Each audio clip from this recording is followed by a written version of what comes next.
Charity sales benefit Big Brothers and Big Sisters of the Laurel region, a youth mentoring agency. And if you don't like the fan beer of the month, Mike has 4 other beers on tap that you can select, and he will make a donation to the charity. Check out the fan beer of the month at Mike's Beer Bar. Meet me at Mike's. At Bobby Ray Hall Motor Car Company in Wexford and Mercedes-Benz of Pittsburgh on Baum Boulevard, the 2027 models are arriving, and they need to clear out the 26 inventory.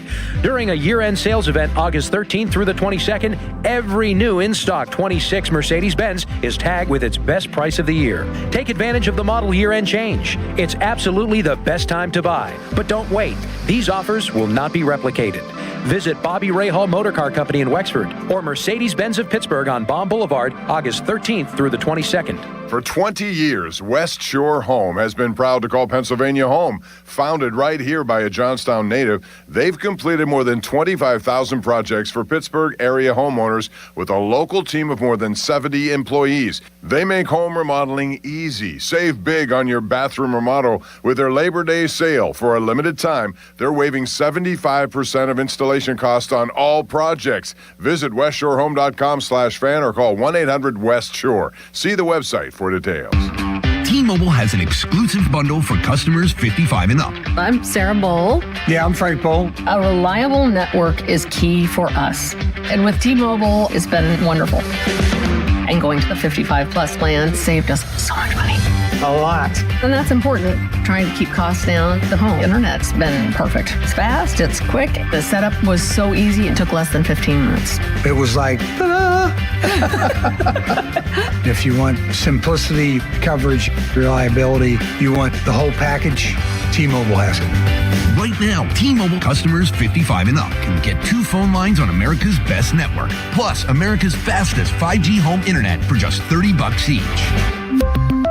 $30 per month each line with autopay plus taxes and fees. Minimum age 55. Pricing for home internet rely on 2 lines of essentials. Choice 55. $35 connection charge per line required. Best mobile network and fastest 5G home internet based on analysis by Oak Cliff Speed Test Intelligence Data 2H 2025. All rights reserved. Your hometown building partner since 1956. 84 Lumber. Visit 84lumber.com. Big savings are rolling into South Hills Chrysler Dodge Jeep Ram. Drive home a 2026 Ram 1500 Bighorn with payments starting at just $409 a month for 39 months. Or save up to 20% off MSRP on select models. Visit SouthHillsChryslerJeep.net for more details. Some things take longer than they should. Changing your address, resetting your password, switching banks. Actually, that last one's not true. With Citizens Checking, you can move your payments, bills, and subscriptions all at once with a few taps in our updated mobile app. And you can get paid up to 2 days early. So maybe it's time you take on a simple task and upgrade to a Citizens Checking account. Learn more at citizensbank.com/new checking. Member FDIC. The electrifying fun of Lightning Link is now on DraftKings Casino. To celebrate the iconic slot, all players can play to win a share of 250 million spins on Lightning Link. So if you love Lightning Link, now's the time to play. Head to your promos page in the DraftKings Casino app and see how you can earn your share through daily rewards, bonuses, and more. Then spin Lightning Link high stakes right from your phone. The crown is yours in partnership with DraftKings Casino. Gambling problem? Call 1-800-GAMBLER. Must be 21 or older. Physically present in Pennsylvania only. Eligibility restrictions apply. Must complete play or claims requirements each day for rewards. Daily offers and requirements vary, may require minimum wager. Rewards issued as non-withdrawable flex spins for choice of select games and expire in 7 days. Reward amounts vary. Terms, casino.draftkings.com/promos. Ends August 23rd at 11:59 p.m. Eastern Time. This back-to-school season, every BIC product you buy helps a teacher in need stock their classroom. In fact, up to 97% of teachers fund their own classroom supplies each year. For every pen or pencil sold, the Kids in Need Foundation gets one too. Up to 5 million pens. Grab BIC in the stationery aisle today and help us bring joy BIC to school.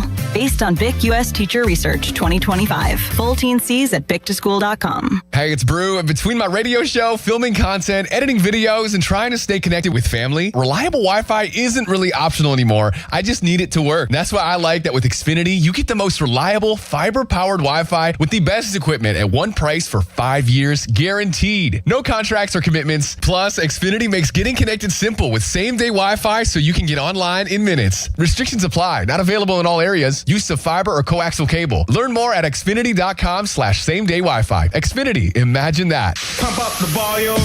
Business moves fast. Pump up the volume. When you ship with USPS Ground Advantage, you can keep up with confidence. Visit USPS.com/Ground Advantage to learn more. Wish your life came with a warning app?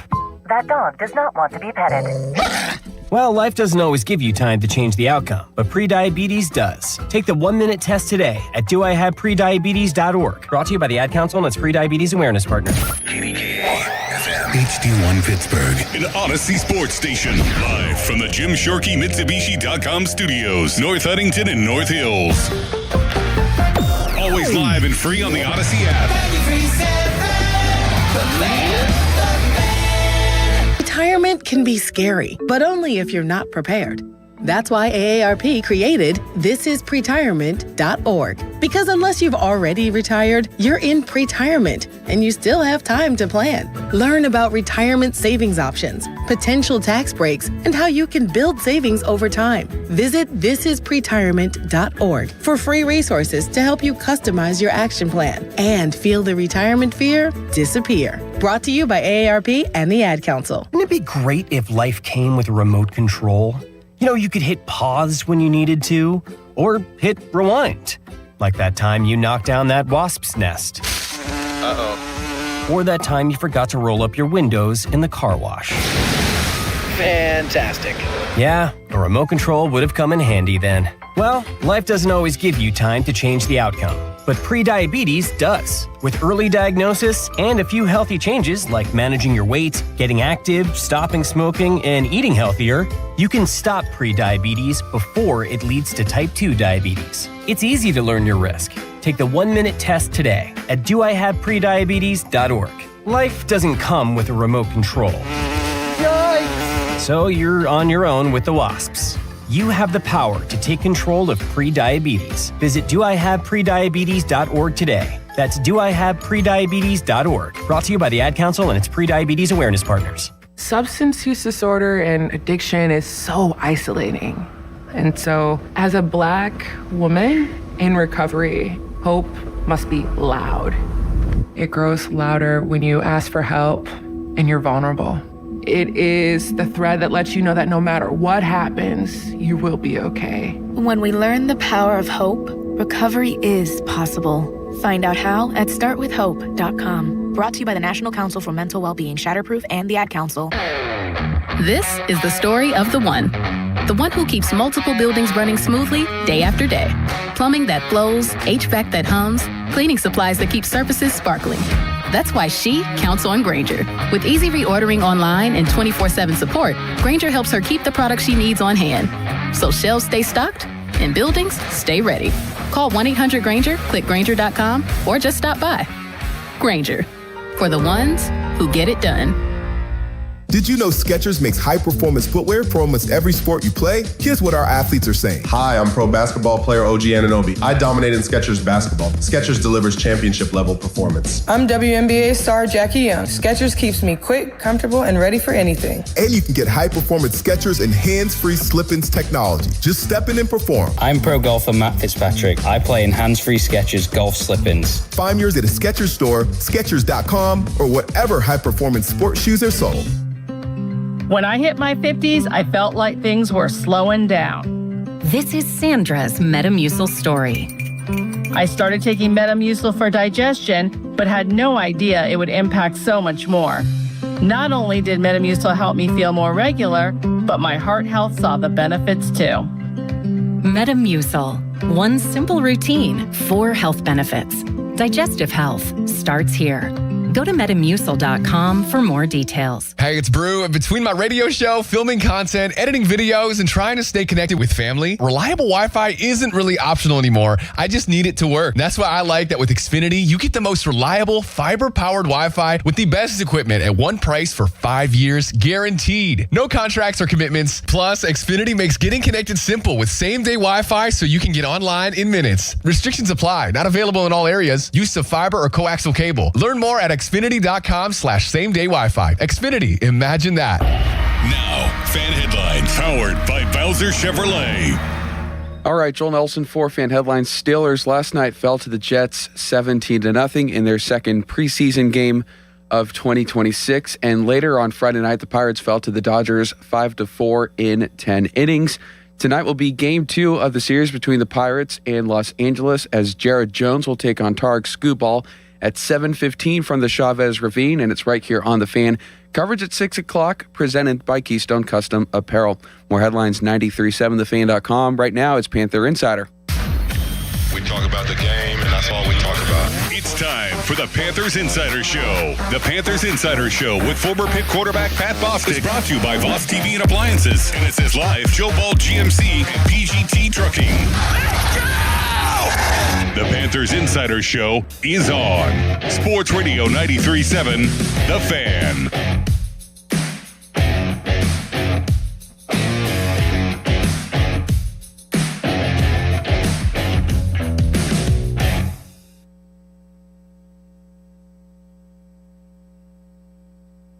Nine o'clock every Saturday.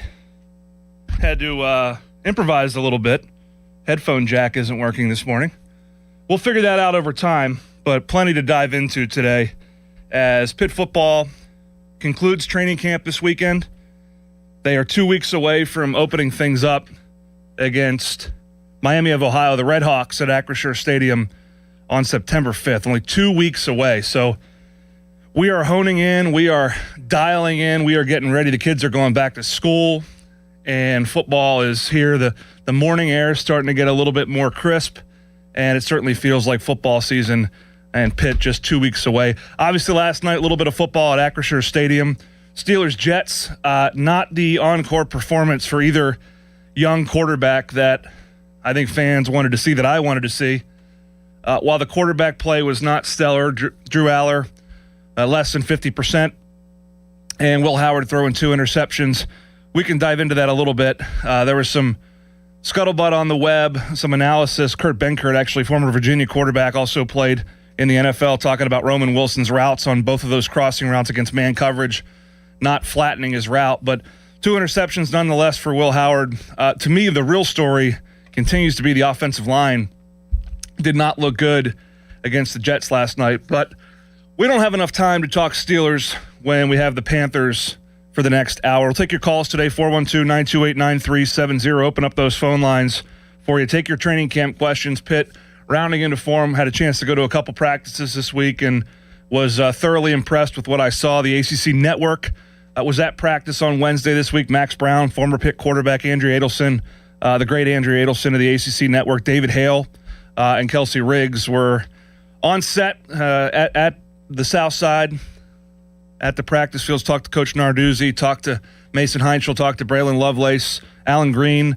Not only met with the ACC Network, met with the media. We'll take a listen to that audio to start the second segment because there's a lot going on in Pitt athletics right now. And we're going to get into your training camp questions and talk here as the show progresses. But some businesses in order to get the show rolling. First of all, Pitt volleyball on the road, opening things up tomorrow against Kentucky. It's a 3-4 matchup to kick off the season, and it is going to be a doozy. Pitt will take on Kentucky and then Xavier in the AVCA Classic to kick off the season. And we mentioned the Panthers volleyball schedule being not an easy one to get things underway. They'll, again, start tomorrow with a big contest against Kentucky at 4 o'clock in Milwaukee, and that, again, is in the Jeep AVCA First Serve Classic, which opens up the season. Take on Xavier on Monday. That's a 6 o'clock game. You can watch the Panthers tomorrow at 4 o'clock on ESPN. Take it on Kentucky in that matchup. Kentucky got the second most first-place votes. They're number 3, Pitt number 4. Pitt, incidentally, not picked to win the ACC, having won it several years in a row. Not picked to win. Stanford picked to win. The Panthers will take on Stanford in the month of September. Big-time matchup at Victory Heights, 8:30 on ESPN on Sunday, September 27th. So mark your calendars for that. But Olivia Babcock, in what could be her last season, she could also come back. More to get into with the 5 for 5 updates and rulings as well. But Olivia Babcock looking to make history this year to be a 3-time winner of the National Player of the Year. And I think more importantly, not only to Pitt fans, but to her, is to try to win a national championship. And Dan Fisher has done such a remarkable job with that program, putting them obviously in position to be in the Final Four for as many years in a row as they have, and to be on the precipice of a national title game. Could this be the year? We won't find out everything early in the season. We chronicled it last week. Pitt did not get off to the greatest of starts in 2025. We'll see if they can reverse course on that and get off to a hot start by beating the number 3 team in the country. A couple upcoming events I want to make you aware of, and I think probably the most imminent and exciting, and this is kind of a big-time Pitt tradition, is the Pitt Football Kickoff Luncheon. That'll be held this coming Friday, so a week from yesterday, August 28th at Acrisure Stadium. Pitt fans are invited to celebrate the start of the season with the 2026 Pitt Football Kickoff Luncheon presented by Huntington Bank, set for Friday, August 28th at Acrisure Stadium in the UPMC Club. This is an exciting edition of the Kickoff Luncheon. Not only will Pat Narduzzi unveil captains, the seniors will address the room, and it's a really good senior class. But this also is an opportunity to honor the 50th anniversary of the 1976 National Championship team and season. That'll happen all year long. Obviously, the North Carolina game will be that marquee game where Pitt football will honor its 76 national championship team, along with Heisman Trophy winner Tony Dorsett. But Al Romano, Pitt Athletics Hall of Famer and a member of that 76 national championship team, will be the keynote speaker at the 2026 Pitt Football Kickoff Luncheon. Yours truly will be emceeing. I'll moderate a Q&A with Al. He is a beautiful human, heck of a football player. Was spurned by his hometown Syracuse Orange, and ended up coming to the University of Pittsburgh and becoming an All-American at nose tackle. He was a fierce player and has some great stories from that 76 team. Obviously, Johnny Majors implementing a major change in Pitt football starting in 73 and then culminating, obviously, with the national title in 76. Also, Rocket on Rooney has become a topic of conversation for a lot of Pitt fans. As you go to Acrisure Stadium, you get parked, things to do, and Pitt Athletics announced this week an expanded pregame experience on the North Shore. That'll include a lot of things, and this is presented by RE/MAX Select and Art Rooney. It's can't-miss lineup of family programming, live concerts, select games. There'll be gathering spaces, live music, as I said. Fan Fest is back and better. Rib Fest will be there, obviously, for the opener. The Panther Prowl, 2 hours before kickoff. But there's a different party each week. The home opener be Rib Fest, as I said. Kids Day is against UCF. Be a kids tailgate. There'll be face painting. There'll be bounce houses. There'll be all sorts of things. Basketball hoops for the kids to have some fun. Party on the North Shore against Syracuse, headlined by the Common Heart, an expanded kids zone. Homecoming against Bucknell. There'll be a golf simulator closest to the pin competition. So just adding a little bit of flavor, as Alan Green has talked about some new highlights and new changes and tweaks in addition to the upper sideline tarps at Acrisure.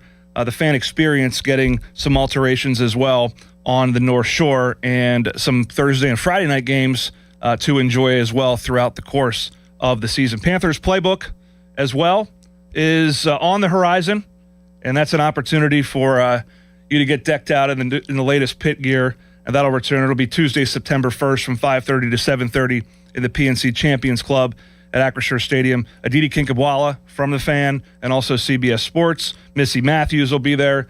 And professional advice from professional stylist Joanna Heyman as well.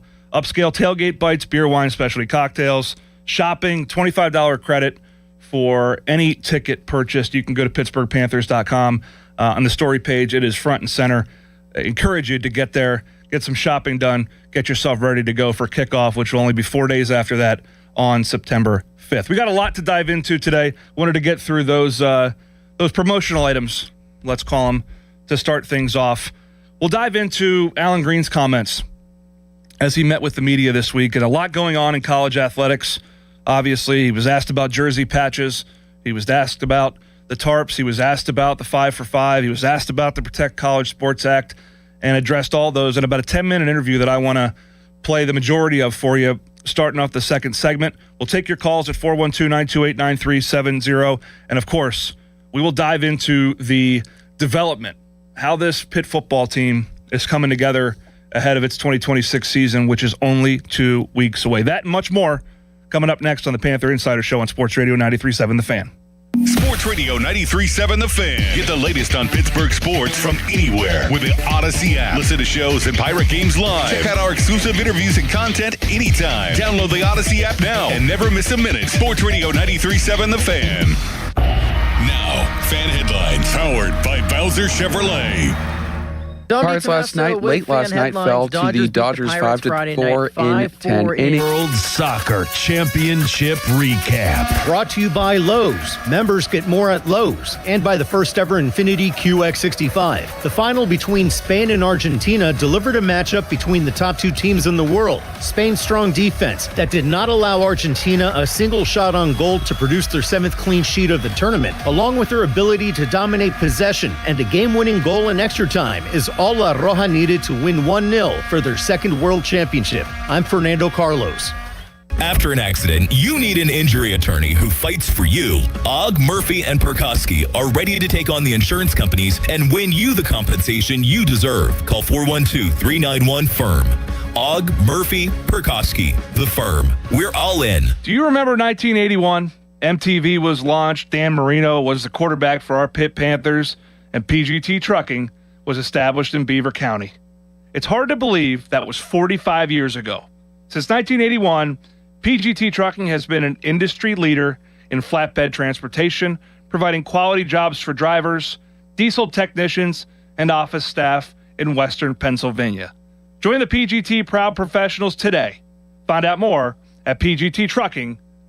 Pennsylvania, the casino floor is now at your fingertips with the Hollywood Casino app. Don't miss your chance at their wide cash jackpots with over $1 million paid out monthly. Now's your chance to join thousands of other winners. They've got all your favorites, including over 2,000 slot games, tables, and live dealers. Right now, new players can get 300 bonus spins and up to $500 back in casino credits. Hollywood Casino. Download and play today. Must be 21 and over. Gambling problem? Call 1-800-GAMBLER or MyReset.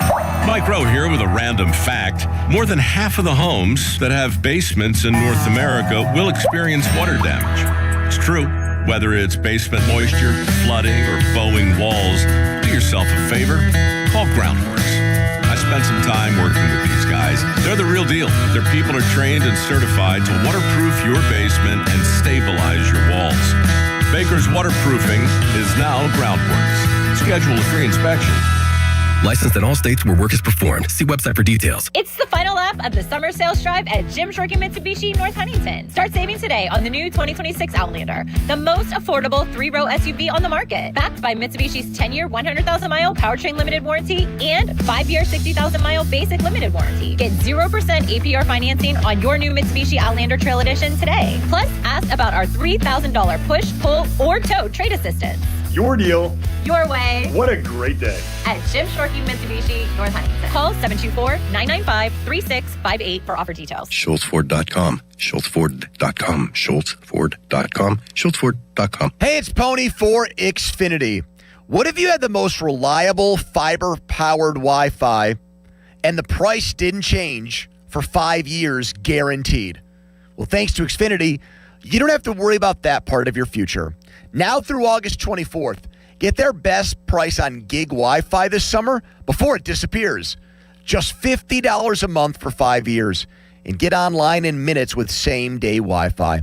You're guaranteed 5 years of super intelligent Wi-Fi that keeps you protected from online threats and finds and fixes issues before you even notice them. No annual contracts or commitments, no hidden fees, and the best equipment included. Plus, get Peacock Premium included for 2 years. Lock in your price and unlock the possibilities. Get it now at Xfinity.com. Xfinity. Imagine that. Restrictions apply. Requires paperless billing and auto pay with stored bank account. Taxes and fees extra. Speeds vary. Use of fiber coaxial cable. Learn more at Xfinity.com/same-day Wi-Fi. It's the final lap of the summer sales drive. This is your last chance to secure end-of-summer savings at Jim Shorkey Mitsubishi in the North Hills. Like the new 2026 Outlander, the most affordable 3-row SUV on the market. Backed by Mitsubishi's 10-year, 100,000-mile powertrain limited warranty and 5-year, 60,000-mile basic limited warranty. Drive yours home today for 0% APR for 72 months. Your deal. Your way. What a great day. At Jim Shorkey Mitsubishi in the North Hills. Call 412-453-8035 for offer details. Live from the ShorkeyMitsubishi.com studios, North Huntington and North Hills. It's the Panther Insider Show with former Pitt quarterback Pat Bostic on Sports Radio 93.7 The Fan. Welcome back to the Panther Insider Show. I've relocated in the studio. Joel Nelson has switched the camera, so you can now find me not sitting in Crowley's seat, which not coincidentally is perched much higher than Doran's. I think the height discrepancy, this makes a lot of sense, but I'm now in Doran Dickerson's seat, and I suddenly feel more athletic. A lot to get into today.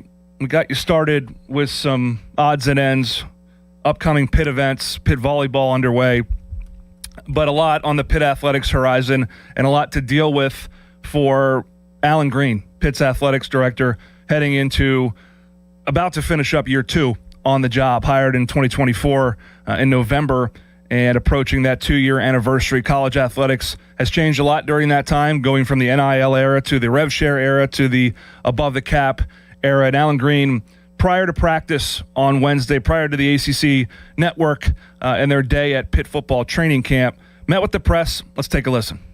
Go ahead, Chris. I was just going to ask about the seat covering tarps at the stadium. I think it's part of the right sizing process or reseating process. Have you made any progress with getting sponsors for those? We have made some progress. We will see some stuff here in a few weeks, but the team's done a really good job of doing something that we've never done before, and I'm really excited about it.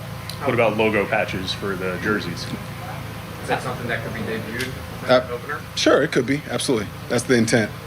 Alan, you were recently named to the D1 Council. I'm just curious what you're hoping to bring to that, and if there's any issues on the macro and the micro, large and small, that particularly have your attention. Issues on the macro. Yeah, it's like the understatement, right? Obviously, college athletics is changing. I hate to say it, but it's part of what we're going through in our evolution. I think now is a really important time in our industry to be a part of significant change. The NCAA has taken a very proactive approach in doing things that are going to help better position our industry, better position our student athletes. And I'm very fortunate that Commissioner Phillips tapped me on the shoulder and asked me to be a part of this council to represent the ACC. And I'm excited to have that opportunity to represent our university and to represent the conference on the national level. Do you guys have any ACC initiatives, like goals that you guys have as a conference as a whole that you're ready to help represent? I think our goals as a conference are to help steady college athletics.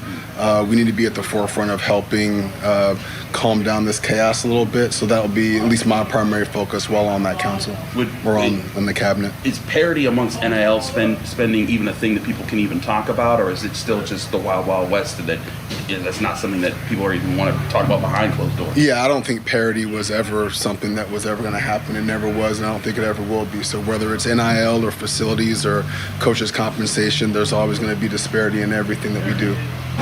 For you guys here on the Pitt level, what's the biggest priority for you right now? Yeah, biggest priority is just having on this football field 3 football fields away. We want to have a very compelling football program. We want a program where our community can be very proud of, that our community can be proud of. We want our fans to come out and support this football team, regardless of who we're playing against. And I'm really excited for the work that the coaching staff has done in the offseason to build a roster. And I'm certainly looking forward to these guys growing during the course of the season. Alan, is there anything, broadly speaking, in the naming rights realm, particularly Victory Heights comes to mind, that's currently in the works? Right? I think we're always working on assets and trying to sell assets, whether it's the Victory Heights or whether it's our basketball court, jersey patch, whatever. We have to figure out how to generate more revenue. I think it's important for The University of Pittsburgh, it's important for the city of Pittsburgh to have our local business community invest in Pitt athletics. And it's a very different proposition than investing in the Steelers or the Pirates or the Pens. But we are a civic institution, right? And so the better our university, the better students we produce, the better citizens we have in our city, and the better employees these employers have. So the more money we can generate, the better teams that we can put on the field, the more success that we can have, the better it is for our city. And that's what we're ultimately looking forward to do.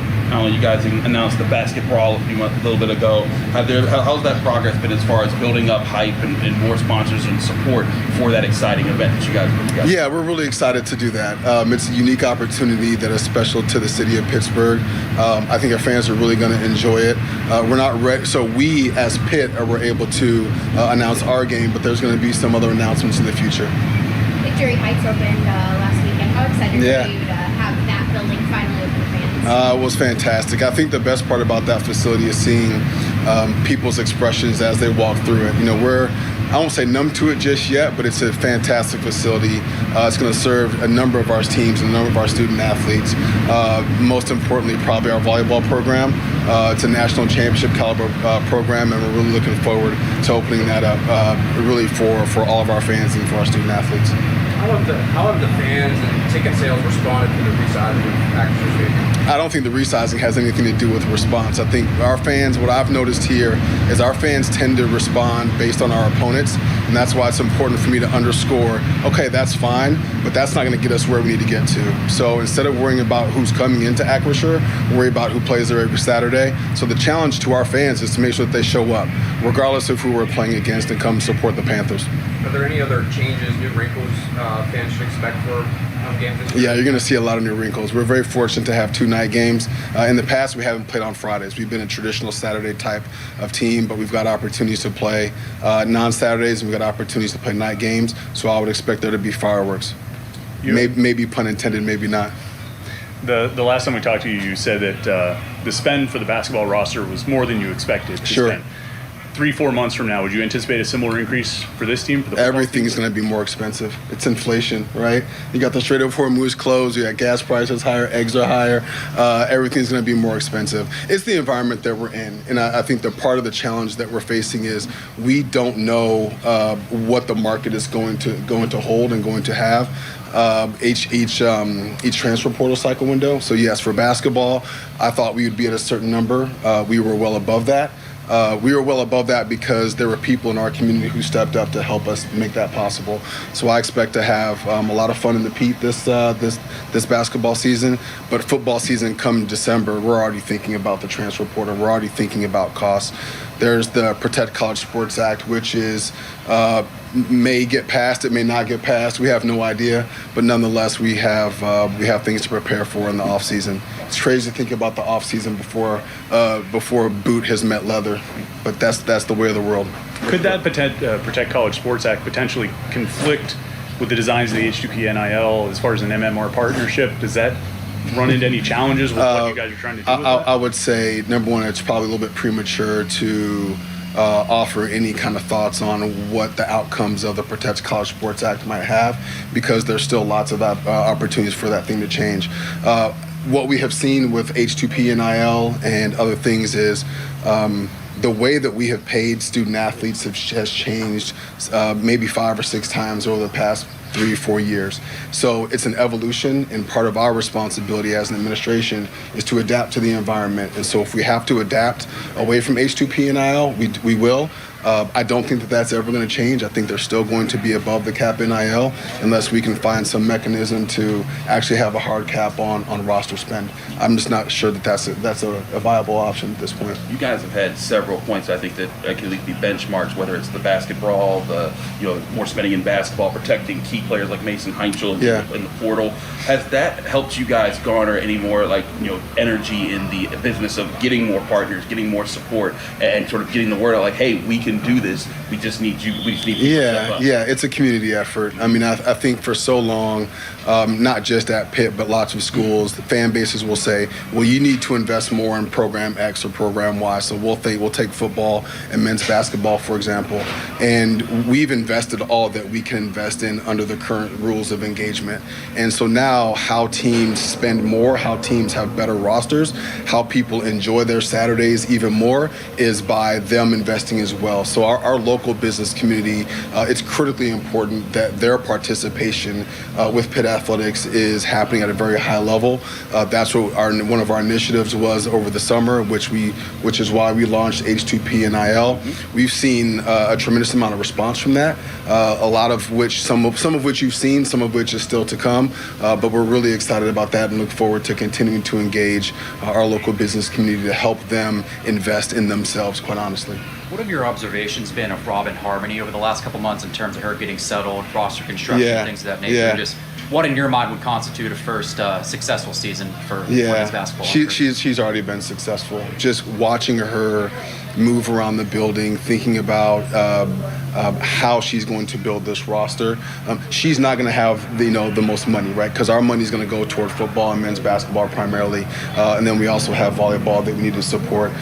So she's going to have to do it in a little bit of a different way. And I appreciate and applaud her desire to have these women compete. So I was actually working out a few weeks ago, and I was told that the women's basketball team had lifted one. So I figured I could get in there and get out real quick, but at 12:45, the women's basketball team was in the weight room.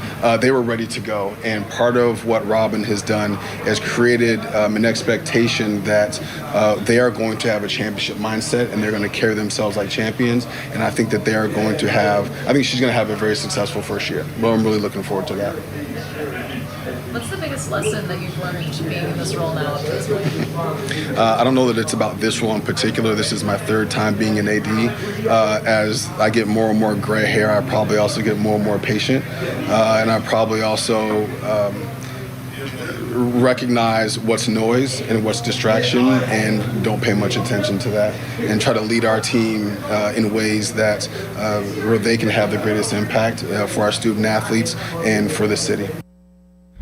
That was Pitt Athletics Director Alan Green meeting with the media last week on Wednesday. A broad-ranging conversation, broad strokes mostly on major issues. Talked about Acrisure Stadium, an announcement subsequent to that conversation regarding Rockin' on Rooney,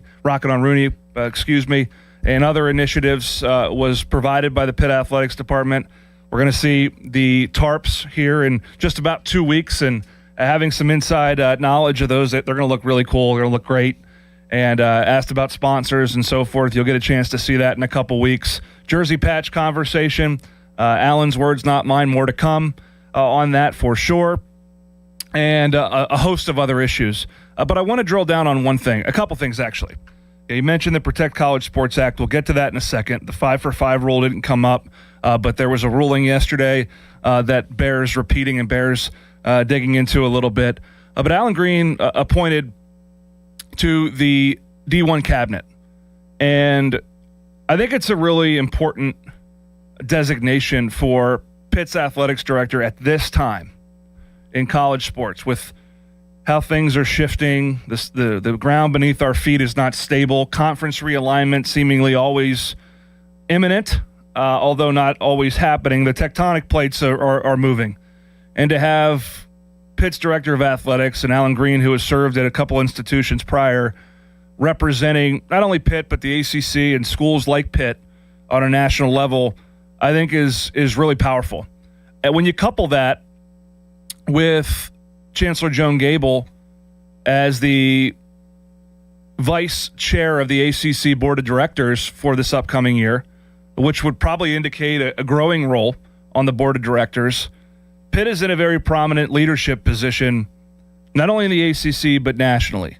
And I know sometimes these boards are people, they scoff at them. They're not actually doing anything. I will tell you that right now there are just a host of issues that leadership, beyond institutional, beyond conference, leadership in college sports right now is more important than ever. And Pitt fans, we want you to know that having your AD and having your chancellor in key roles out there, really important. Really important. And I thought that announcement, obviously, with football on the horizon, it certainly got some play. I'm reading from Trib Live here. Justin Guerrero done a good job writing about that. But important and a distinction that I think represents Pitt really well at the national level. Protect College Sports Act obviously has not hit the Senate floor yet. This would seem to regulate NIL activity, transfer activity, consolidation of conferences, a bunch of things. Will it pass? Won't it pass? You've got midterm elections coming up. We don't know. But I'll say this. Among the legislative movements in college sports, this seems to have the most momentum and probably has the bones of college sports' best chance of getting it right and has at least a semblance of buy-in from every conference. Meanwhile, the 5-for-5 rule is all over the place.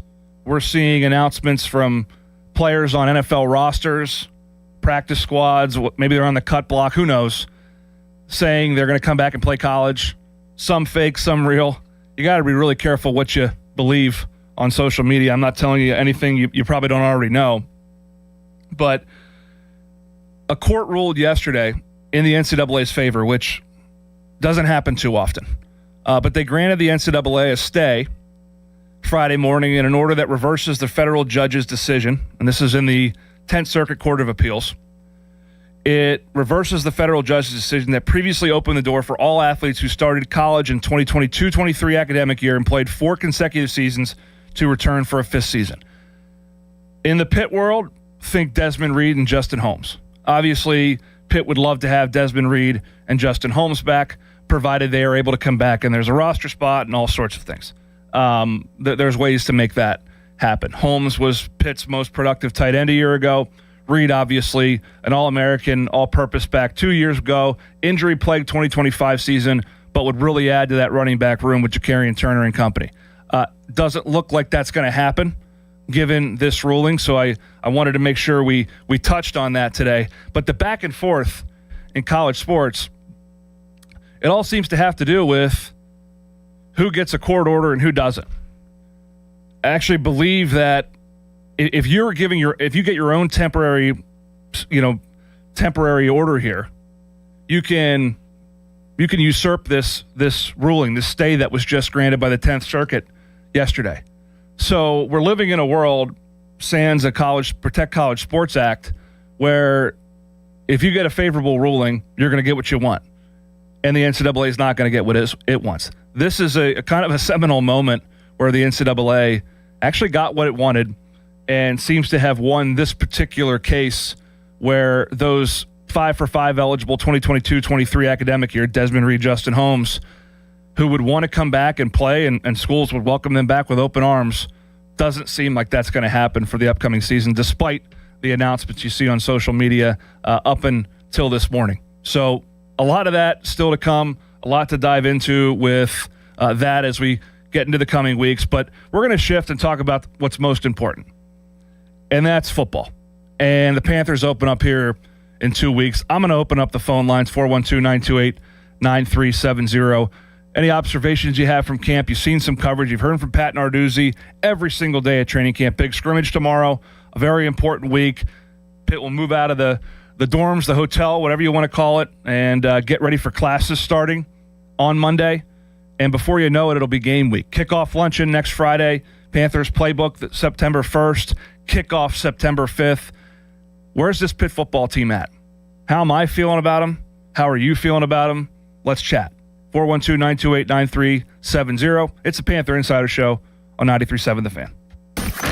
Sports Radio 93.7 The Fan. Boney and Muller think they know football until they talk to Aditi Kikawala every Wednesday at 4:15. You see Aditi each week reporting on the sidelines. Tune in as she tells us what she saw and talks about everything going on across the league. Aditi is brought to you by 2 Minute Junk Truck, Tri-State Office Equipment, Hampton Beer Outlet, Kuhn's Quality Foods, and Joe Ball GMC.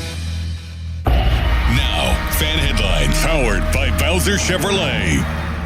Dom DiTomaso with fan headlines. Dodgers beat the Pirates Friday night 5-4 in 10 innings. Bubba Chandler went 4 innings, gave up 4 hits, 4 runs as the Pirates lose and fall to 63 and 67. Fan headlines are powered by Bowser Chevrolet. For more, go to 937thefan.com. Sports Radio 93.7 The Fan. Tune in every Tuesday morning at 9 as the Pittsburgh kid Neil Walker joins the Fan Morning Show. Tune in or listen on the Odyssey app as Neil gives you the latest on our Pirates. The Neil Walker Show brought to you by Mike Hamlin Hyundai, Goodrich & Guys, Pittsburgh's personal injury attorneys, and Bet365 on Sports Radio 93.7 The Fan. At ramofpittsburgh.com, it's Ram Truck Month. Bring us your best offer on any new Chrysler, Jeep, Dodge, or Ram truck, and we're going to beat it. No games, it's as easy as that. Visit ramofpittsburgh.com for all the details. We truly are Pittsburgh's Ram store. Voss TV and Appliance is my game plan for quality appliance and exceptional service. Pat Bostic here for my friends at Voss TV and Appliance, a trusted third-generation family-owned business. Voss carries many big-name television and appliance brands and provides helpful and honest guidance on product selection. Voss also has the best prices and most reliable service in the area. Get Voss TV and Appliance on your team today. Call 412-650-VOSS. That's 412-650-VOSS or visit VossTV.com. Dick's House of Sport is now open in your community, Greensburg, at Westmoreland Mall and has you covered for all your back-to-school needs. We're more than a store, featuring a rock wall, hit tracks, multi-sport cage, golf hitting bays, and a collector's clubhouse.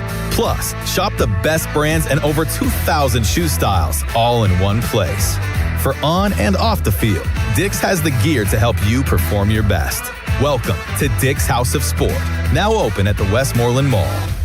I'm Bob Burke, founder and chairman of Burke America Parts Group, a family of brands that includes RepairClinic.com, an appliance and HVAC parts solution company that's grown into an international brand.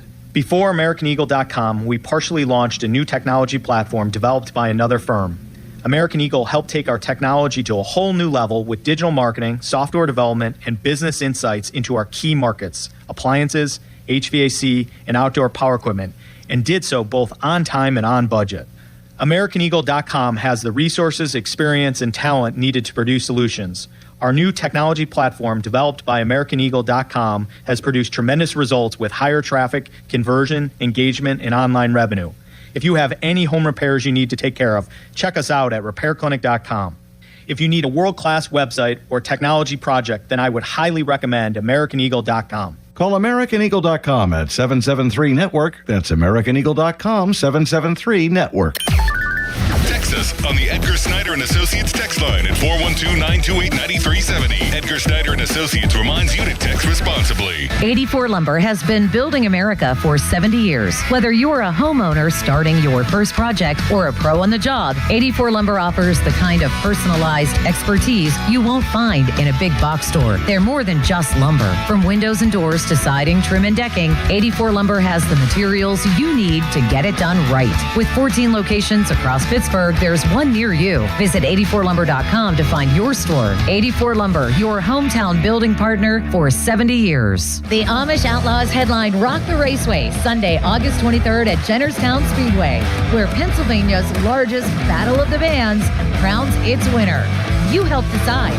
Save on tickets today at rocktheraceway.com. Join Family House for one of Pittsburgh's favorite fall traditions, the 43rd annual Family House Polo Match, presented by FNB Corporation. Enjoy an unforgettable afternoon of professional polo, great food and drinks, live music, shopping, and family fun, all while supporting families with loved ones receiving medical care. Every ticket helps provide comfort, hope, and a home away from home. Get tickets today at familyhouse.org, bringing Pittsburgh together for families facing medical journeys. A large one-topping pizza for $5 from Speedy Cafe? Yeah, you're not cooking tonight. Save time and money. Stop by Speedy Cafe for a $5 large one-topping pizza. Valid through 8/25/2026. Plus tax were applicable. 2026 7-Eleven Inc. All rights reserved.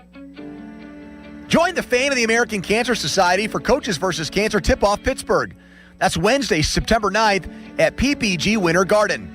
This year, we're honoring former Duquesne basketball coach Keith Dambrot and his wife Donna for their incredible leadership on and off the court. Co-hosted by the men's and women's coaches from Duquesne, Robert Morris, and Pitt, it's an evening dedicated to coming together and making a real difference against cancer. Get your tickets today. Visit 937thefan.com. Let's return to the Panthers Insider Show with former Pitt quarterback Pat Bostic on Sports Radio 93.7 The Fan.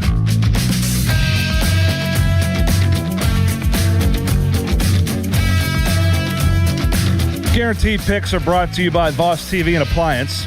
Family owned for over 60 years and the lowest prices in town. Guaranteed we've got college football in less than 2 weeks. Week 0 is next week. We got high school ball starting. But we got Pitt football in 2 weeks, 14 days. Pitt, Miami of Ohio. The Red Hawks come to Acrisure Stadium. It's a good Miami of Ohio team, an expensive one by MAC standards. A lot of returning contributors from a year ago. Not a cakewalk, as they call it, for the Panthers in the opener. Early lines have the Panthers at 16.5-point favorites in their home opener at Acrisure Stadium. I hope we get weather like it's going to be tomorrow, and that's why I'll go to Fan Weather, which is brought to you by Secure Money Advisors. You like that, Joel? 2 reads in 1. Fan Weather is brought to you by Secure Money Advisors. Looking to retire soon? Not me. But if you are, let Secure Money Advisors get your retirement on track. An impact day in Pittsburgh.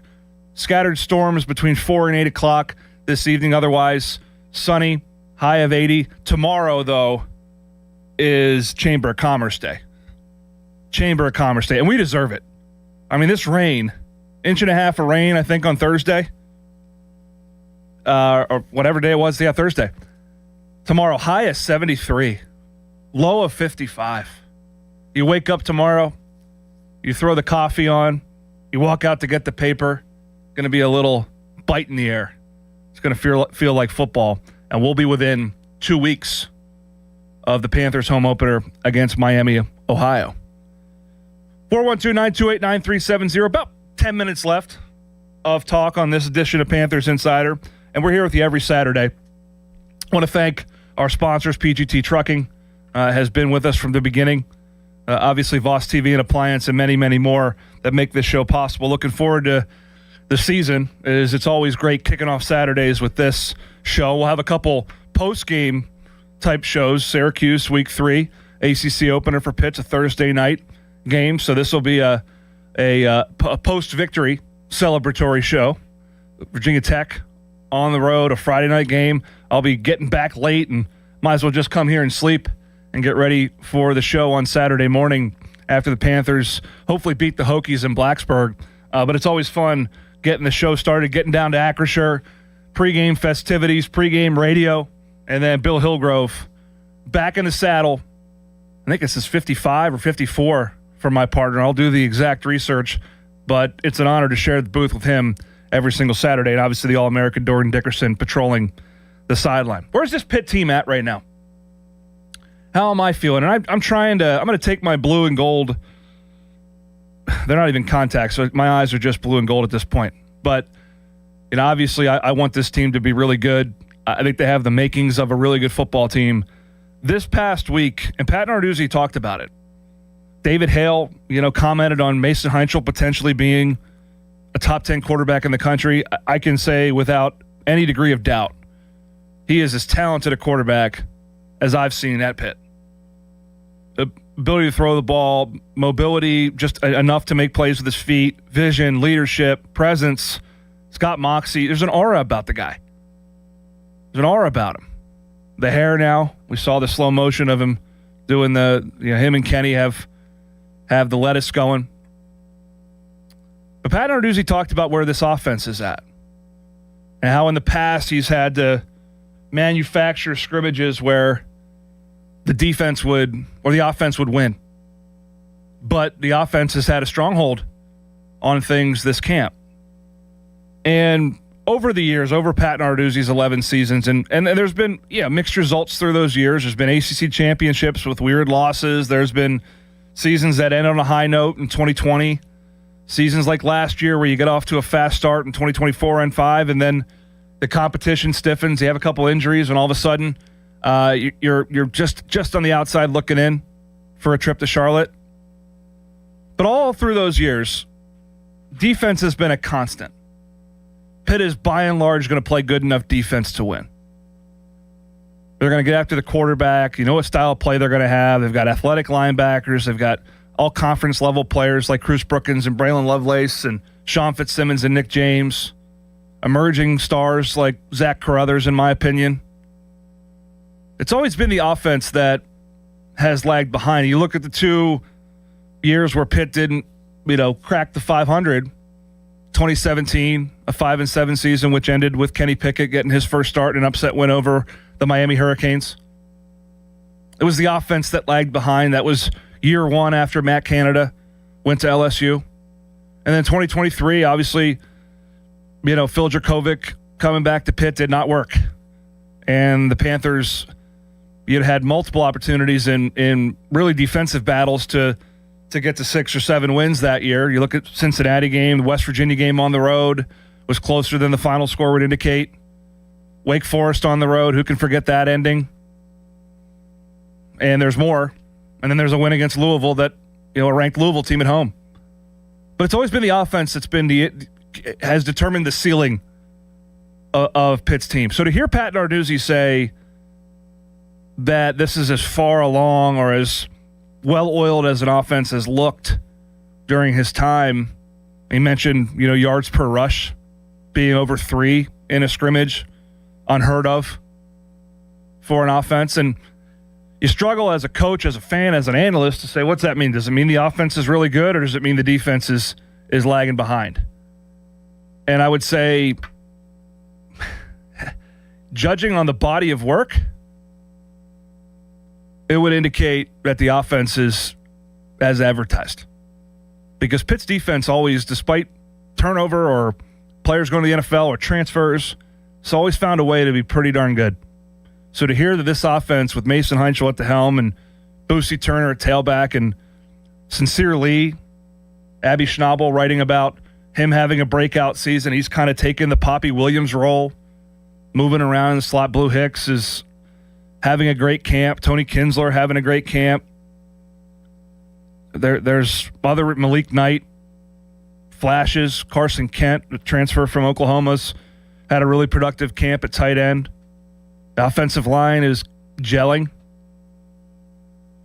Going into a season, this will be my 14th year, 15th year broadcasting in some way, shape, or form. Been around Pitt football for next year will be 20 years. Not sure I felt better about an offense. Do they have an Izzy Abanikanda? Do they have a Jordan Addison? No, but the collection is in the efficiency and the explosiveness of this offense that, from what I've seen, is what has me really excited. And they're going to need to play that way. You look at the ACC, they play Miami. Darian Mensah. Malachi Toney. And so on and so forth. You got to score points. Louisville's going to score points. SMU is going to score points. That's the name of the game in college football. Only a few teams are really elite enough on defense. They typically hail from the SEC. But Indiana's a stingy defensive group. Ohio State's always really good. Are going to consistently win the 14-10 type games. Only the elite. And Pitt has been elite on defense over the years, don't get me wrong. But to consistently depend upon elite defense is a lost cause in college football today. With the way the game's officiated, with the style of offenses, with how you can spread the field out. And Pitt has the ability to do that in year 3 of Cade Bell, year 2 of Mason Heinchel, and I'm all for it. I look forward to watching this offense take the field on September 5th, just 2 weeks away. And we'll have coverage for you starting 2 hours before kickoff, 3 hours before kickoff. More to come on the broadcast schedule, some tweaks, some new stuff, and football just around the corner. I want to thank Joel Nelson for his capable work behind the glass today, getting me from one side of the booth here to the other. Got to head to Bethel Park now for a big scrimmage, big youth football scrimmage. Mount Lebanon, Bethel Park, Thomas Jefferson, South Hills, baby. Looking forward to that, and looking forward to chatting with you guys next Saturday at 8 a.m. from 8 to 9 on the home of your Pitt Panthers, Sports Radio 93.7 The Fan. Hail to Pitt. Sports Radio 93.7 The Fan. Thanks to tee off. Swing for our local fire departments at the Local Fan 5-Alarm Classic on Friday, October 2nd at Moon Golf Club. Presented by First Specialty Vehicles and Equipment and powered by Bowser Chevrolet to support local fire departments. Join us for a 9 a.m. shotgun start and plenty of fun and entertainment. Brought to you by Boykin Family Wealth Management, Oakmont Bakery, and Conchos, Minjean, Killian, and Hassan Law. And in partnership with HM3 Partners Independence Fund. Just go to 937thefan.com and search the number 5-Alarm Classic. Or check out 937thefan.com on Facebook, X, or Instagram to register your foursome. From Sports Radio 93.7 The Fan. Your hometown building partner since 1956. 84 Lumber. Visit 84lumber.com. Adventure starts at South Hills Chrysler Dodge Jeep Ram. Drive a 2026 Jeep Wrangler Sport 4-door with payments starting at just $399 a month for 42 months. Or get 0% APR for 36 months. Sale ends soon. Visit southhillschryserjeep.net for more details. In the news, we're hearing a lot about data centers. Just take a listen to what Stacey Garrity has to say. In very rural Pennsylvania, you have areas that are in the middle of nowhere. What perfect places to put data centers? That was Stacey Garrity, folks. And it's pretty clear that we should be worried about what she has in mind for us in small towns and rural communities. 48 out of 67 of our counties in Pennsylvania are rural. So there are a lot of areas where you can put data centers. Ohio's kicking our butt. They have over 192. We have a lot of catching up to do, but you know what? We need to deregulate. Deregulate data centers? We all know what Stacey Garrity means. No local control, no regulations, higher electric bills. Go to this website, truthaboutgarrity.com. and see for yourself why we can never trust Stacey Garrity to look out for us. Paid for and authorized by Shapiro for Pennsylvania. You are looking for that perfect vehicle for you. I know the place, Schultz Ford. Check it out. Schultz Ford Wexford, Schultz Ford Harmer, Schultz Ford South in West Mifflin, Schultz Ford in Wheeling as well. All those great locations. Listen, the summer sales event is continuing through August. So get there or get to SchultzFord.com and check out what you want. You know what I've noticed lately in my neighborhood? Lots of expeditions. Yep. Back to school time, lots of activities. The kids, you're taking them everywhere. You got a lot of that space. Get an expedition, maybe an Explorer even. Something with a little bit of size inside to get those kids everywhere. Listen, large selection of inventory. They have so much going on at Schultz Ford, all those great locations. The customer service cannot be beat. And again, summer sales event all the way through August. So check it all out at one of those great locations or always online at SchultzFord.com. The electrifying fun of Lightning Link is now on DraftKings Casino. To celebrate the iconic slot, all players can play to win a share of 250 million spins on Lightning Link. So if you love Lightning Link, now's the time to play. Head to your promos page in the DraftKings Casino app and see how you can earn your share through daily rewards, bonuses, and more. Then spin Lightning Link high stakes right from your phone. The crown is yours in partnership with DraftKings Casino. Gambling problem? Call 1-800-GAMBLER. Must be 21 or older. Physically present in Pennsylvania only. Eligibility restrictions apply. Must complete play or claims requirements each day for rewards. Daily offers and requirements vary, may require minimum wager. Rewards issued as non-withdrawable flex spins for choice of select games and expire in 7 days. Reward amounts vary. Terms, casino.draftkings.com/promos. Ends August 23rd at 11:59 p.m. Eastern Time. Jake from State Farm. I just beat my running PR, so I'm celebrating with the Banana Bonanza smoothie. Hey, and you can keep celebrating when you create an affordable price just for you by bundling your home and auto with the State Farm Personal Price Plan. Go bananas. I will. Hey, make it a large. Bundling, just another way to save with the Personal Price Plan. Like a good neighbor, State Farm is there. Prices are based on rating plans that vary by state. Coverage options are selected by the customer. Availability, amount of discounts and savings, and eligibility vary by state. You're still glowing, flirting, grooving. You've still got it. But your immune system weakens as you age, making it harder to fight illnesses like pneumococcal pneumonia and RSV. Vaccines are a key part of any health routine and can help protect you from getting really sick. Ask your doctor or pharmacist which vaccines you need. See more at PfizerForAll.com. Sponsored by Pfizer.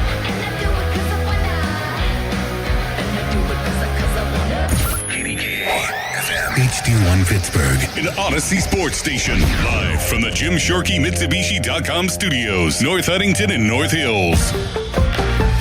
Always live and free on the Odyssey app.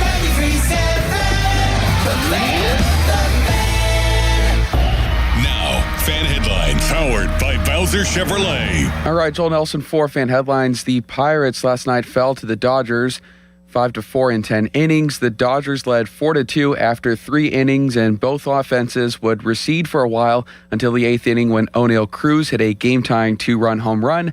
But the Dodgers had the last laugh on a Tommy Edman walk-off single. Game 2 is tonight at 7:15. Paul Alexander has the North Shore Tavern leadoff show at 6 o'clock as Jared Jones will take on Tarek Skubal. More headlines, 93.7thefan.com. Right now, it's Bucko Talk with Jason Mackey. Now, it's time for Bucko Talk. Can you believe it? Bucko Talk is presented by Mike Hamlin Hyundai and brought to you by Two Men and a Junk Truck, Hampton Beer Outlet, and Stone & Company. This is Bucko Talk on Sports Radio 93.7 The Fan.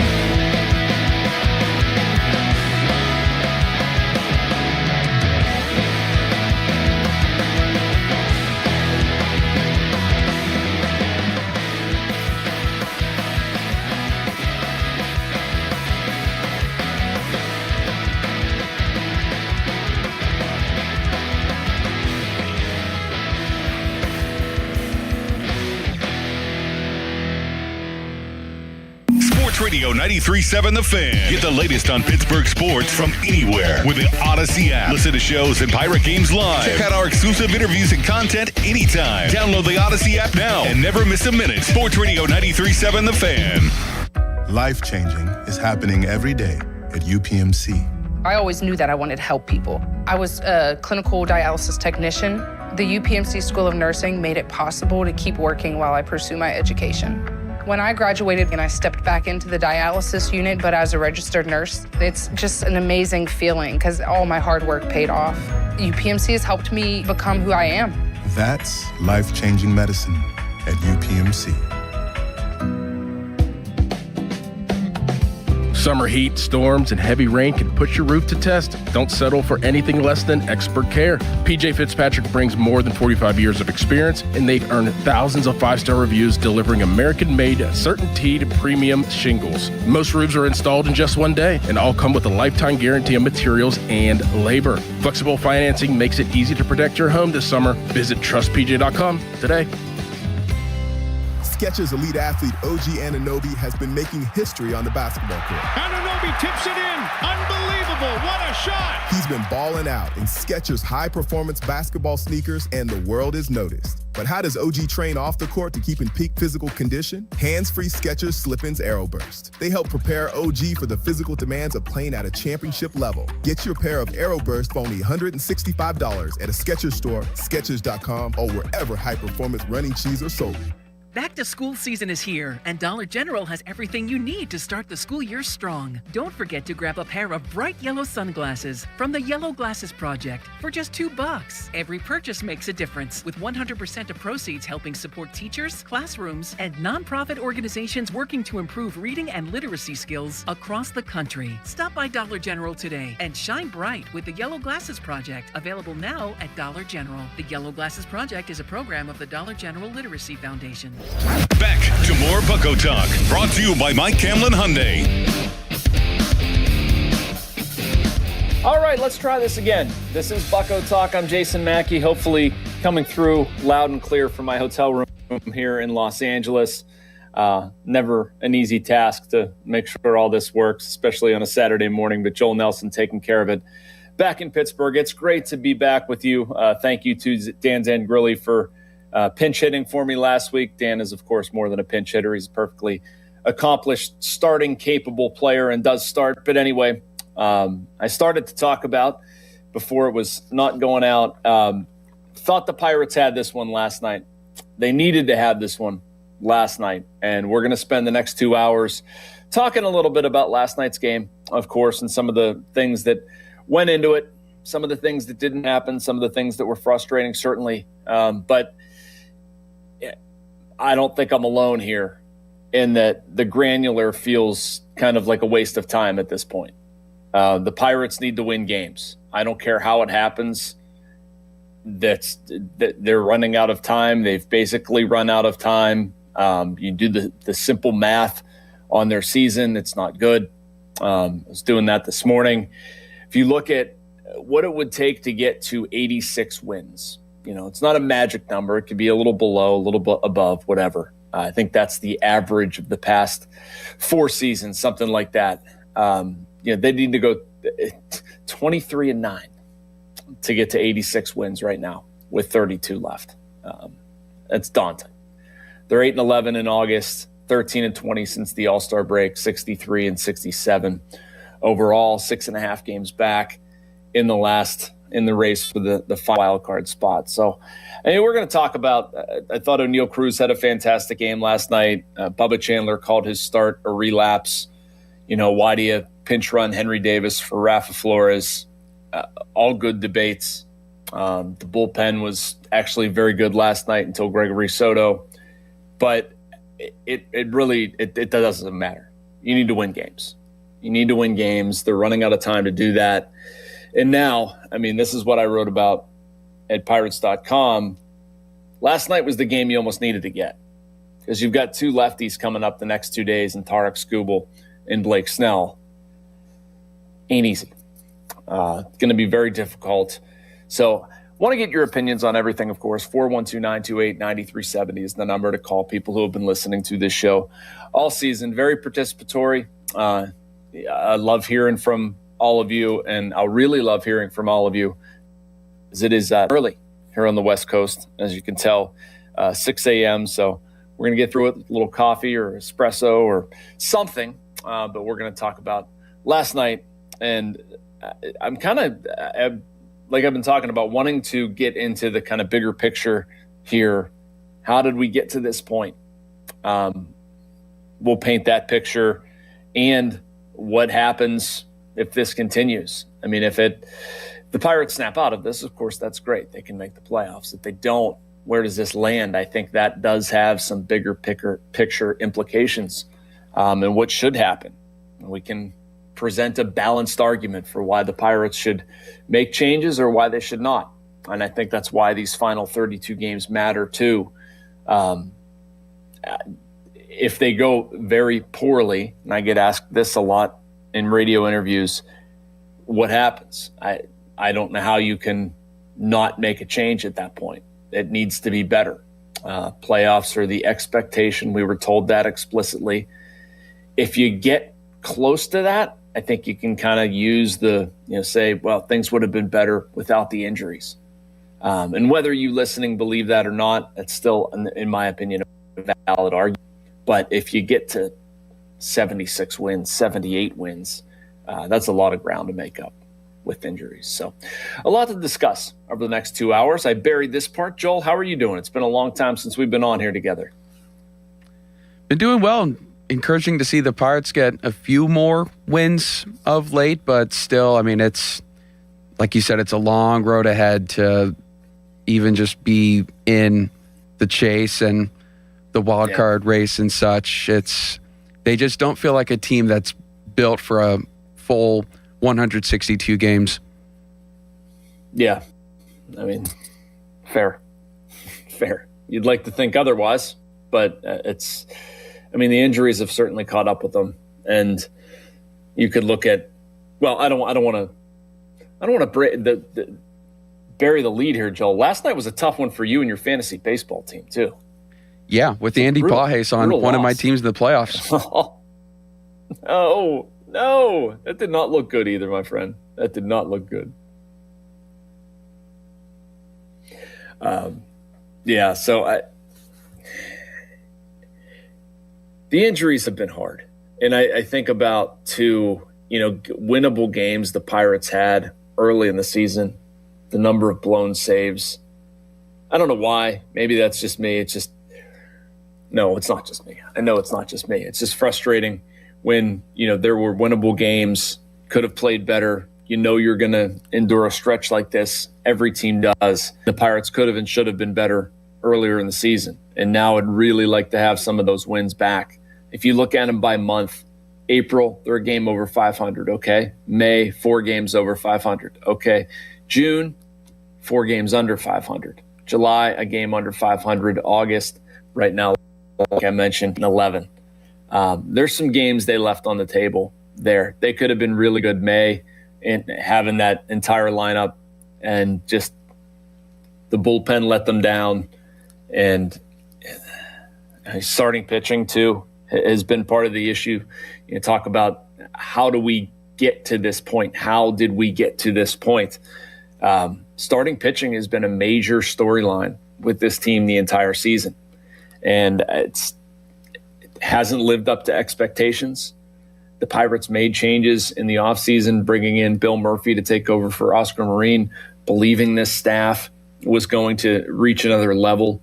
Didn't add a 5th starter, something I really thought the Pirates were going to do.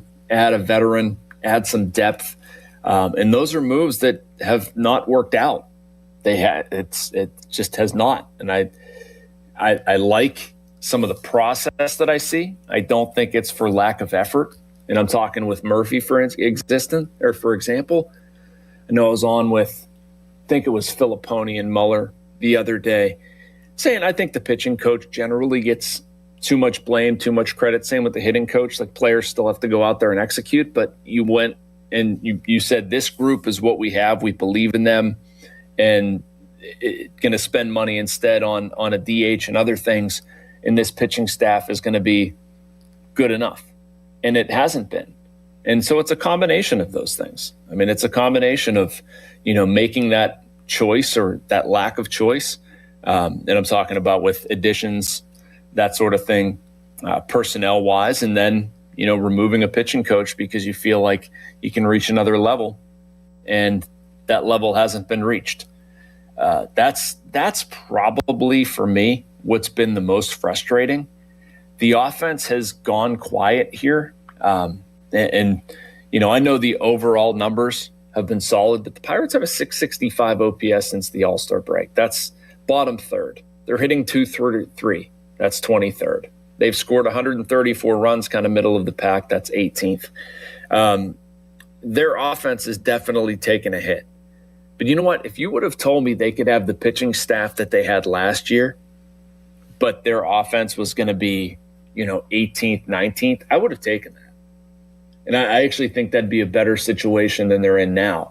I didn't see the massive regression in the pitching staff and then a massive ascent for the offense. I almost would have rather had the airtight pitching and just take a little bit more offense. I think games are more winnable that way, but they shot up really, really high. A lot of their offense was condensed to certain parts of the season. You've watched this team since the All-Star break. I believe it's been 4 shutouts, 5 shutouts. Too many where it just randomly disappears. And the pitching just it's not there.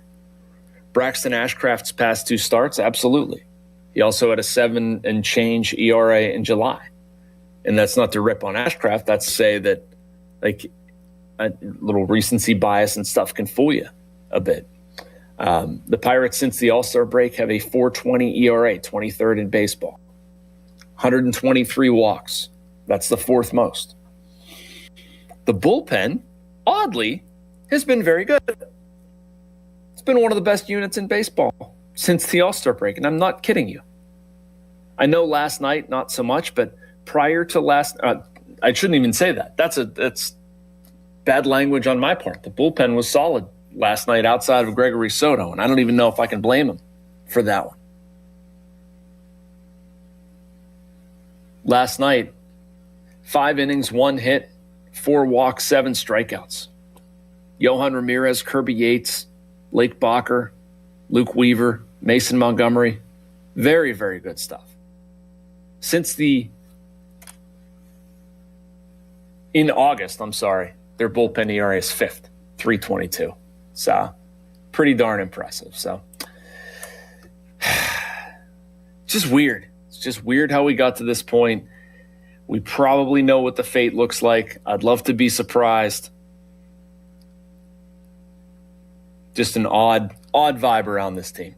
All right, I'll stop for a little bit. I want to hear from you. Tony in Munhall, Chuck in Uniontown, Jeff in Bethel Park. Let's do this. Start with Tony in Munhall. What's going on, Tony? How are you? Good morning, Jason. Missed you last week. I'm glad you got up early to do the show today. Thank you. It's always a plus. Hey, just a couple points. I mean, anybody that says that Jake Mangum's an improvement over O'Neal Cruz does not really understand what's going on. Like, Mangum's played solid, and he's been a solid outfielder, but he is what he is. O'Neal Cruz this week had one heck of a week. I mean, I think he's definitely a game changer, Jason. I mean, it's definitely something like last night. You know, he brings them back to tie the game. You know, we were a different team with him, and we'll be even a different team with him and Connor Griffin. So let's think about that point for a minute, and hopefully Griffin can come back sooner rather than later. This is like a drama, Jason, like a story, like I told Dan last week. I can't wait to see the ending. I don't know if the ending is going to be a bad ending or a good ending, but I'm just taking it day by day and game by game. But couple of more points. Not sure on the starting pitching, Jason, what we're going to do. It seems like Preston Ashcraft is the most solid. I don't know if we're going to do more bullpen games, the rest of the way. Skeens, I'm not sure what we do with him. I think he's still trying to figure this all out like everyone else. And the last point I'm going to bring up is Rafael Flores Jr., very interesting player. I like to see more of him. Like, I was a little bit disappointed when you brought Henry Davis into pinch run. I mean, do you really get an improvement? You get an improvement maybe behind the plate, but do you really get an improvement on the bases? It's speed-wise, because that may have came back to cost them later in the game.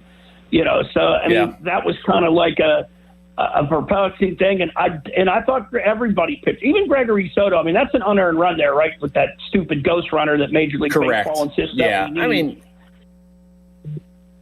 and then you had the ground ball to second, which wasn't really a double play ball. There were some people this morning blaming Brandon Lau. That really wasn't a double play ball, but anyway, we are where we are. Thanks, Jason. Talk to you next week, and enjoy the West Coast trip. Bye-bye. All right, brother. Thank you, Tony. Appreciate you. I don't know who is out there saying Jake Mangum is an improvement over O'Neal Cruz, but those people, I don't know, like me, maybe need a little bit more coffee or something. That doesn't make any sense. I'm not, the anti-Jake Mangum type. I know that out there, people that love to complain about Jake Mangum. I think that's equally as foolish. Like, the truth can be in the middle. He's not a replacement for O'Neal Cruz. Few players in the Pirates organization are, if any, but he's a very serviceable outfielder. And also, by the way, right now, while Esmeralyn Valdez is hitting 179 in August, 30 strikeouts and 56 at-bats, I'm perfectly fine with Jake Mangum in the lineup. That's sort of an important storyline that we're not discussing as much. Tony brought up a bunch of good points, though. And Chuck, just hang on. I want to address one, and that's the pinch running aspect. And I don't agree with it. I didn't like that. I didn't understand it. I understand what Don Kelly's going for. I shouldn't say it that. Like, I don't think the benefit outweighs what you're doing. And I think it's over managing. I don't think anybody after this game, if they lost it, and let's say Don Kelly didn't make that move, would go back and say, you know what, that Don Kelly, I can't believe he didn't pinch run Henry Davis for Rafael Flores there. I just can't believe he didn't do it. Like, you're gaining a wee little bit of ground, and you're taking a whole lot of risk or taking a big chance. I mean, people are well aware. Rafael Flores had the most home runs in baseball. I think it's since August 13th. Small sample size, whatever. But, I mean, he's been red hot. He's been your hottest hitter. If you take him out of the lineup there, you better be talking about, we're in the ninth inning and he's on first base and he's tying. Like, better be much higher stakes than it was in that situation. Because, I mean, I've seen both of them. I understand Henry Davis is a slight upgrade over Rafael Flores. I agree with that. But what are you risking? That's what you're weighing. You're losing that bat for the rest of the game. I'm guessing Don Kelly thought that spot wasn't going to come up again. No.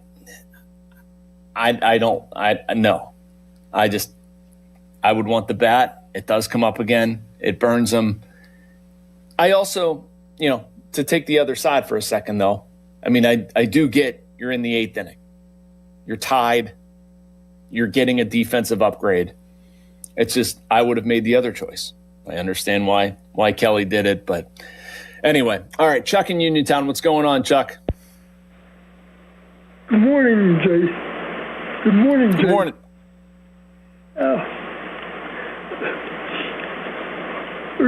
Are you having fun when the sun comes up over Santa Monica Boulevard? You Sheryl Crow fan, Chuck? Pardon? I think it was when the sun goes down over Santa Monica Boulevard, isn't it? The sun come up, they're talking about being a bar early in the morning. Yeah, and the sun comes up over Santa Monica Boulevard. But anyway, Mac, once again, this whole thing can be summed up by failure to seize opportunity from early in the year. And the biggest point is, when you don't win the games that you're supposed to win, that's domino number one that falls and hits all the rest of them and knocks them down. It's just, if I can point to something, it was that 4-game sweep by the Cardinals at PNC Park in late April.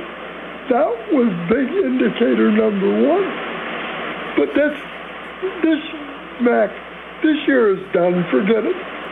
If the Pirates are prudent, they will start looking toward 27 or 28, whatever they play. And,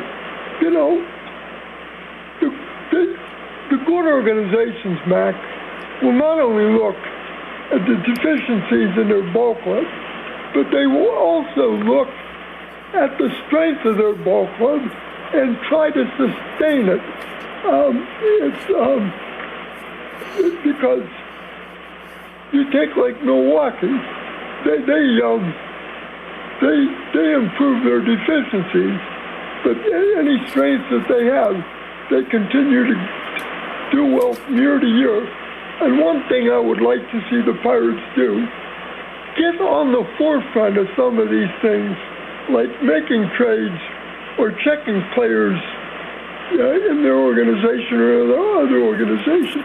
It seems like we always trail other organizations in making trades and going after people. Get on the forefront. Be the vanguard once in a while. And again, next year starts with the off season this year, or even before that if you're out of the race. Because what is a season but a manifestation of what your team looks like in the off season? That's all. All right. Good points, Chuck. Thank you very much, sir. Appreciate it. Chuck brought up a good point and had me searching through. That Cardinal series was bad. That hurt. I'll admit that kind of flew off my radar a little bit. And, if you think about where the Pirates were at that point, that was taking 2 or 3 in Milwaukee. The Texas series was not great there. If you backtrack a little bit more, they had a solid series against the Nationals, the Rays, that whole homestand. They had taken 2 of 3 in Wrigley. Coming off a sweep of Baltimore like that, they were flying pretty high at that point. In that Milwaukee game, remember, I believe Skeens was outstanding. Griffin, that was right when he started to find his form. And then you go home and, it just that one hurt. But, at the same time, if you continue to look at the Pirates' results, they bounce back, they sweep the Reds, they go out west, they take 2 of 3 from Arizona, they lose 2 of 3 to San Francisco. That last one they should have won, lost it in 12 innings. There have just been weird, kind of face plants at times, swept by the Phillies. Obviously the Phillies are a good team, but you'd want a little better showing. And then, you take 2 or 3 in Houston. I'm talking about the end of May, Twins at home, go on the road, take 2 or 3 from the Astros, and then go to Atlanta and nope, swept there. There's just a little bit. And I mean, you know why. Those listening know why. It was the bullpen. The reason the Pirates could not develop a winning streak for much of this season, they'd have a little bit going, a little bit going, a little bit going, and then Dennis Santana or Justin Lawrence at various times or whatever. It just did not. There were all kinds of culprits back there, and the bullpen in the first half was not good enough. Ironically, the bullpen was not good enough in the first half, like I was talking about, and then the second half, the bullpen has been good enough. The starting pitching overall just hasn't delivered upon expectations. The offense was really, really, really good in the first half, and in the second half hasn't been that much. A 665 OPS, like I said, 23rd in Major League Baseball. Let's keep this going. Ryan in the car. What's going on, Ryan? Hey, Jason. How are you? I'm doing great, man. How about yourself? Oh, not too bad. Hey, I got a couple quick questions, points, whatever. First, is there going to be a season next year? Do you want me to do them all, or just the one by one? You want me to reel them off one by one? No, I mean, I go back and forth on this, man. I really do. I mean, if I had to answer right now, I'd say no. It's scary. I think they're so far away, and what players want, what owners want, that I just and I don't know how you come to a reasonable compromise without sort of staring at each other for a while and then realizing this is dumb and come back together. So I don't know. It could also change in a week if you hear there's some sort of momentum. There's so many different answers going around about this stuff. Sure. All right. Secondly, does Henry Davis's defense outweigh his hitting? And the fact that Endy Rodriguez seems to be injury prone, is that also a factor? Yeah, I mean, the fact that Endy is injury prone is a factor, and I don't know what you do with Endy. I'm not expecting him to play again this season, and if that's the case, he's injured so much. Did they keep going down this road with him? Prior to Rafael Flores, I would have said that yes, his defense outweighs the offense. But right now, I'd be riding the hot streak, riding the hot hand. You could also play Flores quite a bit at first base. He's not a bad first baseman, and Spencer Horwitz hasn't hit. So that's answering the question in a roundabout way where, Henry Davis's defense does, its value is legitimate, but I'm not going to go out of my way for, a key situation to have Henry batting. I'd probably go the other way. Sure. But yeah, his defense. It's just hard to answer that question. Does the defense outweigh the offense? It just you kind of weigh it differently, and yeah. Anyway, what else you got? Is it? It's funny how he came full circle, though, right? I mean, he was a great hitter. Oh, totally. He was an awful defensive catcher, and now he's an incredible catcher, and he can't hit to save his life. Yeah, yes. I just find that's like a Hollywood story or something. I don't know. I don't know how much that would sell in Hollywood, but no, you're right. It's so weird. He came out of college. I cover. Go ahead. No, go ahead. It's just amazing.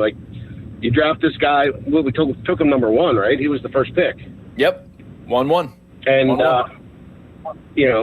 touted as this amazing catcher, hitting catcher, and now he's touted as someone you could play 2 days a week and can't hit himself out of a paper bag. I just find that crazy. I mean, at least to me. How about an even crazier take, man? I still think he can hit. I have to see it. I'm not saying, but I do think it's in there. I don't know if it'll come out, but I think the ability is in there.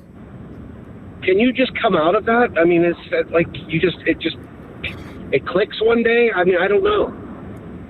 Yeah, I mean, it would be hard. It would be all hard. Right, but let's move beyond the Henry Davis. Any chance we sign Lau in the offseason?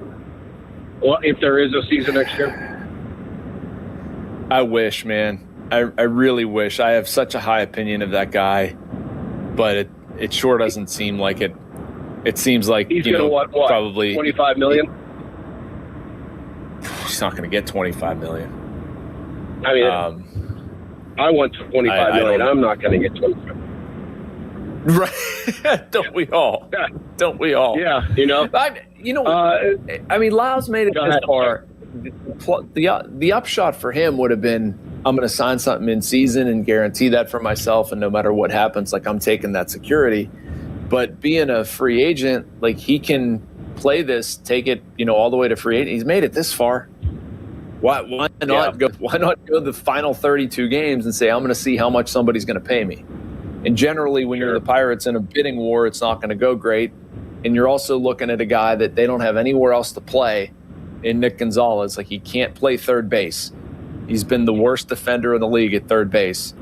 But he can play second. So you're telling me I'm going to remove Brandon Lau and I'm going to save $10 million by putting Nick Gonzalez over there. I'm going to hedge my bet that they're going to spend the difference in that salary a different way. And they have other needs. So as much as I'd love to see Lau, I hope I'm wrong. I really hope that they come at it because I think he's such an important personality. I'm not sure I see it. All right, Jake. I do have one more if you got a second. Yeah, I got all morning. Outside of the bullpen initially at the beginning of the season, did Cherington's one of his biggest mistakes not adding a reliable fourth or fifth starter at the beginning of the year? Yeah, I think so. Because look right now. Yeah. Considering Ashcraft is probably close to his innings, and who knows, whether Jones or, obviously the Skeens thing was unpredictable, but just having that veteran presence to 8 innings, I mean, geez, that would have been huge. And, obviously that snowballs down to the bullpen at some point as well, I would think. Yeah, and I just thought they could have had another veteran in that group. Like, look at what Lau and O'Hearn have done for the position players. And even Marcell Ozuna. Like, I know the on-field results were not good, but, like, he was a very good, like, leader veteran for Cruz, Valdez, all-team, Connor Griffin, like, all these guys. Like, he was a legitimate, excellent teammate. Like, imagine having somebody like that on the pitcher side. Like, I just think that would have helped. And now we're getting into a period where, Carmen Majinski's not held down that 5th starter spot. So, yeah, I do think that was a mistake. Well, thanks, Jay. I appreciate your time. All right, man. Appreciate you. Man, we got a lot of people wanting to weigh in. This is awesome. I love the back and forth and the participation in the show. Please do hang on. I have to get to a break. Got a few reads so Joel doesn't yell in my ear and tell me to get on with it. But no, the Fan Text Line is brought to you by Edgar Snyder and Associates, personal injury law firm where they always say there's never a fee unless we get money for you. And Fan Twitter, it's brought to you by South Hills Chrysler Dodge Jeep Ram Route 19 in Peters Township. This is Bucko Talk. I am Jason Mackey. We are brought to you by Westminster College. Fall open house, September 19th. You can visit westminster.edu for details. More of your calls, more of the discussion about the Pirates. How did we get here? What bothers you? Do you have any hope that this can turn around? If so, I want to hear it. Maybe they should hear it. Well, I don't know, but we'll go through last night's game a little bit more, some storylines, and what do you want to see happen? If this goes kind of where it's trending, what does this offseason need to look like? Plenty to discuss. Jason Mackey here in Los Angeles, Joel Nelson back in our Green Tree Studios. You're listening to Bucko Talk on 93.7 The Fan. Sports Radio 93.7 The Fan. You listen to them every day. Now you can watch them too on the Fan Video Stream powered by Bowser. Catch your favorite 93.7 The Fan host live on the Fan Video Stream. Just hit up 937thefan.com. Sports Radio 93.7 The Fan. Now, Fan Headlines powered by Bowser Chevrolet. Steelers fell to the Jets 17-0. Pirates fell to the Dodgers 5-4 in 10 innings. Game 2 between the Pirates and Los Angeles will be tonight at 7:15. 6 o'clock is the North Shore Tavern leadoff show with Paul Alexander as Jared Jones will take on Tarek Skubal. Fan Headlines are powered by Bowser Chevrolet. For more, go to 937thefan.com. Citizens is your live entertainment partner in Pittsburgh. Cardholders get access to pre-sale tickets and skip the line entry at 2 of Pittsburgh's hottest venues. Shouldn't you have the debit or credit card that offers exclusive perks?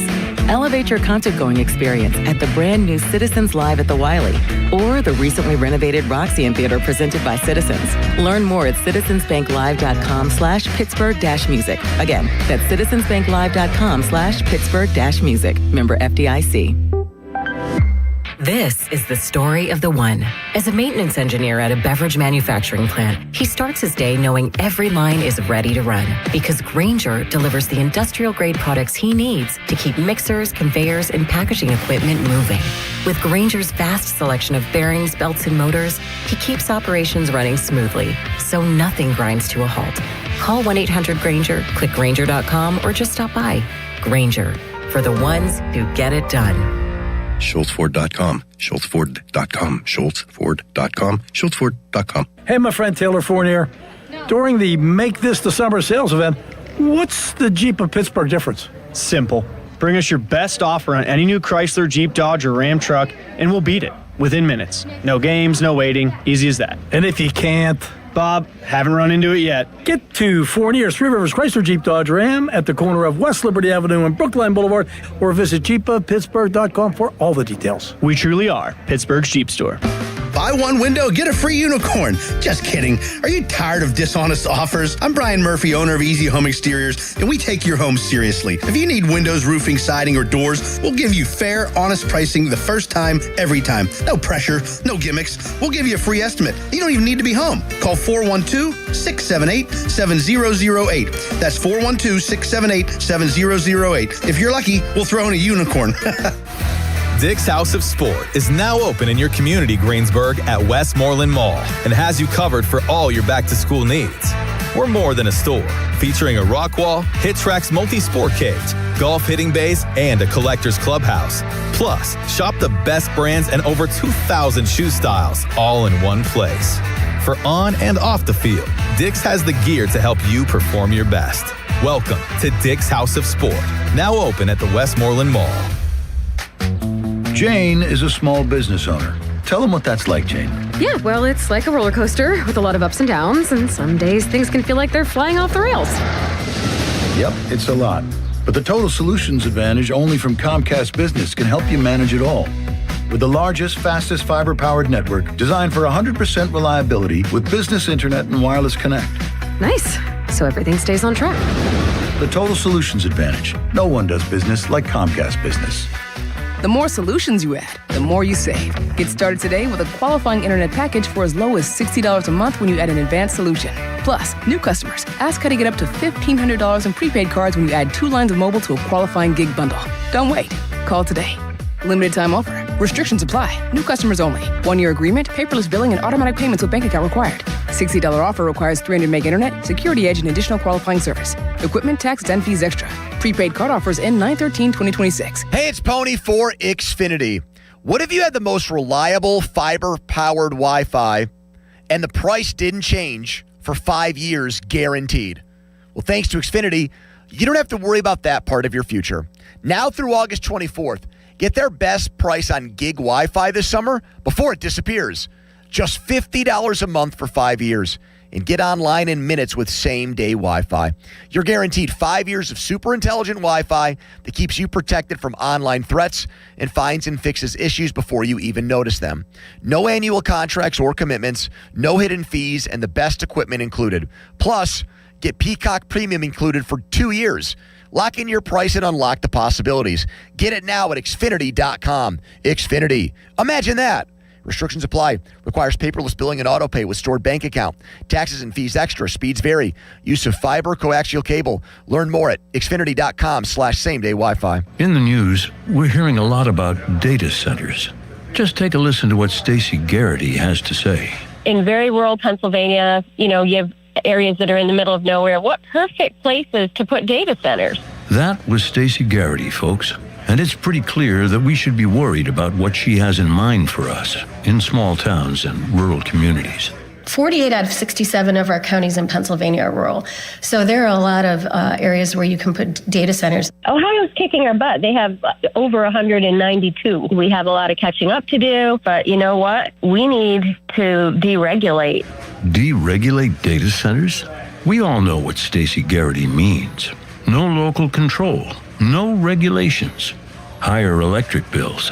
Go to this website, truthaboutgarrity.com, and see for yourself why we can never trust Stacey Garrity to look out for us. Paid for and authorized by Shapiro for Pennsylvania. Live from the ShorkeyMitsubishi.com studios, North Huntington and North Hills. Back to more Bucko Talk, brought to you by Mike Camlin Hyundai. All right, welcome back to Bucko Talk here on a Saturday morning. Jason Mackey from my hotel room in Los Angeles. A tough one for the Buccos last night, losing to the Dodgers 5-4 in 10 innings, as you've been hearing. Just the step back they didn't need. I'll put it that way. You get O'Neal Cruz back, hits a 2-run homer in the 8th. Things are buzzing, looking pretty good for the Pirates. O'Neal Cruz, by the way, has been outstanding since coming off the IL. 3 for 9, 2 home runs, 5 RBIs, 4 walks, a stolen base. Thought he made an excellent sliding catch in the outfield last night. He's been authoritative, vocal, all that stuff, but obviously was not to be. Tommy Edman in the 10th, singles off Gregory Soto, ruins what was actually a pretty good night for the bullpen until that point. Had gone 5 scoreless, and, it's just the game that the Pirates needed to win, and they did not. So let's go back out to the phones, hear from some of you, way through some storylines. Jeff in Bethel Park, kick us off. What's going on, Jeff? Hey, Jason, listen, man, first of all, thanks for your commitment to what you're doing. I know it's like a dream job, but, listen, your family is committed to it. You're committed to it. So thanks for what you're doing, man, waking up early and hanging with us. I love it. I love it, man. It's not a job. I'm very lucky. Yeah, I know, man. Listen, I just found my dream job, too, so we're all good. Listen, everybody else calls in these stations and says, I've been a Bucco fan since 1956, sneaking into Forest Field or whatever. So, I'm a child of the late 70s. I'm almost 50. My dad was taking me to Bucco games in the early 80s when they were really bad. But those are my heroes, you know what I mean? Still to this day, Bill Madlock, Jason Thompson, Johnny Ray, all those guys, Omar Merced, whatever. It's like I'm Bucco for life, you know what I mean? So I can't not watch the games. I can't not root for them. That's just me, man. It's to the core. I moved away when I was 9 and came back 3 years ago. So 37 years away from the city. And it's, it's good to be back, be in the environment. It's cool, man. I was living down in Florida and then went to school in North Carolina and all that. But, nice. Here's the thing. The lineup has exceeded expectations. The pitching has not lived up to it. But injuries are a real thing in sports. Like, they can kill you, if you don't have the depth. And that's where, ultimately, I think we just get killed on. We don't have the AAA guys to call up that can still mash, I mean, like, the Dodgers have those guys. I mean, like, if they can afford injuries, they can afford bumps in the road. When you build a lineup like we did and a team like we have, and it's like everybody says this preseason too. It's like, okay, we all understand though, the ceiling is this, and it is real. But everything in that lineup, in that pitch, everything has to go exactly the way it is on paper. If it doesn't, then we're in trouble. Like, it's not going to happen. Yeah, it has to go exactly as Cruz has to go 30-30. KG has to be what we think he is. Skeens has to be the ace. It's just like everything has to go your way when you're a team that doesn't have the ability to win in those margins like we talk about. Like, everything has to go exactly as planned, and if it does, you're a World Series contender. With the, if the pitching staff that was what was, last year's pitching, this year's hitting, we're knocking the Brewers out of first place. I mean, it's crazy. The weird part for me, man, let me just jump in a little bit. One of those things teeters, and we've had, injuries plus bad pitching. Those are 2 out of 3 you have to have right. And I'm sorry, we deserve to be where we are because of those things, luck and skill. Yeah, the weird part for me is that, like, I agree with you on the depth and all of that. They've been hit harder on the offense, but they've scored more than enough runs to win games. Like, even addressing you lose KG, lost O'Hearn for a small stretch, losing Cruz for 59 games. I mean, all of that stuff hurts, but it's not like they haven't scored enough runs to win games. Where like the bullpen stuff, and I was talking about this in the first segment, that's what bothers me, because those were winnable games. and you're a small market team, right? Like, you have limitations. You're not going to outspend the Dodgers. I understand all of that. But that is that is the area where you don't have to spend a ton to get a good bullpen. That does not cost premium dollars.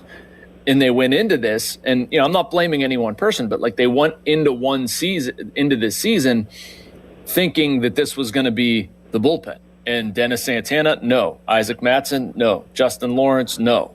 I'm probably forgetting a few guys, but like, that group and the lack of performance there. And it's not even to absolve the starters. Like, the starters haven't been good enough either. It's just, I feel like the offense, even with the injuries, has done enough, and there hasn't been enough consistency, performance, execution by, players. And, we can, not good enough deployment, not good enough roster building, all of that. Like, it's all a fair topic of conversation, in my opinion. Just look at what side, we bolstered, to me, has been we more bolstered the bullpen at the trade deadline, and what did we give up for it? Hardly anything. I'd give every single one of those trades an A at this point. Yeah, every single one of them. Bacher, right. He was an opener, threw 3 strong innings one afternoon. Like, these guys have all, when they've had chances. Now, it just unfortunately couldn't catch a lead to use the bullpen the way we needed to all along the whole season. Right. With this strong group we have now, it's like too little, too late. And I don't know if you would those trades have been inflated if it was mid-season or early season, to try to correct it early. We can all, I don't care, man. I don't care if they were inflated. If they had to give up more, so what? Do it. I wouldn't have sat here and looked at Ben Cherington and said, "Oh, you gave up too much." No, this was a clear deficiency for the team. You have to give up more. I understand that. Like, people aren't interested in making trades at that point in the year. Make them interested in making trades in the year. You got to sell it. If you go out and say, "I know we overpaid for this, but this is the deficiency in our team. We have to fix it." I think we're pretty understanding. You fix it in May. Yeah, you fix it in May. Like a CEO would. It just wasn't very business run. I mean, if you want to, we can all go get on that road, I guess. But thanks for your time, Jason. Well, good to have you back, Jeff. Appreciate the call, man. Have a great Saturday. I can't say enough. Like, I love what these guys have done. And we saw them all except Oval last night. Kirby Yates been great. Blake Bacher has been great. Mason Montgomery is a legitimate back end power arm. He's been fantastic. Luke Weaver had one hiccup. The only thing you can say about Luke Weaver is just he's been in the witness protection program. Like, he hasn't pitched that much. He's pitching more. I just wish they would have gone after it earlier. And, we talked about one of the things as we look back on the season that's frustrating. Like, obviously, injuries, you're not going to stop them. It stinks who was injured. You don't want to lose Cruz. You don't want to lose Griffin. Clearly, the offense changed quite a bit. Even somebody like Spencer Horwitz, who I think has some sneaky high value for this team, he was injured. And then since he's come back, he's hitting 115, 6 for 52. So, I mean, some of that, it's unavoidable. But to me, it is avoidable early in the season when you're losing games that you should win, and things like constructing a bullpen that are within your grasp as a small market team. It just has not been good enough. And, I mentioned the starting pitching. Like, you're making a decision. You're going out on a pretty big limb there. You're saying this guy, Oscar Marine, who got quite a bit out of the pitching staff, say, we're not satisfied with that. And I understand it. Like, I understand shooting for greatness by all means. And the level of talent that they have pitching-wise, like, I get it. But you make that decision, and there are consequences that come with it. And then when you regress, a lot of people are going to do what a lot of people have done this season, and they have very high standards for how they're going to evaluate this group, because that's what the standard you've set. That's what you've said. You said what we did last year is not good enough, so we're gonna make a bold move, and the bold move has not worked out. All right, Jim and Jefferson, you're next up on Bucko Talk. What's going on, Jim? Yes, sir. There was an interesting comment last night. I think they said that the Pirates have not won an extra inning game in Los Angeles since 1993. So I was so hoping the hidden vigorish that Bob Prince would always talk about would finally catch up and we'd win that. But but I'll tell you what, I did talk to you a few weeks ago about them pinch running for Valdez to take a bat like that out of the game close to the end of the game when the game is potentially tied up. And again, he did it last night. I don't understand it. I think it's over managing. It was really a bad move, and it cost us at the end to pull Flores out of there. And the other thing, I guess I've got a question to ask you is, Montgomery didn't throw that many pitches in the ninth. He was great. You mean he couldn't come in one more inning and pitch a little bit more? I don't understand it. Can you explain that to me while we put Soto in? I don't understand it. How many pitches did he have? Did Montgomery have 10 pitches? I don't think so. He had I'm looking it up right now, sir. He had 13. 13? He wow. threw 13. Okay, it was a little more than I thought. Because honestly, I mean, I don't understand it. You see some guys go in there for have 20, 30 pitches. I don't know. He was great last night, and we needed that at that time. But and again, that pinch running for Valdez or Flores, your best bats when you've got a close game like that, I don't understand it. I don't think it's that important. I think it's over managing. But that's me, Jim, I appreciate the call, and I agree with you on the over managing with Davis. I would have preferred to keep Flores' bat in there. I outlined, why Don Kelly made that move. It was not a defensive it. I would rather keep the bat in the lineup. I don't think you're making the move I don't think you're getting enough by making the move. I disagree with you on Mason Montgomery, though. I'm fine with him throwing 13 pitches there. I actually don't think Gregory Soto threw poorly. Like, he was, very close to getting out of that inning. You've got a base runner on second base. He strikes out, who was at Alex Call at the time. They intentionally walk Mookie Betts. He gets a ground ball to second base. I agree. We had a caller chime in. I don't think that was a double play ball. And then he makes a pretty good pitch below the zone to Tommy Edman that Tommy Edman puts a good swing on. He gave up a single in the grand scheme of things. And you could say we're going to go pedal to the metal with Mason Montgomery. I get it. But the byproduct of that then is Mason Montgomery more than likely is unavailable for today. And if it doesn't work out, you've got a game where you absolutely have to win. And your best reliever, your second best reliever, him or Luke Weaver, is then unavailable. I'm fine. You want to keep it there in the ninth. Mason Montgomery did that, and counting on Gregory Soto to do the job. Like, he makes a pretty good amount of money. I'm going to count on him to do the job. And, by and large, he did. You can't keep the opposing team from getting a single. That's just, it's kind of the way extra innings works. If anything, it irritates me more, going back to your original point, and that, the Pirates in their top of the 10th, Brian Reynolds with a hard single. You've got first and third, nobody out. You have to score. You simply have to score. Nick Gonzalez strikes out in a 9-pitch at bat. They intentionally walk O'Neal Cruz, and then Henry Davis Taylor made 6-4-3 inning over. I'm more frustrated by the fact that they didn't get a run in the 10th, and then the Dodgers get a run, and then we're playing on to the 11th. I'm not that worried about Mason Montgomery not pitching. But anyway, let's go to Jonah in Harrisburg. What's going on, Jonah? Hey, Jason. Thank you for all you do. Shout out to you for waking up at like 5:30 in the morning to do the radio show. But there's something you said on the call with Chuck that was talking about Ben Cherington and all that, and it was about like the bullpen and May, we just struggled. I don't understand why, as Pirate fans, and you listen to this week after week on Ben Cherington's show, that we need internal improvement. But Ben didn't act and react until August 3rd at the trade deadline. I think Dan Tangrilli and every other caller was talking about how we could have set the market, overpaid for it. That's one thing. We should have done that, and I don't understand why we didn't. I agree. But shout out to you for like staying professional and like doing his show, because I don't know him personally. We only see him from what he says online or on your show. So kudos to you for maintaining that professional relationship and all that. The other point I wanted to ask was, I have my notes here. I'm sorry.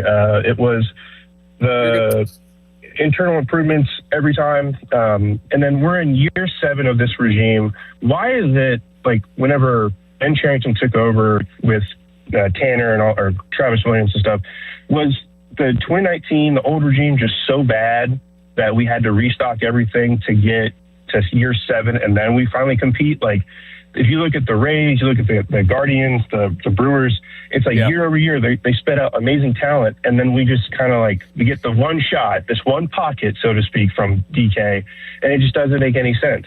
So can you like elaborate on that? Was it just that bad in 2019 when they took over? Like, I'm just curious to have a better understanding before I get so frustrated. You got it, man. And thanks so much for the call. I appreciate you taking notes. That's awesome. Big note taker myself. Let me start and work backwards from that. And thank you for the call. Yes, it was so bad, but I'm also not explaining away how long it's taken. Like the process should have been shorter. So please understand that as I start to talk. But it did require some work to get out of where they were at in 2019. I don't question them making the move when they did. If anything, I question them not making the move earlier. When this new regime took over, one of the big hurdles that they faced, no pun intended, was dragging the organization, especially on the pitching front, into like this century. They were way behind the times in terms of how they were developing pitchers, not necessarily drafting, but they weren't getting the most out of guys. Remember Garrett Cole, Tyler Glasnow, et cetera. They were not doing a great job utilizing technology. To Oscar Marine's credit, he was actually very good at that stuff. But it was obviously not just him either. But they had a lot of changes to make. The farm system back then, think about 2019 and who they were calling up. Like they were calling up, a James Marvel, for instance, or a Jason Martin. Those were your sort of lifelines, and Will Craig. And if you look at some of the drafts, that fed those teams, they didn't get anything from those drafts, especially up high. And so like a lot of stuff that was happening was not going well. Look at where the Pirates are at right now with, let's say Paul Skeens, Connor Griffin, Seth Hernandez, the advantages of picking in high spots. The Pirates had, similar, they had pretty decent draft positions and they weren't reaping nearly enough talent from that. The farm system was not in a good place. I know it's kind of fluctuated. I know they haven't juiced as much as anyone would like from drafts, but it's still been pretty good. It's at least been top heavy.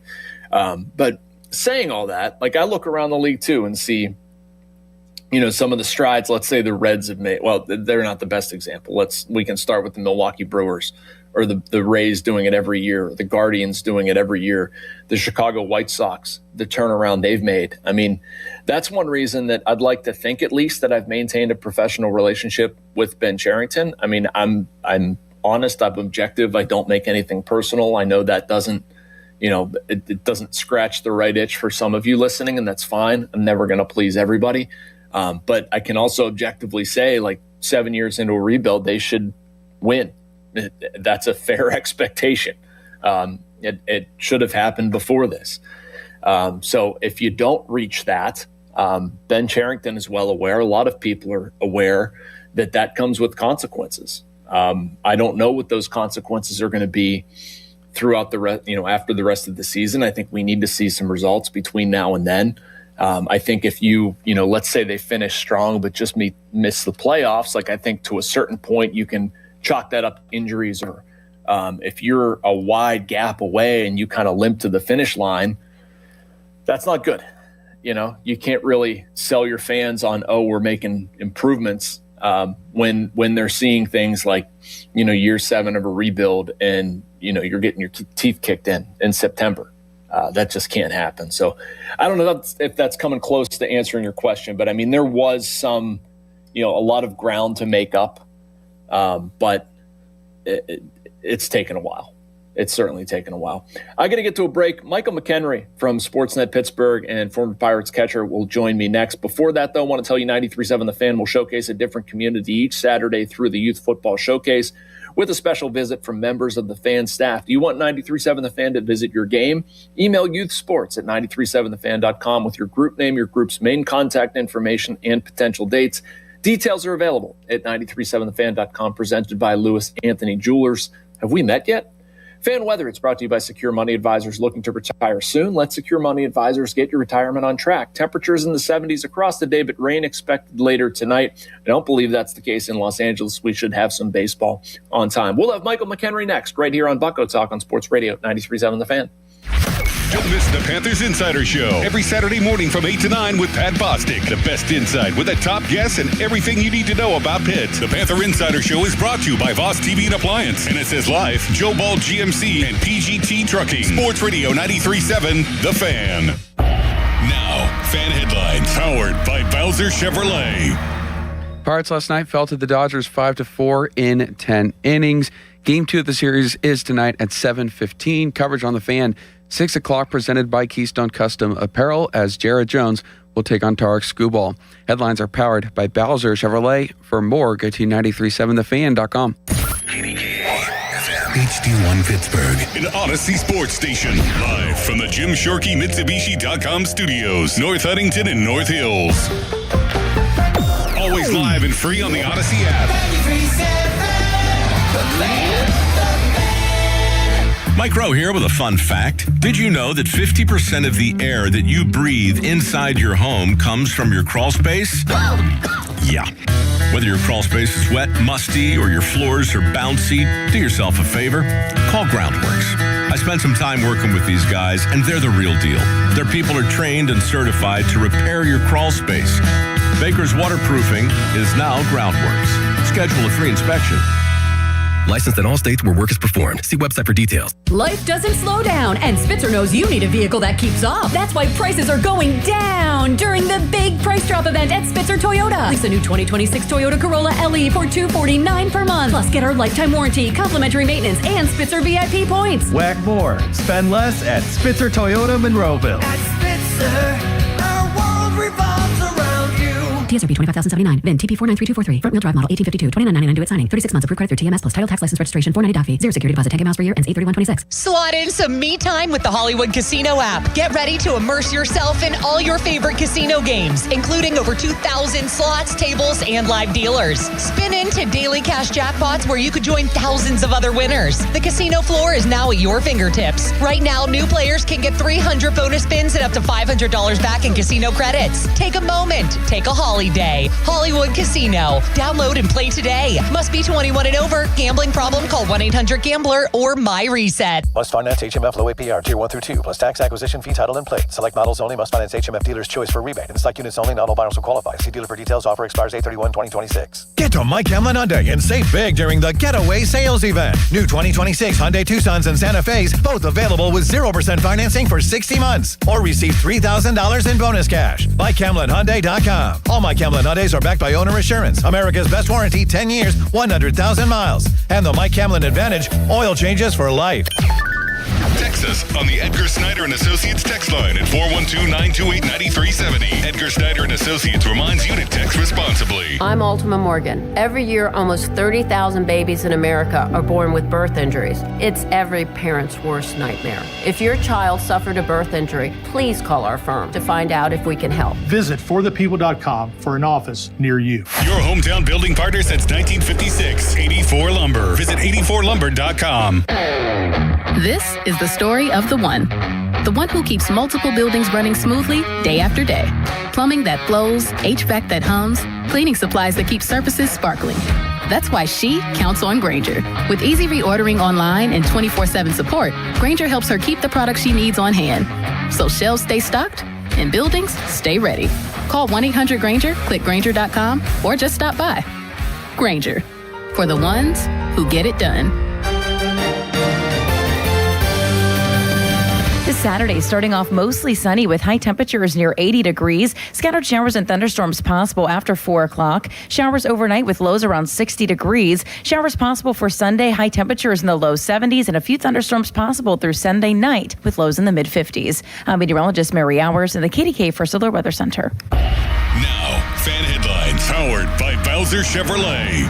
Joel Nelson for Fan Headlines. The Pirates last night fell to the Dodgers 5-4 in 10 innings. 7:15 is tonight's first pitch from Los Angeles. Coverage on The Fan begins at 6 o'clock, presented by Keystone Custom Apparel. Jared Jones takes the mound for the Pirates. Tarek Skubal for Los Angeles. More headlines at 937thefan.com. Headlines are powered by Bowser Chevrolet. 93.7 The Fan is cleared by aquickdrain.com. Back to more Bucko Talk, brought to you by Mike Camlin Hyundai.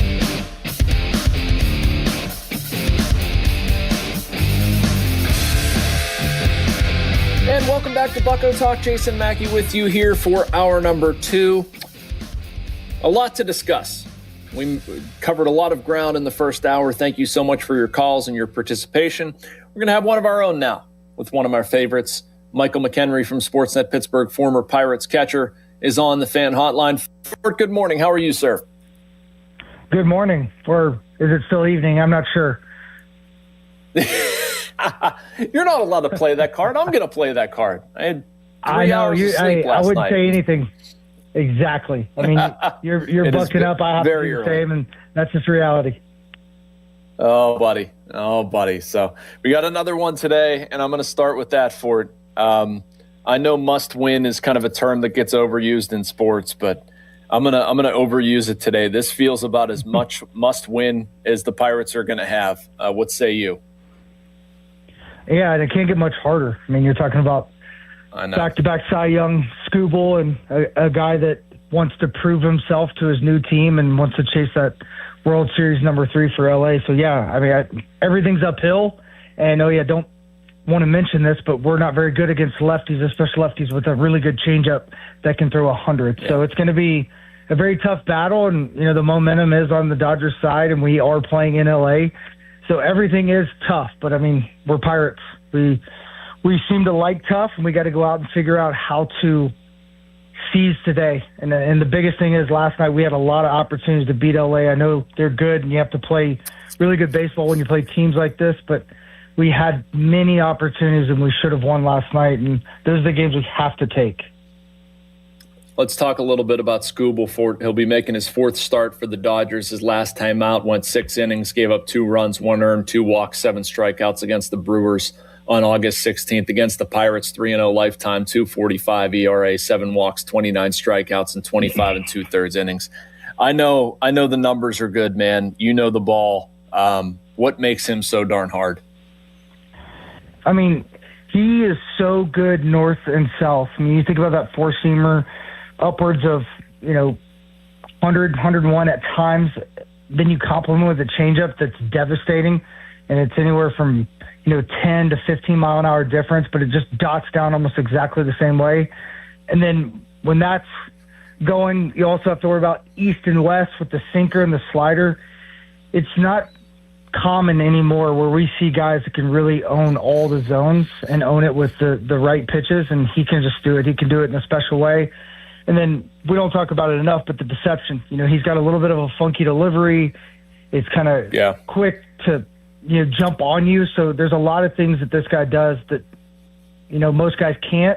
And then you add really, really good command. I mean, that's what's crazy about watching last night with Yamamoto and then with Skubal. These guys just own the zone. It's just like Ashcraft. They just suffocate it. They're saying, go and hit it. I'm going to throw a ton of strikes. You have to try to figure it out, but they do it with just authority and then also with compliments of, hey, I'm going to back it up with, hey, here's my changeup, and then the Tokyo Drift slider, and then the nasty sinker. I mean, Yamamoto last night, Mackie, when we got to the fastball, I was like, man, we are on one. We're hitting his fastball. Nobody's hitting his fastball. I mean, the league is hitting under 160 against both fastballs, and then all of a sudden he starts throwing that sinker back door to righties and front hip off lefties. I'm like, okay, that's why he's different. We have no shot if he keeps doing that. And sure enough, look up, 107 pitches, quality start in the 6th or 7th, unreal. Yep. And that was the game they should win. That was the easy one of the 3. You have Blake Snell hanging out on Sunday. Oh, my goodness. Yeah, and Blake Snell pitches better late in the season, but we have beat up Blake Snell. He is a guy that, you can take a team approach, and if he's not on, you may beat him. So we still have a chance to take 2 out of 3. We just have to find a creative way to beat Skubal or at least push him out of the ballgame. Yep. He's Pirates this season, by the way, 12-27 against left-handed pitching. Fort mentioned that earlier. Jared Jones goes tonight for the Pirates. One bit of good news to me is him pitching at Dodger Stadium for the first time. Grew up a Dodgers fan, going to a bunch of Dodgers games with his grandfather. Seeing him in the clubhouse yesterday, he was absolutely elated to be there. A different sort of version of Jared Jones. I'd imagine he's going to have some adrenaline going.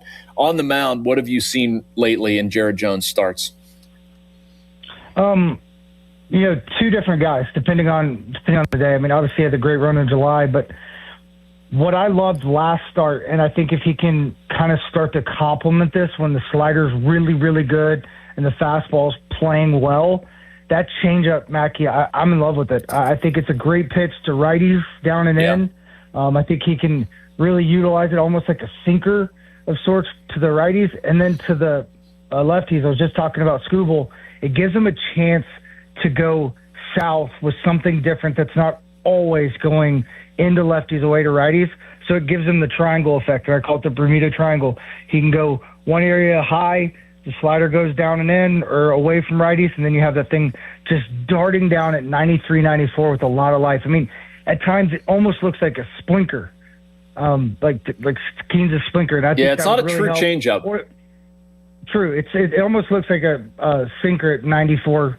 Every now and then it's 95. But that, and then if he could get the curveball going. But those three pitches I think are going to be so important today because there's a lot of guys in this Dodger lineup, including Ohtani, that own the inner third of the plate, and they own hard fastballs at the top of the zone. So he's got to try something. I'm hoping it's that changeup or the breaking ball at the bottom of the zone, but we'll see. You're listening to Bucko Talk, chatting with Michael McHenry here for a little bit. Fort, Bubba Chandler last night, I wanted to get your take on it. I don't think he was bad. I don't think he was great either. Goes 4 innings, gives up 4 earned runs, 2 walks, 6 strikeouts. He talked about this a little bit afterward. You guys probably had it on the post-game show about kind of letting the moment get a little too big for him at times, but what did you see from him last night? I know he had a 2.16 ERA in August. He'd been pitching very well. He called last night kind of a relapse. What did you see that was maybe a little bit different out of Bubba? I don't think it was a relapse. I think it was he didn't identify how good the changeup was last night. That second at bat Muncy had, and that first pitch changeup, I almost jumped on top of my desk and started dancing. And Steven right next to me. You should have. That would have been good. On his desk. Yeah. I mean, I do it all the time, so it's kind of used to it. But he's been so good with that fastball and slider. Slider's been his ground ball pitch. He wasn't quite as sharp with it, but he had to continue to throw it. And I think that's the evolution of his growth, right? We've seen him go from the first half where he was out of his zone, missing a lot, very predictable, to now the slider has been that complement pitch that's got him in the zone, makes his fastball play better. Last start was the breaking ball came into play. This time it should have and could have been that changeup, and that's his best weapon. And I think that's where it's going. I don't even think it's a relapse. I think it's a once and done. He can move on. But when you play the Dodgers, sometimes it speeds you up. And you see who's in front of you. You get in trouble real fast. And then all of a sudden you have to make pitches. And he went with what was comfortable and what gave him confidence, conviction over the last 6 starts because he's been so good. Fort, key sequence in last night, we were talking about it a lot in the first hour, talking about removing Rafael Flores Jr. He reaches on a strikeout and then pass ball. They bring him out for the Henry Davis pinch running, and then, of course, that lineup spot comes around again in the 10th. What did you think of that decision? Were you okay with it? Did you disagree? Where'd you come down on that one? I'm going to go back even further, Mackie, and bring up the question is Valdez wasn't in the lineup. And I'm not a person that likes to question lineups or anything else, but it is tough every time a guy that could accidentally sneeze and hit a homer isn't in the lineup, facing a guy that does a split that kind of goes into his bat path.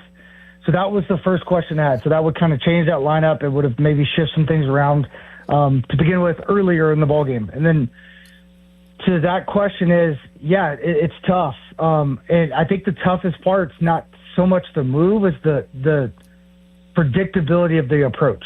If Henry would have just sold out right field and he would have gotten doubled up by hitting a ground ball to second base, I think I would have been like, okay, I saw the intention there. I saw what he was trying to do. But this is a guy that he leads almost the entire league in pop-ups or pulled air percentage. And he didn't get it in the air because you know what's coming. No one's going to throw him a fastball at the top of the zone. No one's going to throw it close to him. They're going to try to spin it to try to get him to roll over it. Because exactly what happened. As good as he hit it, he's just got to figure out, and I mean, we've said this 1,000 times, how to shift his approach, whether it's changing the way he sets up certain instances to just absolutely sell out to the other side of the field. Fort, another question about Rafael Flores Jr. He's been really good, at least offensively. I think the defense has been good enough. What has jumped out to you about him so far? The person. I mean, just the way he's answered questions, I like that. you know, and, you know, you could talk about ability and everything else, but he decided to make the change in Miami. And when guys do that, Mackey, that sticks because you're not having, you know, Comandina come up to you and say, hey, we need to go right knee down to shift this and this. I mean, I could have told you he should go right knee down a lot more last year, but then he comes back to this fully left knee down, and he notices the trend, and he wants to be better, and all of a sudden he does it, and he gets the affirmation and conviction immediately, and then same thing with the swing. He's owning who he is. He's not going to be a guy that hits the ball very well at the top of the zone, but he's a big guy that can shoot to just about any velocity down and middle and especially in, but he can cover away. So if he continues to do what he's doing and doubles down on who he is, knowing that he came from a really, you know, tough situation in California and what he was able to play in front of last night is incredible. Mom and dad never have seen him play. So yeah, like you want to root for those types of kids and guys. And also like he genuinely, Jason loves his pitching staff. Man, you know, I love that. So, like, we got another one. We have another Indy Rodriguez type guy that, you know, he may not be as joyful and outwardly with it, but, man, like, he loves the game. He loves his teammates, and he wants to be there. He wants to be great. Yeah, he's a good dude. I'm going to get into that story a little bit after we hang out for it. But Hannah told it. I talked to his sister and mom as well, just some special people, a special kid. A couple more minutes with Michael McHenry here on Bucko Talk. Fort, want to ask you one question about Paul Skeens, and I'll start it this way. Just where are you at with Skeens, and what's your level of confidence that we're going to see, you know, the previous level of Paul that we've kind of become accustomed to seeing the rest of the way here, because it would really help the Pirates? Well, you know this. I would never bet on somebody that's smarter than or bet against Paul Skeens. He's smarter than everybody in the room, and he knows himself better than everybody. I do think we're seeing a version of Paul Skeens that is pressing, that's doing things we've never seen. So ultimately, in the end, I think he's going to be better from all this. But I have a different take than most people do. You know, I think it started in 2025. His arm angle went up. He split the splinter into a sinker, which changed his pitch shape last year. And then he made that adjustment. How he did it, I don't know.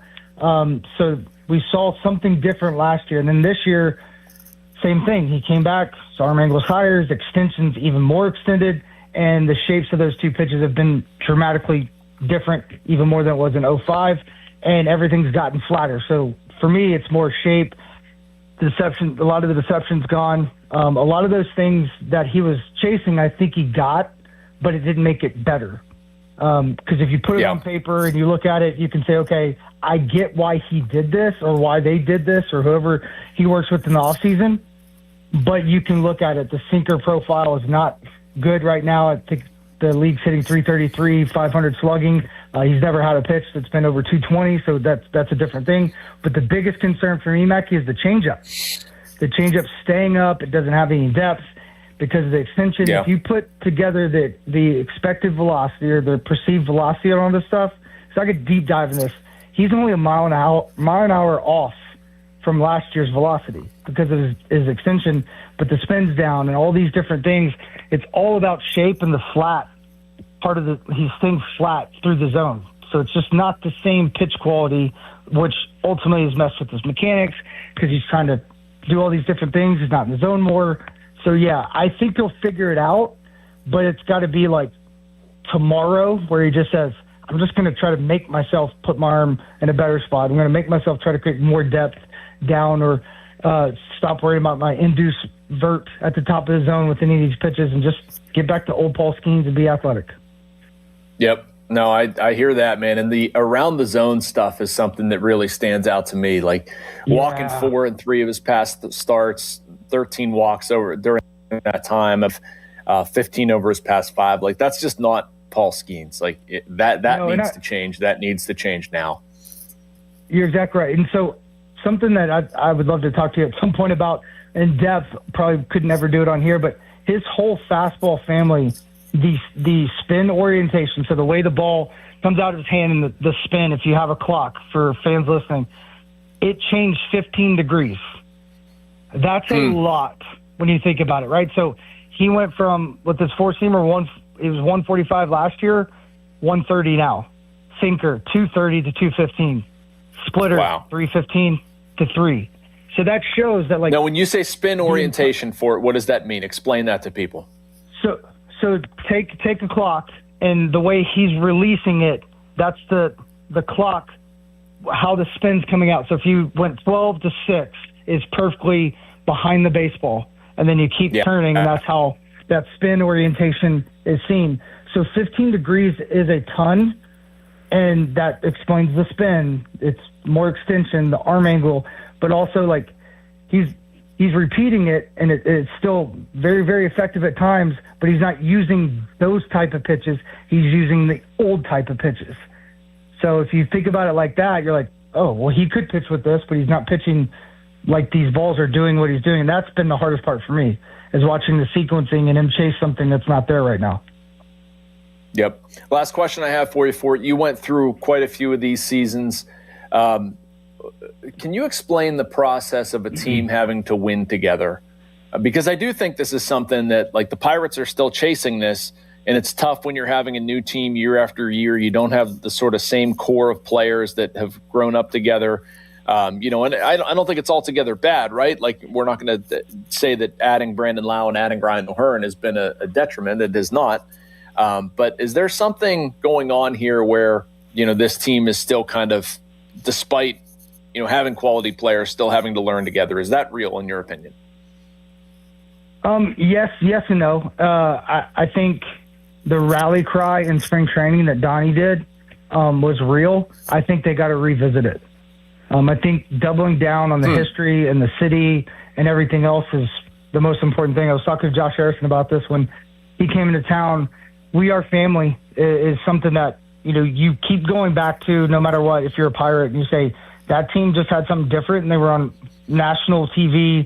They came up with a song, and everybody knew that the Pirates were coming when they were coming. And we just got to find that thing again, whether, it's Ashcraft that takes, the lead for the starting staff or whoever it is, but people just got to step up. I think when O'Neal Cruz came back and hit that home run, we put everybody on notice that, hey, our big guy's back, and we're not far away from getting Connor Griffin. So we have some big boost in the next, week or two coming, and we have to utilize it and double down, and it has to be player-oriented. It cannot be from the staff.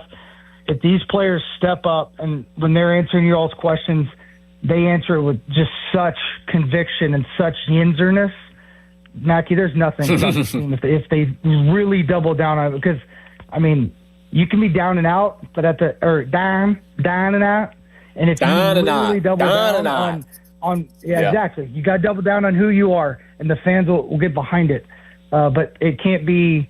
There's a lot of feelings of what has been right now when we're losing. Like, every time we lose, it just seems like hope's gone. But if that changed really fast, I think it could push us in a really good direction. All right, Fort. Always a pleasure, my man. Thanks for getting up with me today. Have a great pre and post on Sportsnet Pittsburgh. Always, Mac. We don't sleep. You don't? Nope. Baseball, you don't sleep normally. That's right. I'll sleep normally in November. All right, buddy. Have a good one. All right. Take care. Bye. That's Michael McHenry, Sportsnet Pittsburgh, former Pirates catcher. I like that. Channel the yinzerness. Got to get down.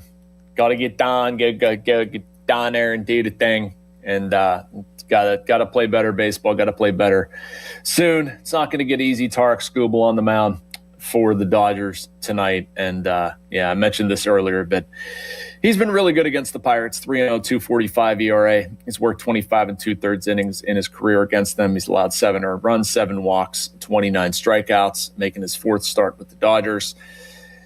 It's a lot.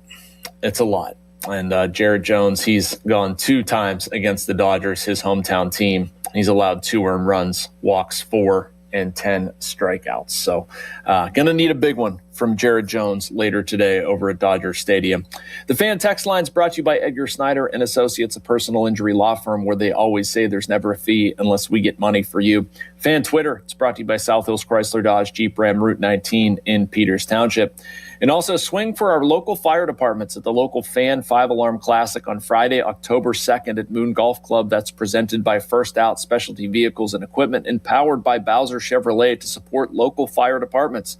Join us for a 9 a.m. shotgun start and plenty of fun and entertainment brought to you by the Botkin Family Wealth Management, Oakmont Bakery, and Contoaz, Menjin, Kilian, and Hassan Law, and in partnership with HM3 Partners Independence Fund. Search the number 5-Alarm Classic at 937thefan.com or check out 937 The Fan on Facebook, X, or Instagram to register your foursome. So we have about 30 minutes left. Want to hear from you again if you want to join in the discussion. 412-928-9370. Is there anything giving you hope the rest of the way? What needs to change for this? I do think that Fort brought up an interesting point about O'Neal Cruz. I want to talk a little bit about his future, about Brandon Lau's future, if there is a future for either of those guys in Pittsburgh long term.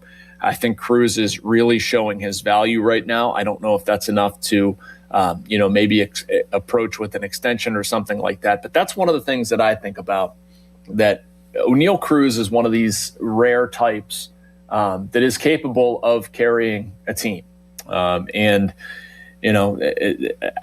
There's a different feeling, a different aura with having him back in the lineup and capable of contributing.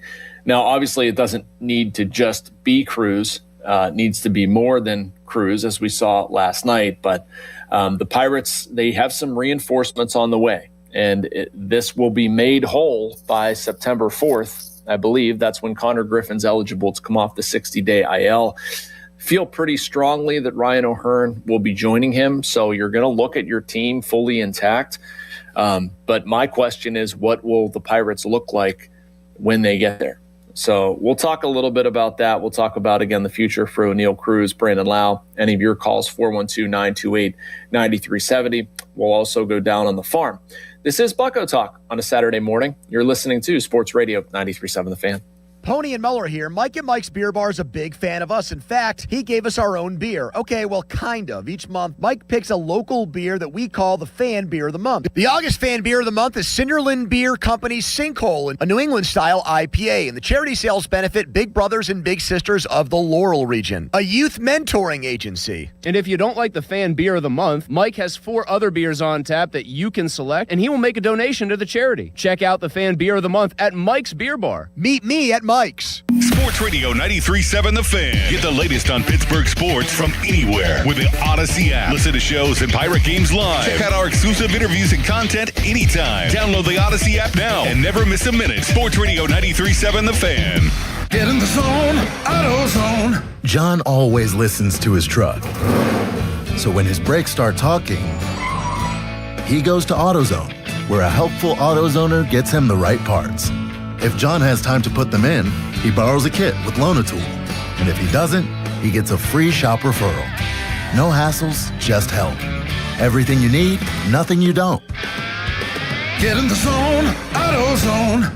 Deposit required for Loan-A-Tool. Restrictions apply. Hi, I'm Chuck McDowell, the timeshare cancellation guy and founder of Wesley Financial Group. And I want to set the record straight. I am not an attorney. I've never wanted to be an attorney. And the truth is, I really don't even like attorneys. If I sound like an attorney, I'll apologize. But what I've learned in my 15 years in the timeshare cancellation business is you don't need to be an attorney to get folks out of their timeshare. After 15 years and over 50,000 cancellations, I can tell you with confidence, we know how to get you out of your timeshare. Call us today and we'll send you our timeshare exit guide absolutely free with all your options for cancellation. attorneys, this was meant to be funny, so please don't sue me, especially my friend Kenneth from Black River Falls, Wisconsin. Call now for your free timeshare exit info kit. 800-854-4040. That's 800-854-4040. 800-854-4040. Getting Medicaid and Medicare benefits from different companies can feel confusing. With PA Health and Wellness, it's easier to manage your care in one place. PA Health and Wellness Medicare is called WellCare, but it's all part of the same trusted company. With WellCare, you'll have the same level of care management that you receive with PA Health and Wellness. Keep all your Medicaid benefits and enjoy simpler health coverage. Visit pahealthwellness.com or call 1-844-626-6813. It's the final lap of the summer sales drive. This is your last chance to secure end-of-summer savings at Jim Shorkey Mitsubishi in the North Hills. Like a new 2026 Outlander, the most affordable three-row SUV on the market. Backed by Mitsubishi's 10-year, 100,000-mile powertrain limited warranty and 5-year, 60,000-mile basic limited warranty. Drive yours home today for 0% APR for 72 months. Your deal. Your way. What a great day. At Jim Shorkey Mitsubishi in the North Hills. Call 412-453-8035 for offer details. Pittsburgh, are you ready to relive the magic? Almost Queen.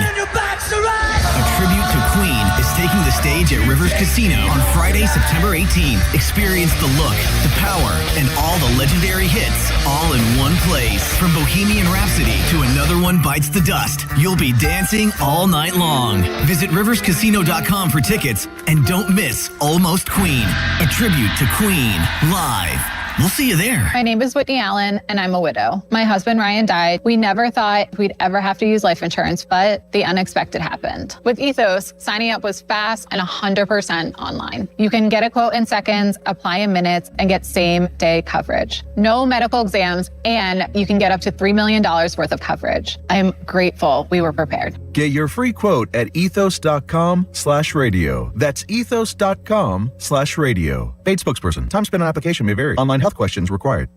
You've got a big day, so you use Unstoppable Scent Boosters to give your laundry non-stop freshness. So no matter how long the day goes, you can't stop this power, this walk, this pose, this strut, this look, this talk. Your clothes will be so fresh you can confidently strut into that end of the day meeting like a bosses. Let's talk business in my office. Add new Unstoppables beads to your wash for 24-hour non-stop freshness so you can smell unstoppable.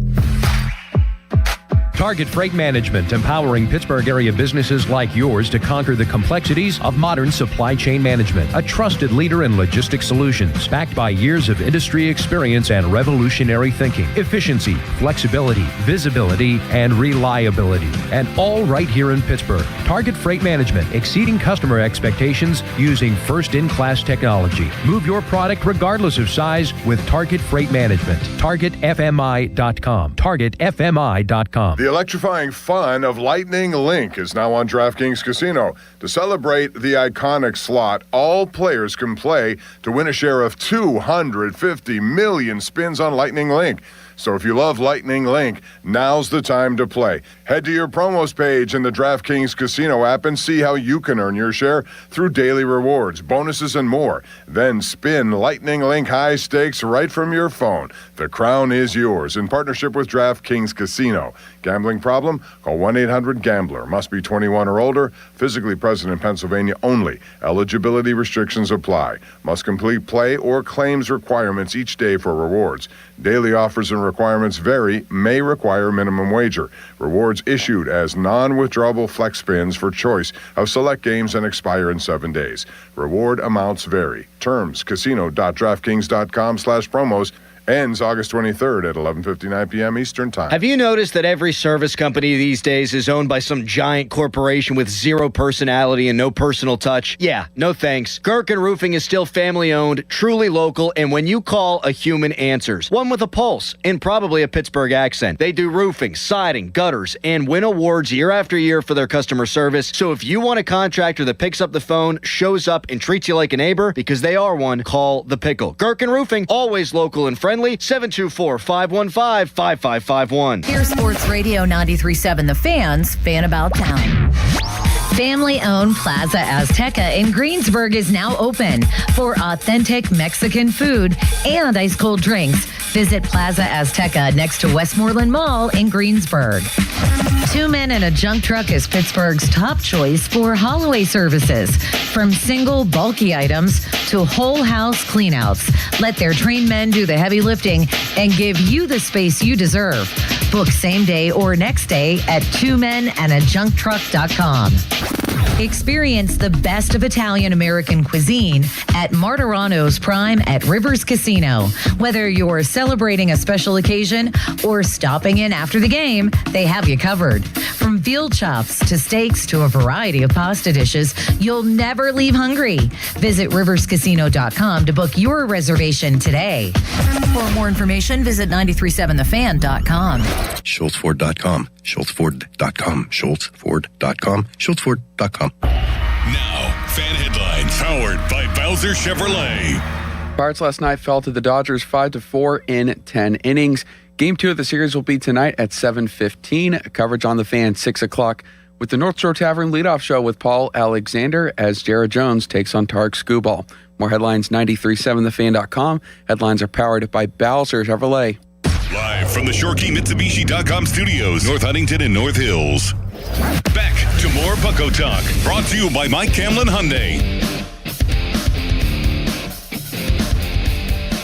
And welcome back to Bucko Talk. Jason Mackey with you here on a Saturday morning, going through all things Pirates, talking a lot about last night's game, a 10-inning loss for the Pirates to the Dodgers, of course, and then setting the table for today.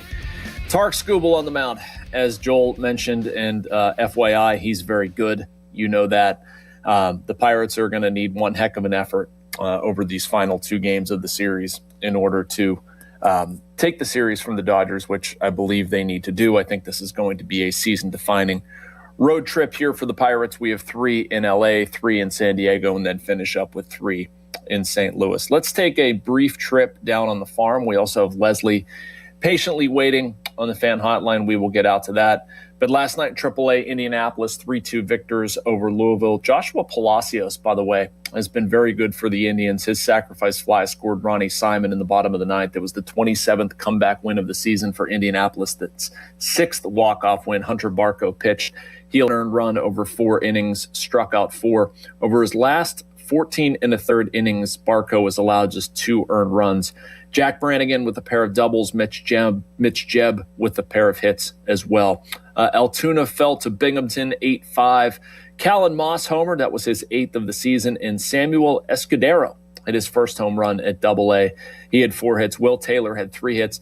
The Curve has 123 home runs in 116 games, meaning Altoona is on pace to set the franchise record in home runs this season. Greensboro, 6-2 winners over Bowling Green. Wyatt Sanford went 3 for 5 with a home run, his 13th.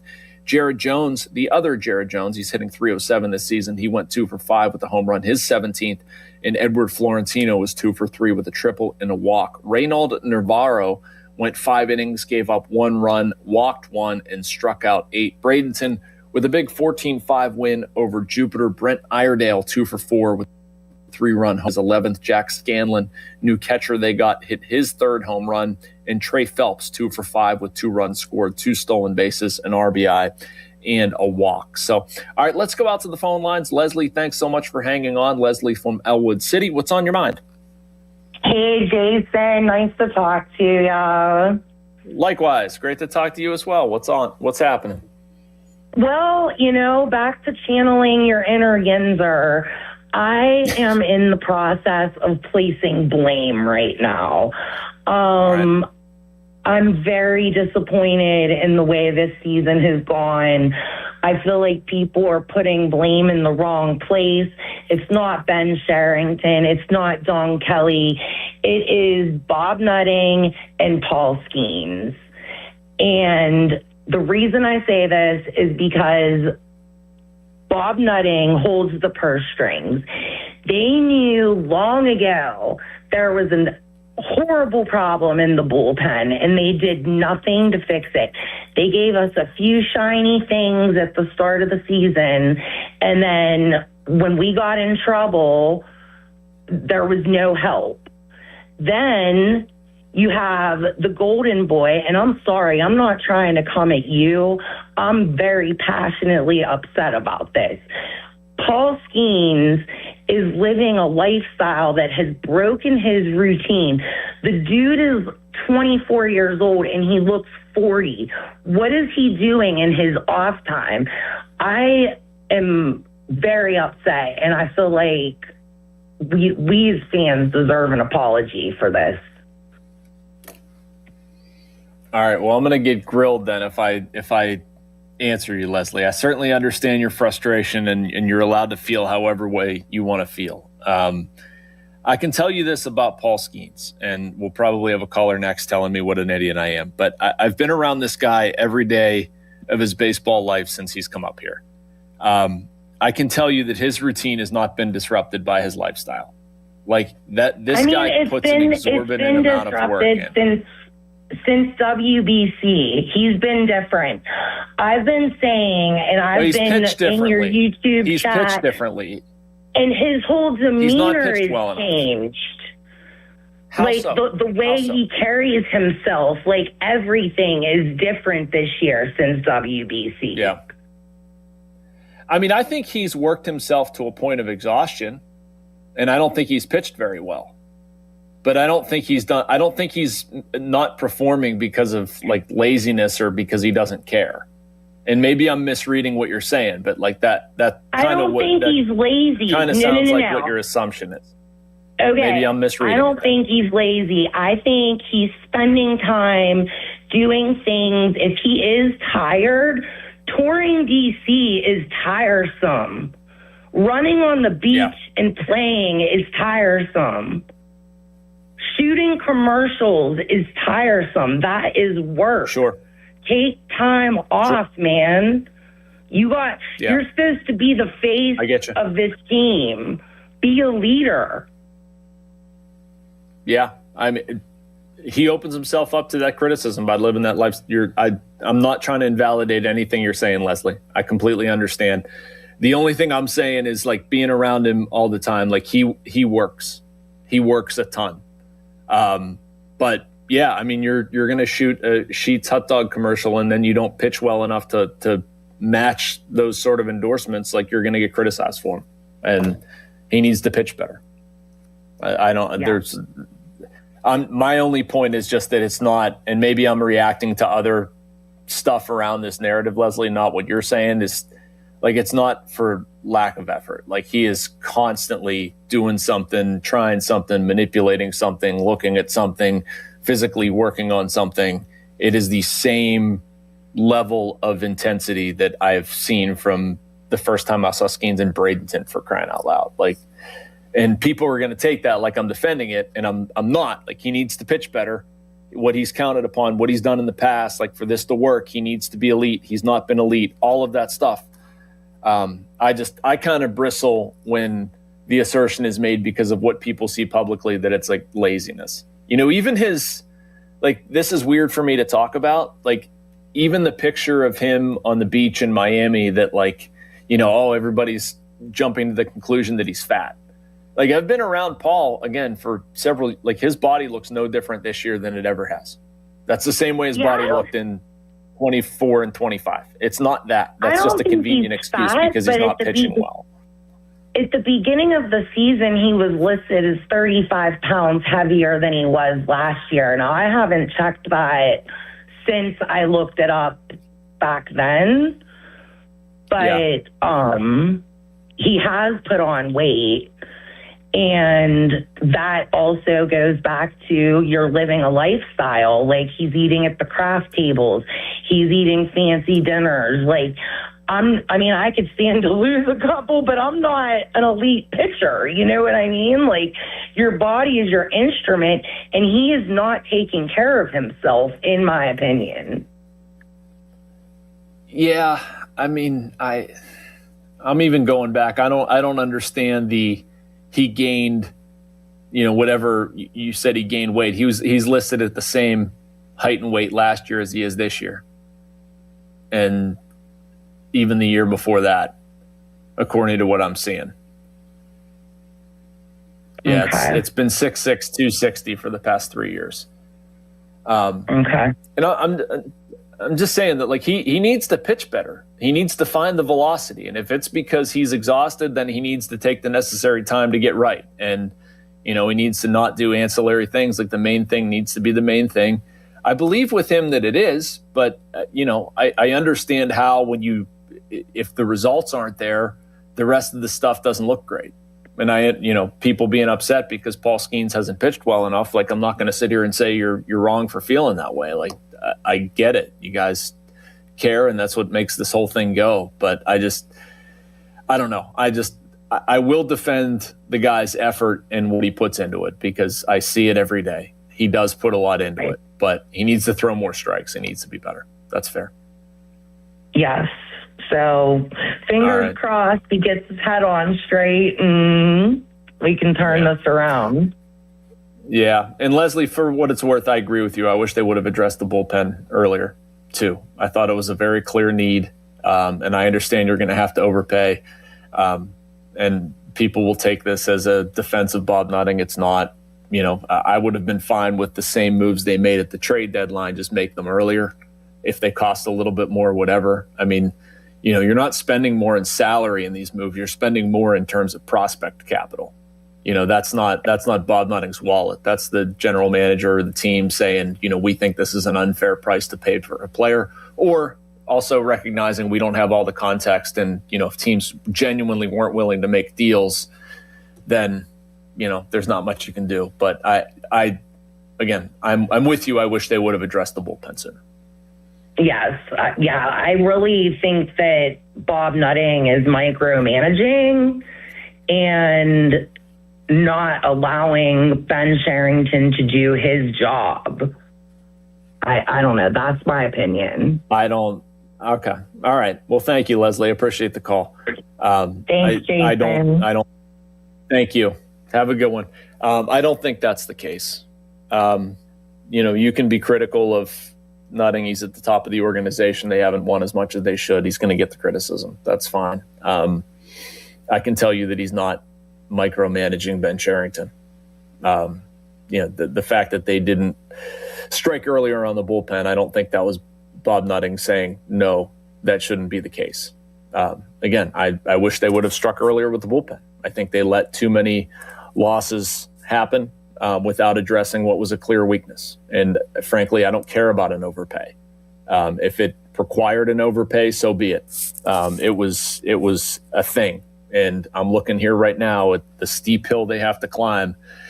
And boy, would I feel a lot better if right now, things weren't great for the Pirates, but they were, they had a cushion. Let's just flip it. Let's just say they were 66 and 63 and they were maybe leaking some oil. But you're saying, okay, we've got this, we're at least in it. We're competitive. We need to, hold the line until Connor Griffin and Ryan O'Hearn get back around September 4th. That's a much different conversation than sitting here saying they're 6.5 out with 32 to play and you've got to beat Skubal and Snell. Otherwise, you're probably going to be 8.5 out or 8 out or whatever, and a lot of that is games that you let slip away early in the season that I don't think anybody took them lightly, but they really stink right now. You'd like to have those wins. So, all right, we got one more phone call. I want to squeeze in Terry in Greensburg. What's going on, Terry? Hey, what's up, Jason? Hey, not too much, man. How are you? Good. I did the whole Skeens thing. Like, I understand it is slightly concerning, but like it's baseball. It happens. I mean, the expectation we have for this guy, like rightfully so. I mean, you want to have high expectations and the standard he showed his first 2 years, but it happens. Like Verlander has had a down year. Max Scherzer's had a down year. There's elite pitchers that have had down years. I mean, the guy's just in a funk and he needs to figure it out. Like you said, I mean, he clearly prepares, like an elite pitcher from everything I've heard, and he's just in a funk. He needs to just figure some things out, and I have faith in him that he will do that. I mean, it's just, things like this happen in baseball. No one's perfect, and we set this standard for him like he's, the greatest pitcher ever, which he's shown his first 2 years, but things like this happen. I mean, Terry, you want to know something that is Paul Skeens? You want to know something that Paul Skeens is like a weakness for him? Trying to do everything all the time. And this is pervasive, I think, in his personal life and his professional life. Like, he wants to believe that he's not, that he's different than other people. Like, he can handle it.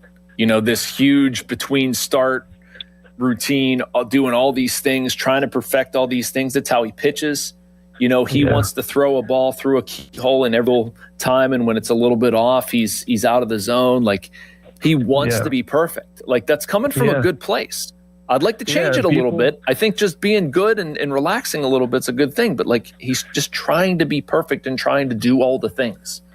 Yeah, people can be too critical on themselves and overcompensate for stuff. I mean, I think he just needs to simplify it and get back to, like has been mentioned before, I know you've mentioned it before, and instead of trying to perfect 7 pitches, just go back to, working on your fastball velocity and having an off-speed pitch to go to off of that, instead of trying to perfect so many pitches where you just get lost and trying to be too perfect.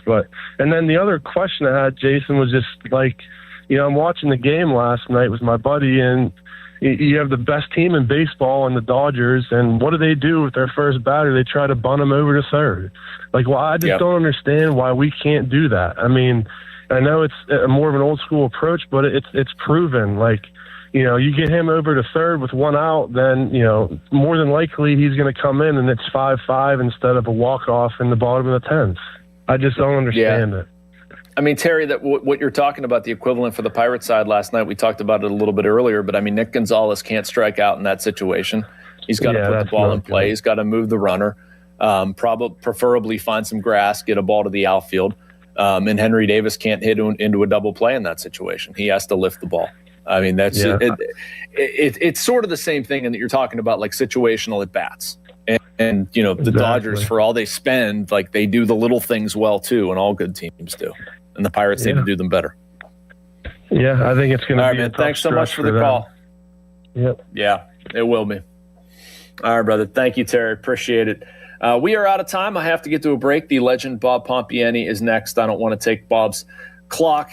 He's the best. But thank you so much for listening to us. Joel, thank you for all of the work back in the studio. I know these aren't easy when I'm remote, and I miss seeing you.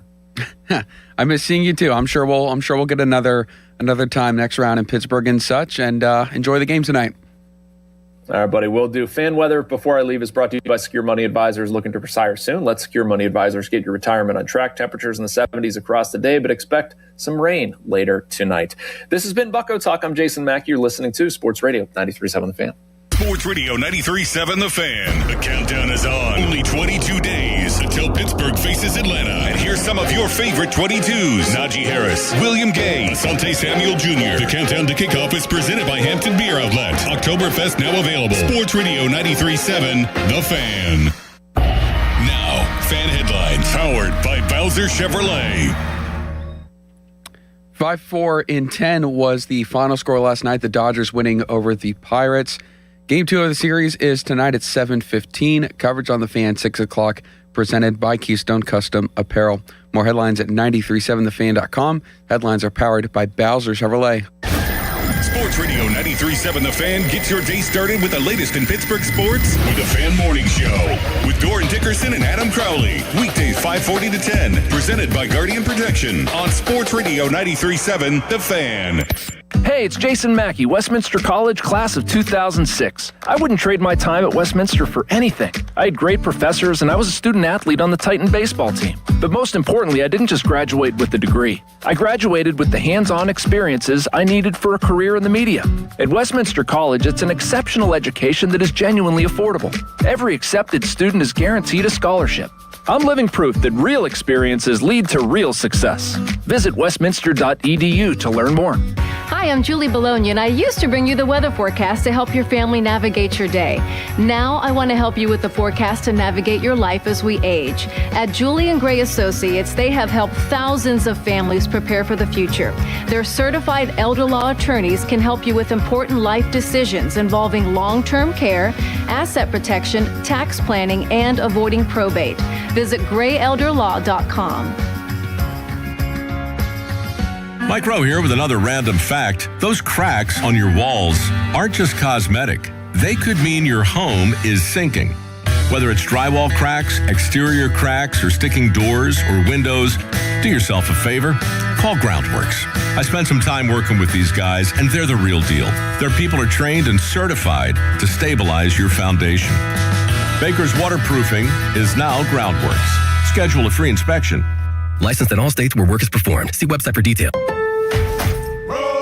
Pros, find the right flooring for the job in Lowe's newly redesigned flooring showroom. Shop our expanded assortment of trusted brands and get up to 35% off style selections, Stainmaster, and Stainmaster Pet Protect Special Order Carpet. And while you're here, save $100 on a DeWalt 20-volt max 6-amp-hour 2-pack of batteries. Now just $179. Get more of what you need faster and save more where it counts from the ground up.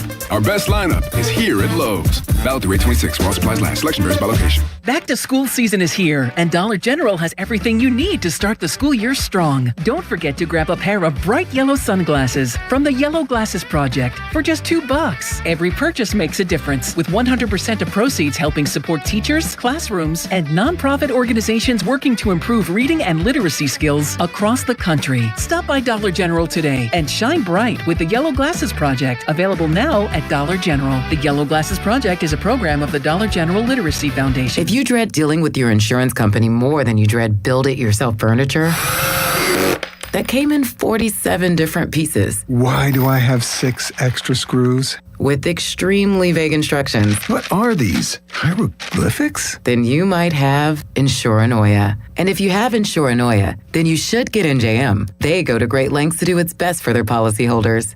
No jingles or mascots, just great insurance. NJM. Insurance underwritten by NJM Insurance Company and its subsidiaries. Hockey is a passion for fans of the sport, but also for the youth who fall in love with the game. With the ever-increasing cost of participating in hockey, many families face financial challenges. The Assisted Goals Foundation was founded to remove financial barriers and to create lasting growth in the sport for current and future players of all backgrounds and communities. Help the Assisted Goals Foundation make the game of hockey available and accessible to anyone, anywhere, at any time. You too can provide an assist.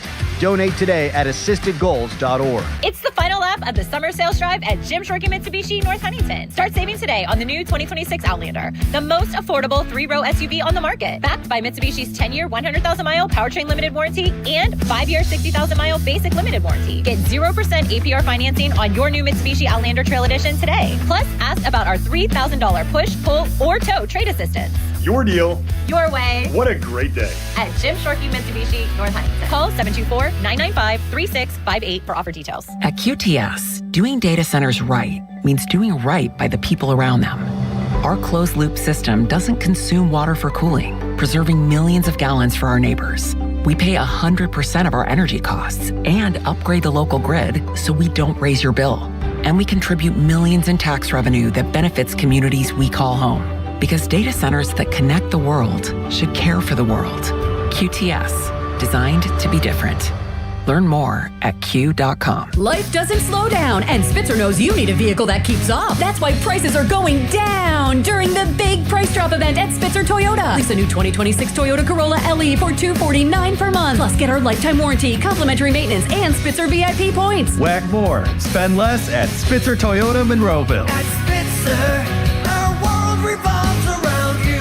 TSRP 25,079. VIN TP 493243. Front wheel drive model 1852. $29.99 due at signing. 36 months approved credit through TMS plus title tax license registration. $490 fee. Zero security deposit. 10K miles per year. Ends 8/31/26. Pennsylvania, the casino floor is now at your fingertips with the Hollywood Casino app. Don't miss your chance at their wide cash jackpots with over $1 million paid out monthly. Now's your chance to join thousands of other winners. They've got all your favorites, including over 2,000 slot games, tables, and live dealers. Right now, new players can get 300 bonus spins and up to $500 back in casino credits. Hollywood Casino. Download and play today. Must be 21 and over. Gambling problem? Call 1-800-GAMBLER or MyReset.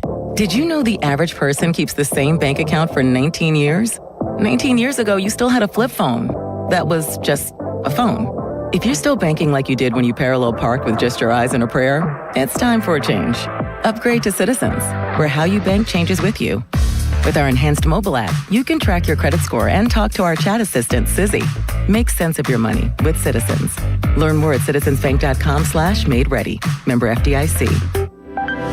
I'm Piera Palazzolo, VP of Digital Marketing for the American Management Association, a company focused on the management training skills needed to enhance the careers of business professionals. We did our research when it came to the best companies for website development and chose AmericanEagle.com. And we couldn't be happier. AmericanEagle.com worked closely with us to understand the front and back end requirements needed to launch an e-commerce website that could handle the complexities of running thousands of seminars nationwide. Our robust new website and improved SEO saw immediate increases in site traffic and web revenue. If you're in need of managerial effectiveness and success, visit our website at Amanet.org. If you're in need of a website that provides an unparalleled consumer experience, I highly recommend AmericanEagle.com.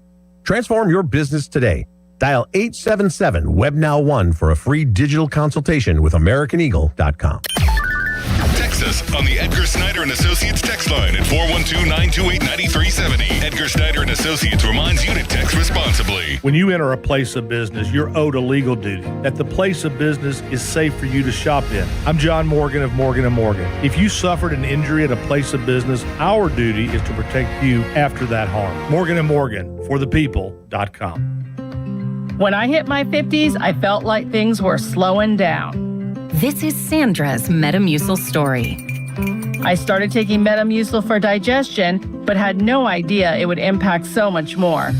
Not only did Metamucil help me feel more regular, but my heart health saw the benefits too. Metamucil. One simple routine, 4 health benefits. Digestive health starts here.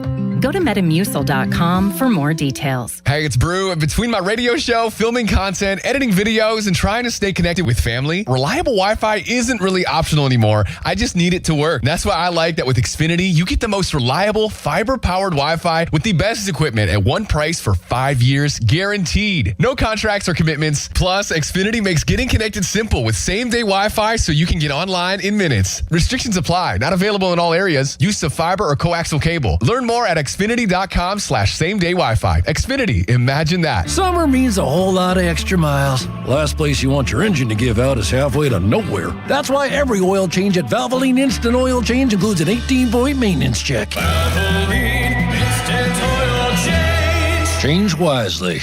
Your hometown building partner since 1956. 84 Lumber. Visit 84lumber.com. HD1 Pittsburgh, an Odyssey sports station. Live from the Jim Shorkey Mitsubishi.com studios, North Huntington and North Hills. Always live and free on the Odyssey app.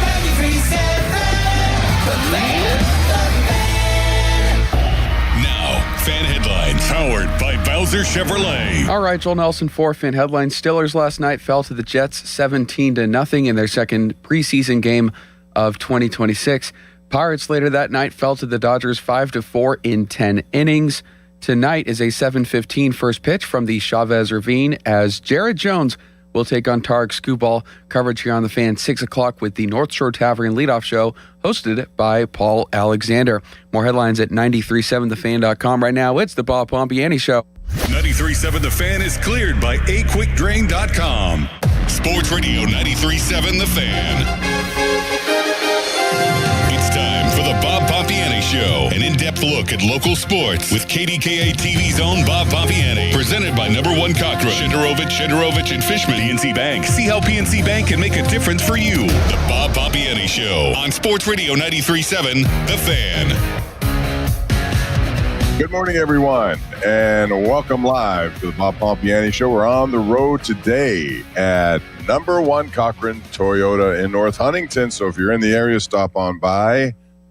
Gabe James is here on site. We have Joel Nelson back at the station, and you can call 412-928-9370 to talk about what's going on. And, of course, there's a lot going on. We'll get to that in a second. But wanted to tell you that this is Number One Cochrane Toyota, North Huntington. It's car stock time. And if you didn't know, car stock for Cochrane is the number one annual summer savings fest where tie-dye comes on and the offers come out. Absolutely.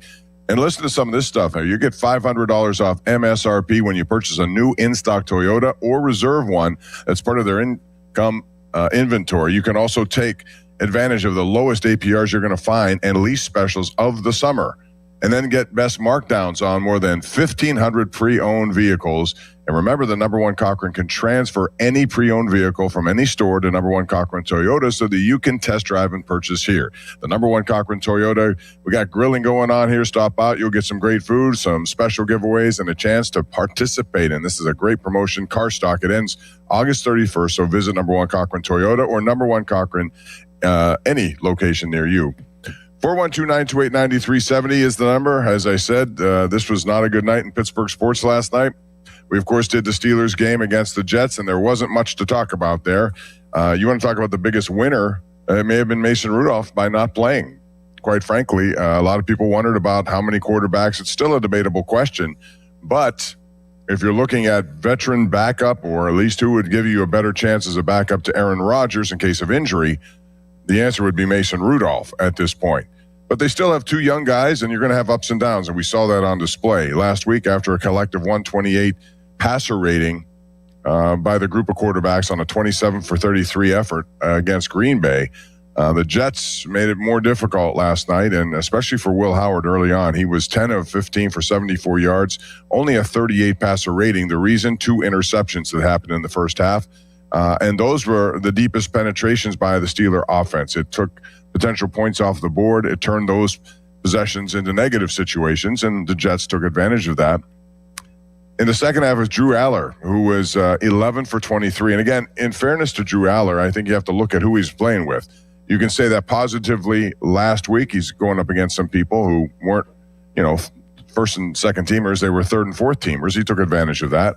Well, last night, he also did not have the benefit of playing with some of the better players on the Steelers roster. And this is probably the one thing about, you're talking about preseasons that happens all the time. You're not going to get some of the best players out there with some of these guys so you can evaluate them a little bit better.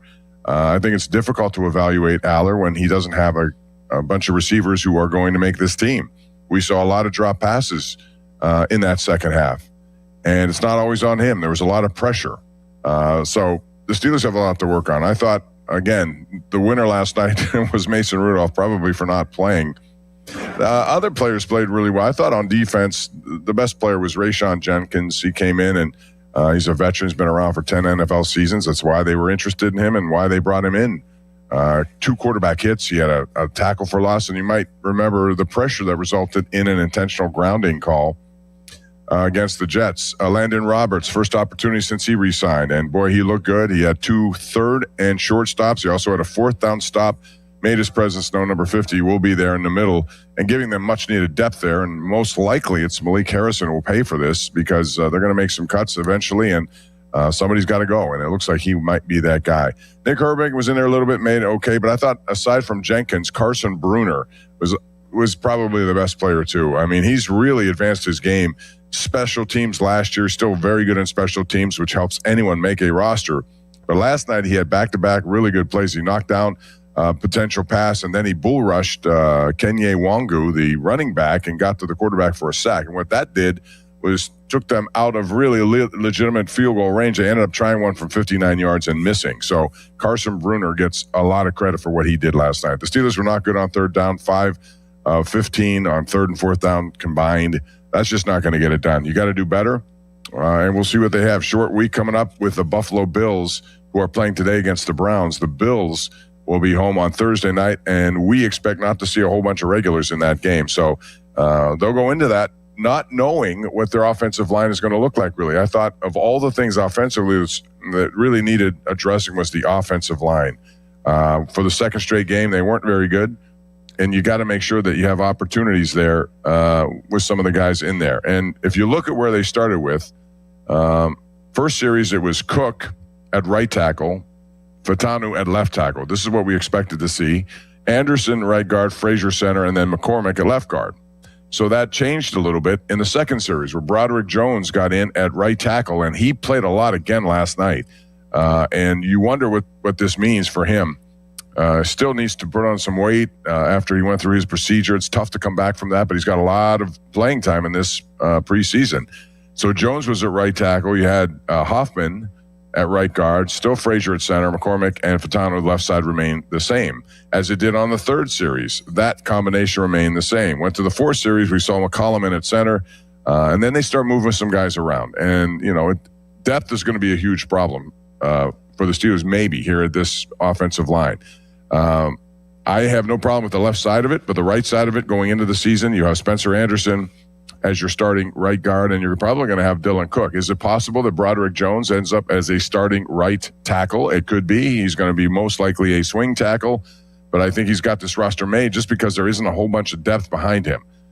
They've got to get better. Bottom line was they did not open up enough holes for the running game. We saw Johnson get his most active workload at 10 carries for 39 yards, but overall they only averaged 3.8 yards per carry, and most of that is because they have many running areas. No matter who it was in there, whether it was Dowdle, whether it was Warren, whether it was Johnson, you name it, nobody really had running lanes, and the offensive line did not win those battles against the Jets' defensive line. And so the Steelers lose that game 17-0. They hadn't been shut out in a home preseason game since 2016. In fact, if you go back to 2006 was the last time they were shut out at Acrisure Stadium. So a lot to work on, very short time to get it done. 412-928-9370. We want to remind you, too, that the fan text line is brought to you by Edgar Snyder and Associates, a personal injury law firm where they always say there's never a fee unless we get money for you. And the fan Twitter site is brought to you by South Hills Chrysler Dodge Jeep Ram, Route 19 in Peters Township. We are here at number 1 Cochran Toyota in North Huntington. So they got some food over here. Come on out, chat with us in person, or call 412-928-9370. As far as the Pirates, if you didn't stay up, as I did last night when I got back, I was watching that to the end, and you knew that if they're going to have any success, I think, on this road trip, they had to take 2 or 3 from LA to start. That's a tough assignment. They were going against Yamamoto, who's a really good pitcher, but they got him out of the game. They had a chance to win the game. O'Neal Cruz with a mammoth home run in the 8th inning. And boy, his absence noticeable when he missed almost 2 months. I think it was 59 games. Hits a monstrous home run that ties the game at 4-4. So they go to extra innings after Mason Montgomery just absolutely went crazy with the 100 mile an hour pitches, and he was really good last night. But in the top of the 10th, this is where the problem occurred. So Henry Davis got into the game a couple of innings early as a pinch runner for Rafael Flores. Now, quite frankly, I don't think any of those guys is really speedy necessarily, and maybe Davis is a little faster than Flores. Bottom line is, I don't know about that move at that time, just because you take Flores's, bat out of the lineup at that point. So as it would happen, next time around, Cruz is up. They intentionally walk him to load the bases top of the 10th. So bases loaded, 1 out, and it's time for Henry Davis to bat. Strike 1, strike 2, and then a 6-4-3 routine inning-ending double play. And they get nothing. You have to get at least 1 run. They had Lau at second as the ghost runner. Reynolds hit one to right field. He could not score on that because it dropped right in front of Kyle Tucker. So it's 1st and 3rd. Again, they walk Cruz, and the inning ends. So they get nothing, which put a lot of pressure on the Pirates in the bottom of that inning. And that meant that Gregory Soto had to shut the door. And, I mean, what are you going to do? They got a runner at 3rd, and then Tommy Edman comes up, and they win the game on a single. He gives up a single.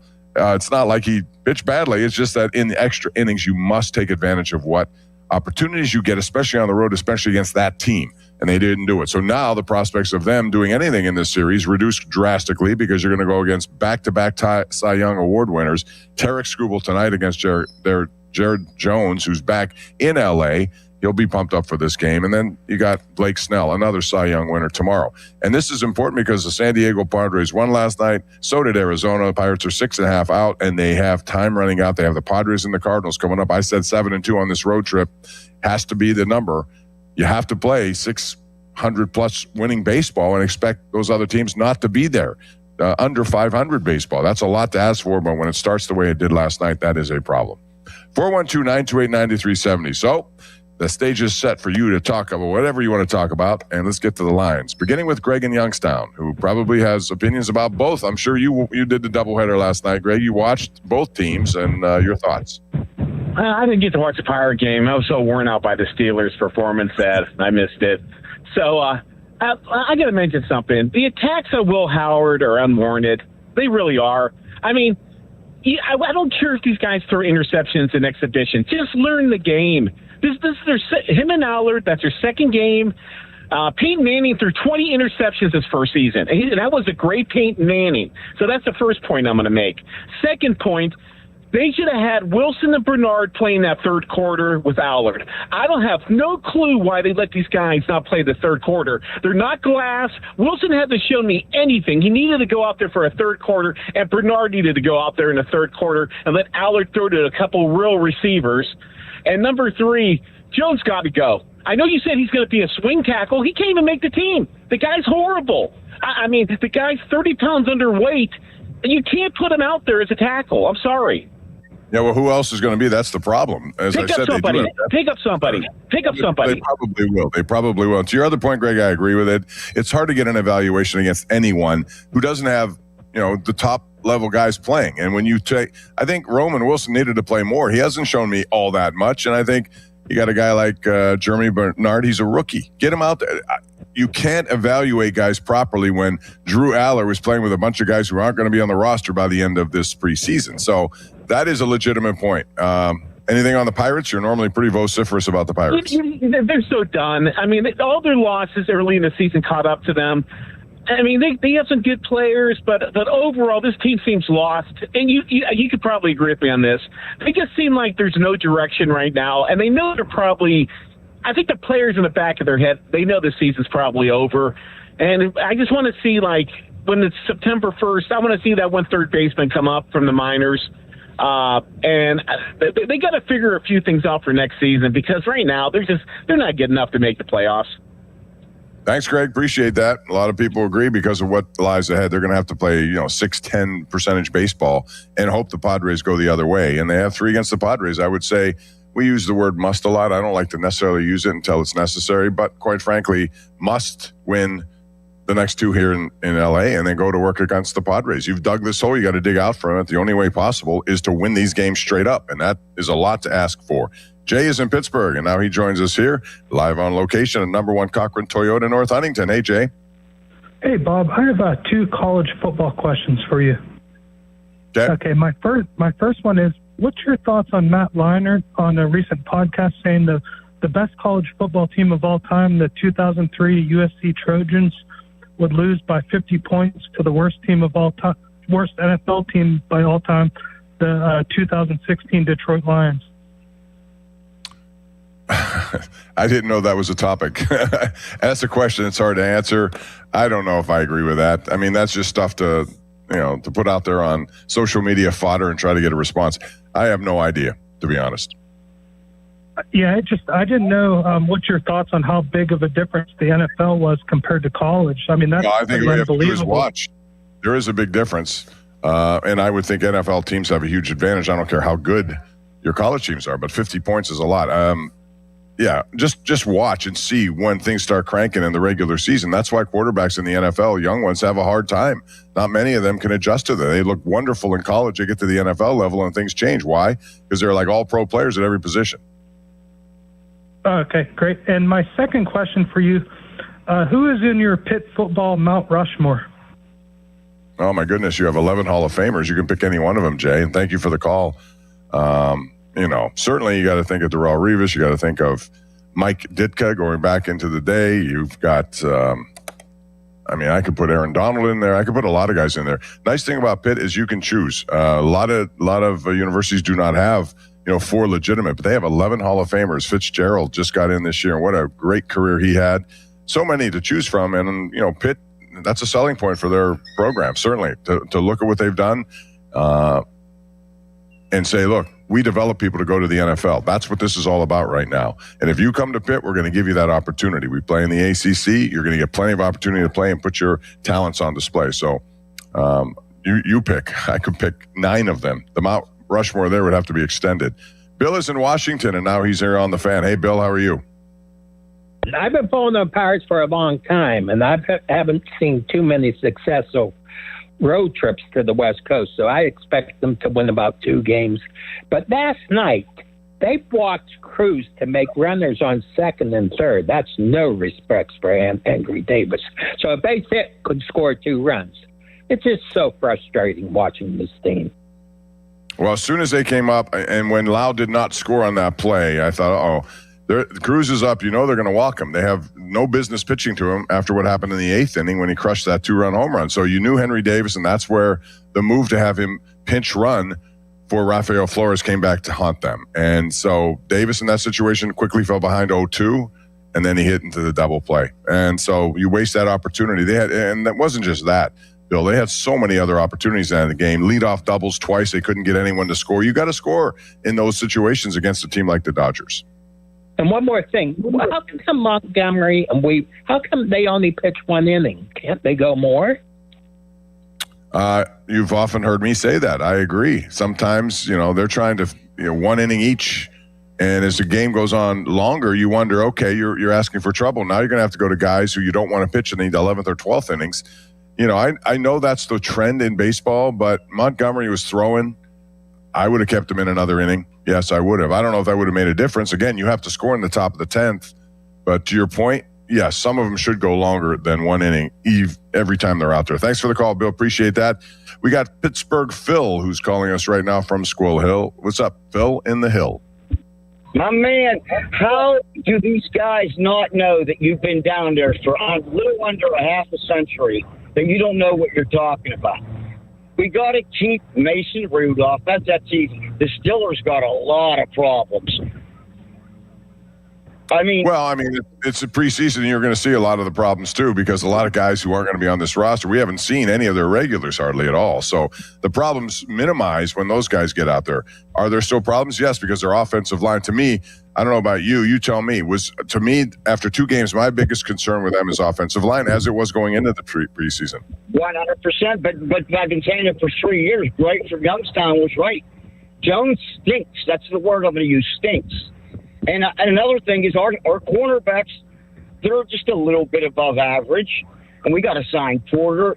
It's just a whole host of, as a Pittsburgh fan in a whole, we got to look at these games like legitimately and with realistic. We have bad problems on offense and on defense. Yeah, there's no question. Every team has problems. I think Mason Rudolph, as I said, made out the best since he didn't even have to play last night. But this is a long process. And I'm certainly not going to make conclusions even after one good game like last week. I think a lot of people ran with that and said, wow, look, these guys, their 4-quarterback question may change to 3. I don't know. You can do anything in the last one to convince Mike McCarthy and company that you're going to stay unless they have 2027 on their mind and they know they don't have a quarterback beyond Rodgers and potentially Mason. So there's a lot in play there, but I'm not going to use one night after one good game by a bad game to say that guys aren't ready to play or capable of playing. I still don't know the answer. I'm not saying that. I'm saying there's going to be a game where somebody Rodgers hurts his thumb. He can't play one game, and we need Rudolph to manage that game. Believe me, he'll win more than he'll lose. And another thing is, real quick, the Pirates. Last night, how they lost is exactly how they lost all year. They don't have the Quiñones to win the game they need to win. And you're right, timely hitting is just not there. The hitting's been good pretty much all season, but on times when they really needed it to come through in critical situations, sometimes it abandons them. I still think if you're going to list the problems here, it's going to be number 1, Paul Skeens has let them down. They expected a lot more. It doesn't have to be Cy Young worthy, but it has to be excellence when he's out there. That's the kind of pitcher he is, and he's not been doing that. The bullpen, waiting too long to address the bullpen, and then a flood of moves at the trade deadline. By then it was too late. And then I put injury after that. But that's, when you're talking about the end of a season, that's going to be written on you if they don't make the playoffs. Thanks for the call, Pittsburgh Phil. Appreciate that. 412-928-9370. Got a lot of great stuff going on. It's Car Stock at number 1 Cochrane. We're live today. Number 1 Cochrane, Toyota, North Huntington. Just come on out. There's a lot of stuff. We got cupcakes. You got food. You got a lot of conversation. You got a lot of great cars to look at. Love to see you out here at number 1 Cochrane. We're going to go to break. More calls on the way. So we have 2 lines open. Call them at 412-928-9370. But I want to tell you about West Shore Home because they've been proud to call Pennsylvania home for 20 years. Founded right here by a Johnstown native, their headquarters are still in state, and today their Pittsburgh area team has grown to more than 70 local employees who are dedicated to taking care of homeowners in this area, and they do it well. 2 decades in, listen to this, they've completed more than 25,000 projects right here in Pittsburgh, from beautiful full bathroom remodels to convenient tub-to-shower conversions. And no matter what you need, they have a perfect option for you. Their installs are backed by thousands of 5-star reviews. If you want to get started, it's very simple, ladies and gentlemen. All you got to do is head on over to westshorehome.com/fan or call 1-800-WEST-SHORE to schedule your free no-obligation design consultation. And this week, they've extended their summer sale. That means big savings on your next project. Listen to this. If you buy a full bath remodel, you get a second shower absolutely free. Plus, as a fan listener, you can also unlock more savings. All you got to do is go to westshorehome.com/fan, westshorehome.com/fan, and you know what will happen? You'll get an extra $500 off your project. You can also call them, and someone answers even on Saturday. 1-800-WEST-SHORE. Learn more and see the website for details. Now, Fan Headlines, powered by Bowser Chevrolet. The Steelers fell to the Jets last night, 17-0 in their second preseason game of 2026. Pirates fell to the Dodgers 5-4 in 10 innings. Game 2 of their series is tonight at 7:15. Coverage on the Fan, 6 o'clock, presented by Keystone Custom Apparel. More headlines, 937thefan.com. Headlines are powered by Bowser Chevrolet. Sports Radio 93.7 The Fan. Get the latest on Pittsburgh sports from anywhere with the Odyssey app. Listen to shows and Pirate games live. Check out our exclusive interviews and content anytime. Download the Odyssey app now and never miss a minute. Sports Radio 93.7 The Fan. All right, moms and dads, take a deep breath. It's back to school. Your morning is about to get a lot busier, and your family relies on you to keep everyone moving safely. Thankfully, the Kia Sorento earned the highest honor, the Top Safety Pick Award from IIHS. Right now, get $3,000 customer cash on top of dealer discounts on a 2026 Kia Sorento. Everyone approved. Or choose 0% APR for 60 months. Visit Smale Kia on Route 30 in Greensburg for details, or online 24/7 at smalekia.com. 3K customer cash, no financing required. 0 APR. Not all will qualify through KFA. Tax fees extra, ends 8/31. Since 1964, 3 generations of Sullivans have kept Pittsburgh homes comfortable, and right now they'd like to return the favor. For a limited time, Sullivan Super Service is offering a complimentary furnace inspection, no charge, no catch. Their technicians go through your system top to bottom before winter does it for you. It's their way of thanking the neighbors who turned one truck into a family business. Sullivan Super Service. Book yours at sullivanservice.com. Want a health plan with access to the best care? With UPMC Health Plan, you have access to UPMC doctors and hospitals, as well as providers in your community, plus urgent and emergency care nationwide through the Cigna Healthcare PPO network. All this with award-winning customer service from our healthcare concierge team. When your employer gives you a choice of health insurance plans, choose UPMC Health Plan. For UPMC Health Plan award information, go to upmchealthplan.com/best. Hey, it's Pony for Xfinity. What if you had the most reliable fiber-powered Wi-Fi and the price didn't change for 5 years guaranteed? Well, thanks to Xfinity, you don't have to worry about that part of your future. Now through August 24th, get their best price on gig Wi-Fi this summer before it disappears. Just $50 a month for 5 years.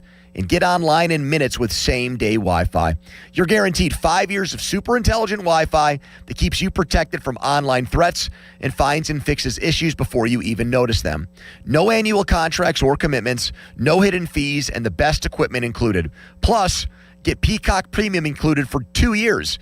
Lock in your price and unlock the possibilities. Get it now at Xfinity.com. Xfinity. Imagine that. Restrictions apply. Requires paperless billing and auto pay with stored bank account. Taxes and fees extra. Speeds vary. Use of fiber, coaxial cable. Learn more at Xfinity.com/same-day Wi-Fi. In the news, we're hearing a lot about data centers. Just take a listen to what Stacey Garrity has to say. In very rural Pennsylvania, you have areas that are in the middle of nowhere. What perfect places to put data centers? That was Stacey Garrity, folks. And it's pretty clear that we should be worried about what she has in mind for us in small towns and rural communities. 48 out of 67 of our counties in Pennsylvania are rural. So there are a lot of areas where you can put data centers. Ohio's kicking our butt. They have over 192. We have a lot of catching up to do, but you know what? We need to deregulate. Deregulate data centers? We all know what Stacey Garrity means. No local control. No regulations. Higher electric bills. Go to this website, truthaboutgarrity.com, and see for yourself why we can never trust Stacey Garrity to look out for us.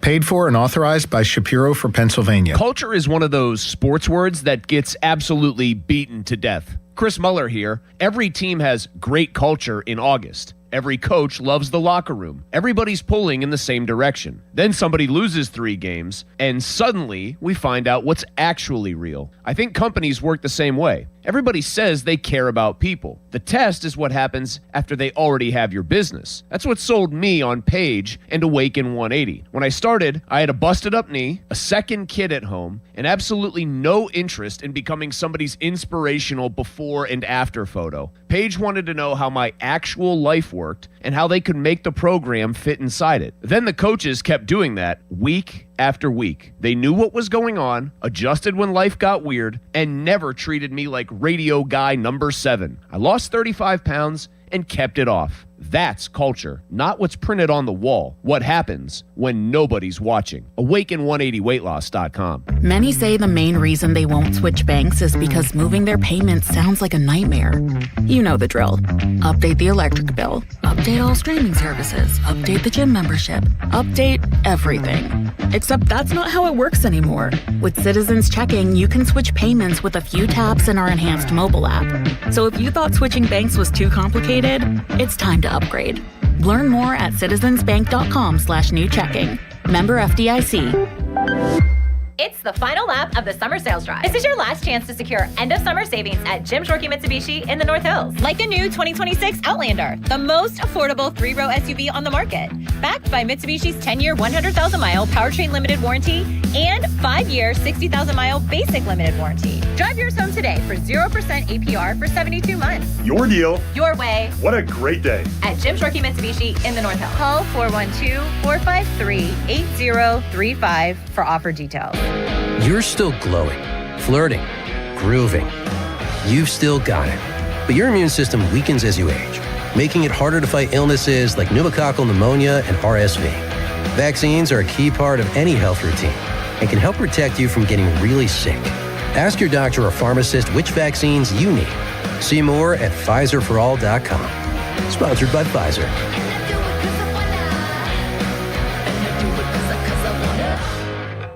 My name is Whitney Allen, and I'm a widow. My husband, Ryan, died. We never thought we'd ever have to use life insurance, but the unexpected happened. With Ethos, signing up was fast and 100% online. You can get a quote in seconds, apply in minutes, and get same-day coverage. No medical exams, and you can get up to $3 million worth of coverage. I'm grateful we were prepared. Get your free quote at ethos.com/radio. That's ethos.com/radio. Paid spokesperson. Time spent on application may vary. Online health questions required. If you dread dealing with your insurance company more than you dread build-it-yourself furniture, that came in 47 different pieces. Why do I have 6 extra screws? With extremely vague instructions. What are these? Hieroglyphics? Then you might have Insuranoia. And if you have Insuranoia, then you should get NJM. They go to great lengths to do what's best for their policyholders.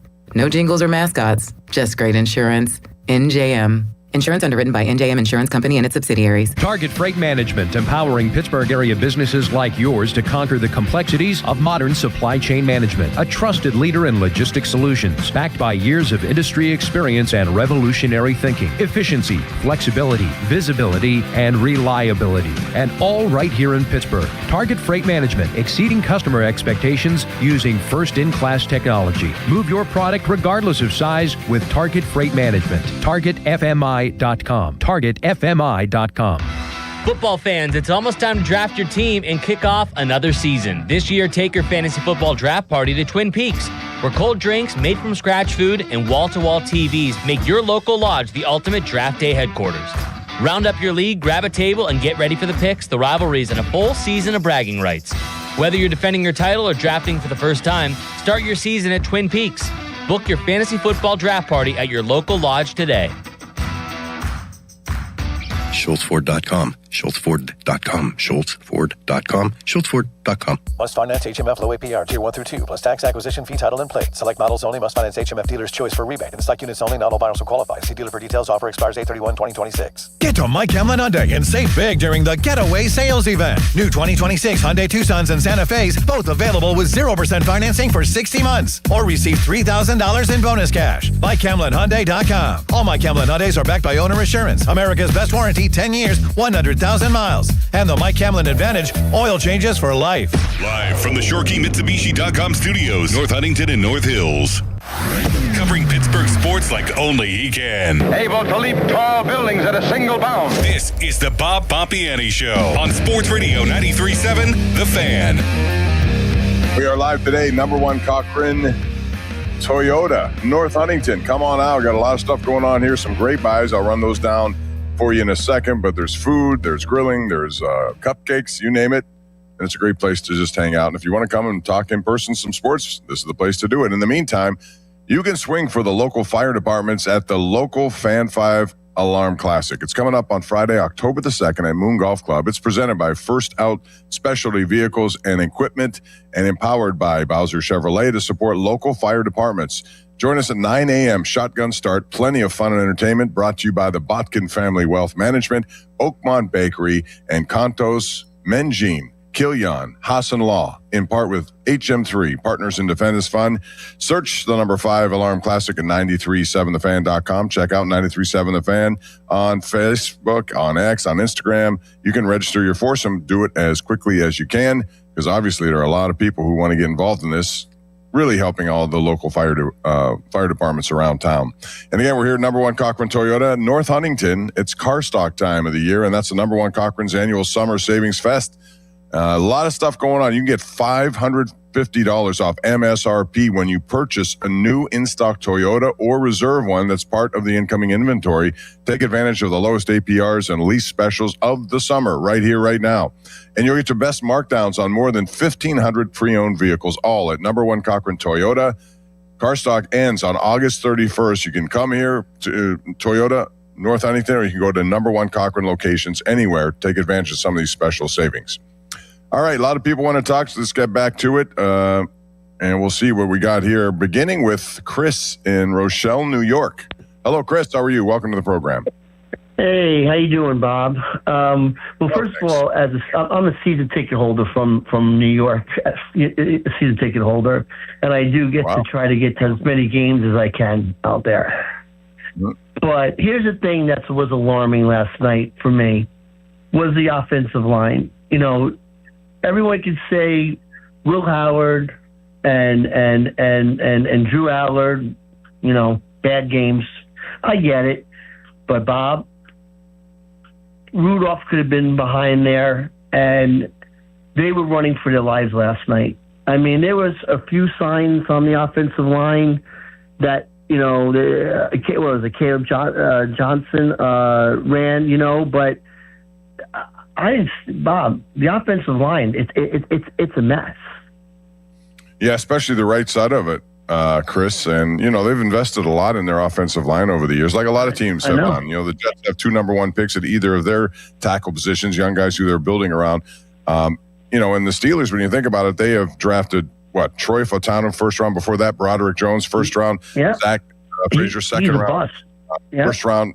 Ihanachour, and that's a problem. Ihanachour hasn't been able to play, and he got off to a good start in training camp. So if he's not eligible to play or ready to play on week 1, you're going to have to make a decision. Is it Dylan Cook or is it Broderick Jones? And, you know, they put a lot of Broderick Jones. Well, at this point you can. I agree, but what else do you do? Unless they, you know, somebody's going to get cut somewhere. They may make a trade to bring in. Remember Andres Pete? They brought him in last year when they had problems, and he was near retirement, so he played a little bit, but then he eventually retired. There are some stopgap measures out there, but in the meantime, you know, I don't know what you do at this point. You hope that Ihanachour gets back soon. I don't know if he's going to play this week. I doubt it because he hasn't practiced in 2 weeks. No. And if that's the case, I don't know if he starts. That's putting a lot on a rookie at the right tackle position if he hasn't, you know, gotten any practices and hasn't played an NFL game right off the bat. Because I'm telling you, going out for week 1, I mean, I know it's the Falcons, and they got their issues at quarterback, but I don't worry about their offense. I worry about their defense blitzing our offense almost every down, and we can't stop them. Aaron Rodgers is not going to survive, Bob, because that schedule in the beginning is not easy. It's not easy who we're playing, and I'm worried, Bob. It's easier, Chris, than it is at the end of the year. They better get this stuff straightened out as the year goes on.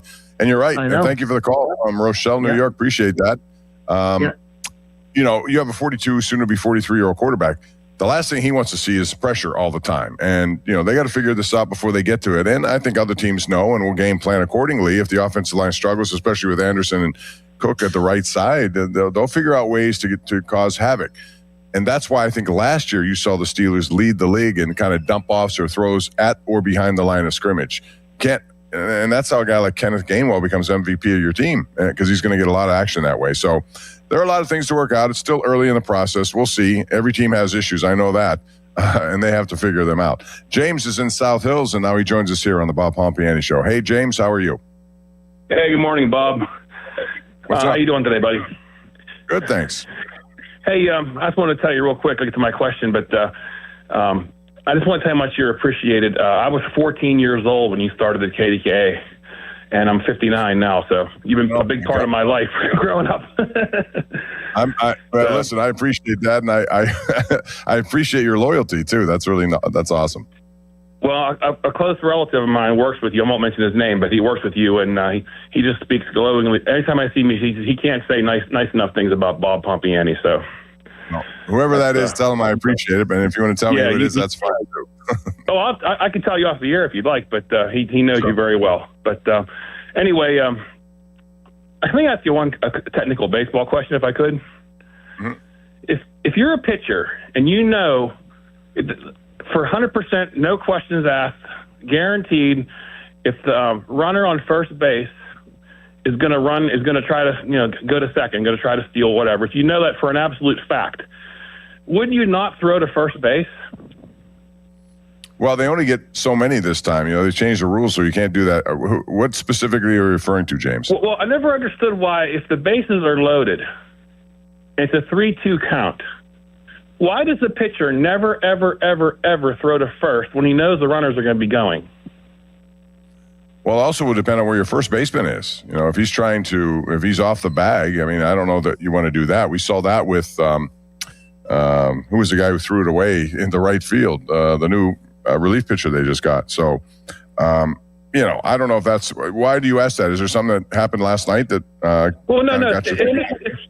not last night per se. It's just something that's kind of not bothered me, but I just wondered about it for years. I've been watching baseball pretty much my whole life, and you always hear the announcers saying, like, let's say the bases are loaded, and okay, they're going to start the merry-go-round up again, and all those kind of things. Well, if you know they're going to be going, why not just once in a while, try to pick somebody off, if they're going to be off the bag, because the first baseman might as well be over there. I don't know. It just seems odd that you never see a pickoff throw attempt on a 3-2 count whenever the bases are loaded. It would have to be kind of a sly thing where you play off the base and all of a sudden there's a time play where the first baseman comes in behind the runner and you throw over there knowing he's thinking about running. So I don't know why you don't see it a lot. I think it's probably risky because some of those guys, those throws have to be accurate. And if a guy's moving, you may miss him. And if that's the case, 2 runs are going to score. So I make a quick point about the Steelers game. Sure.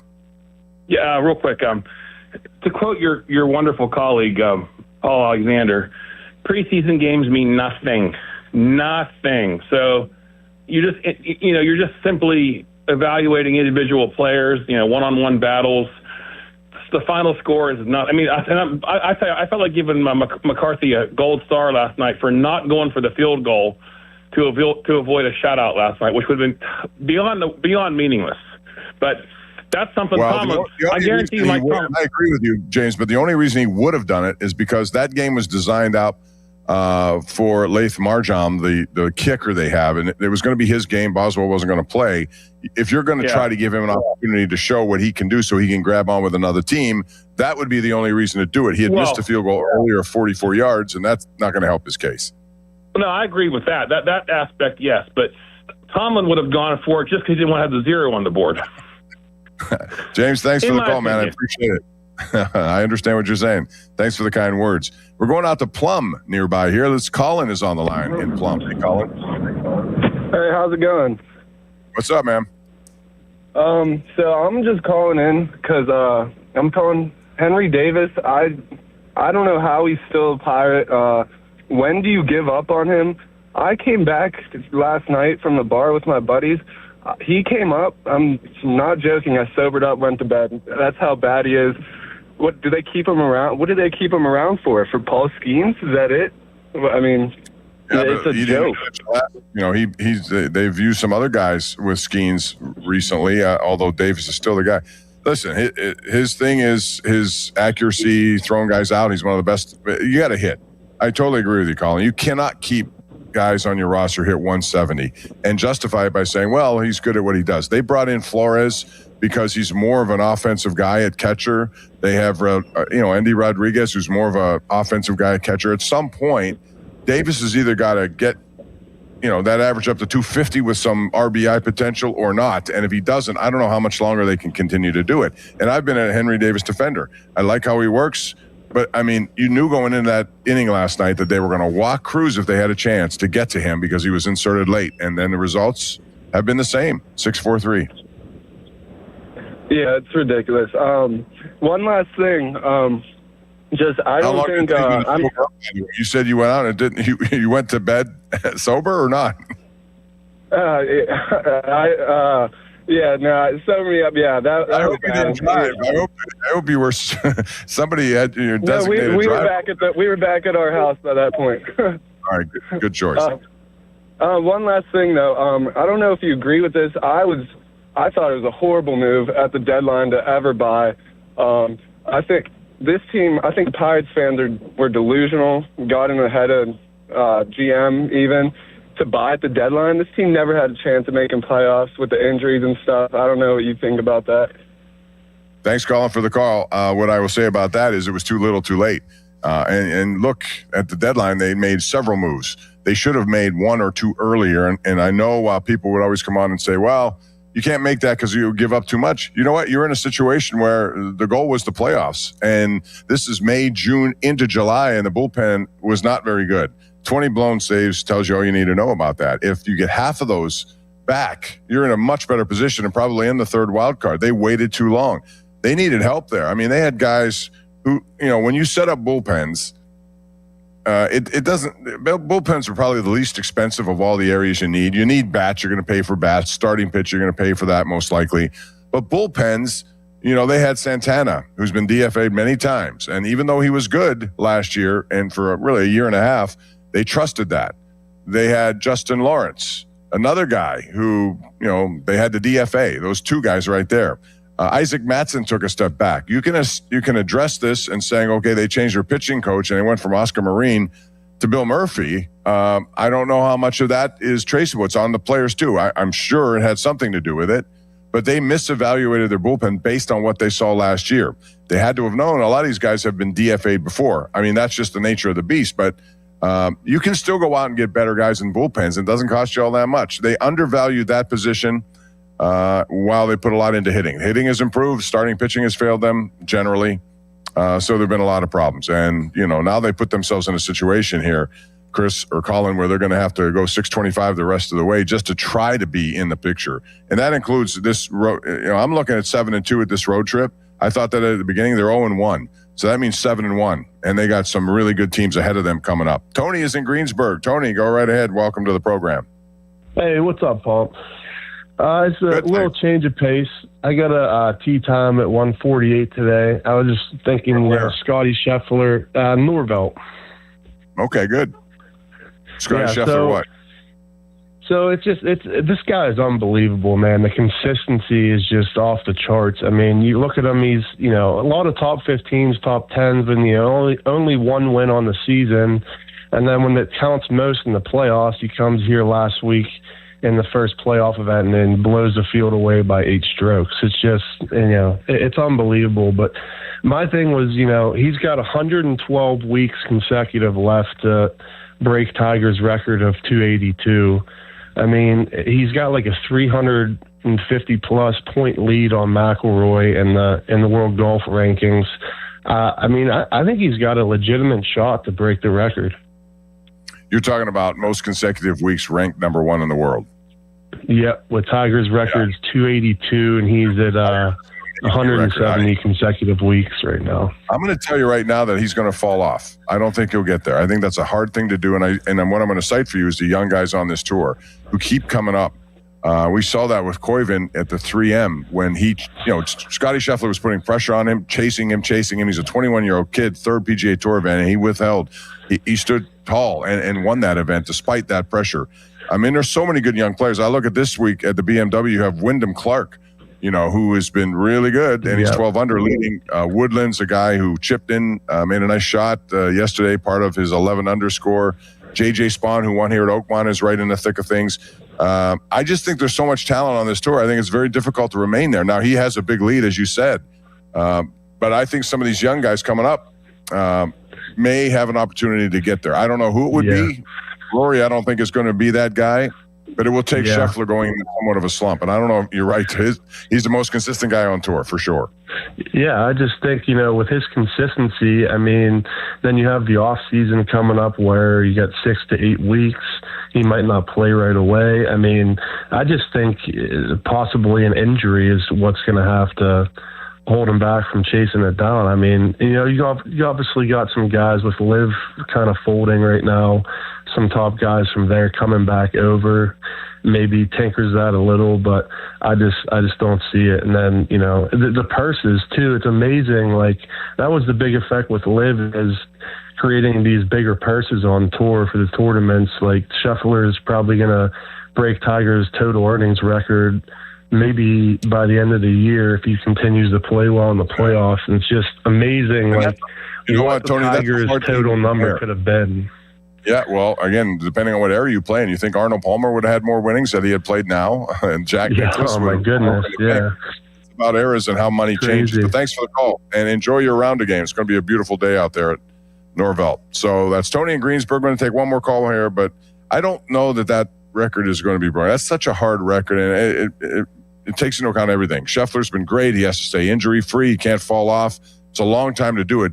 He's 112 weeks away. That's a lot of time between now and that record. But if anyone can do it, he has proven to be the guy. Let's go out to John in Katanning. Hey, John, how are you? Hey, Bob. How's it going? Good. What's up? Hey, I was at the game last night, first time in a very long time, and I need to talk about Broderick Jones. He has got to be the laziest player we have. He's the last person on the field, the last person off the field, and he walks all the time. Like, how much, when do you just cut the ties? Like, when's enough? Well, first of all, being a former number one pick, now obviously they didn't pick up his option, and they couldn't. He had an injury which required surgery, and a lot of people thought he'd even not be able to come back from that, but he has. I give him credit for that, but he needs to put on a lot of weight. They moved him all over the place. He got beat a couple of times by a guy who's really an undrafted player for them, Nate Lynn, who spun in and just beat him footwork-wise. There's a lot of work to be done there. I don't know his future. It's certain. I don't know if it's going to be here for sure, but they need him at least to be capable of being a depth guy at that tackle position. And I don't know if I feel comfortable even then the way things are gone. And I give him credit for coming all the way back from this spinal stuff that he had. That's not easy as an offensive lineman.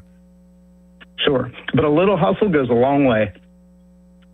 All right, John, thank you for the call. Appreciate it. 412-928-9370. One more before we go to break here, Joel. That'll be Martin in Uniontown. Hey, Martin, how are you?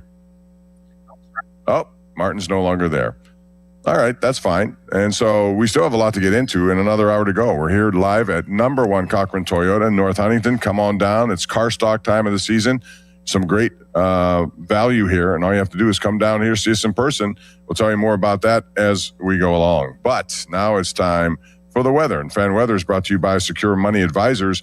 If you're looking to retire soon, let Secure Money Advisors get your retirement on track. Temperatures very comfortably in the 70s today. So if you're out playing golf or anything else, it's going to be a great day. However, later, what else is new? More rain on the way. We haven't had I think this is the wettest August we've had. I'd have to check with Ray Petlin and all the good people down at the KDK Weather Center.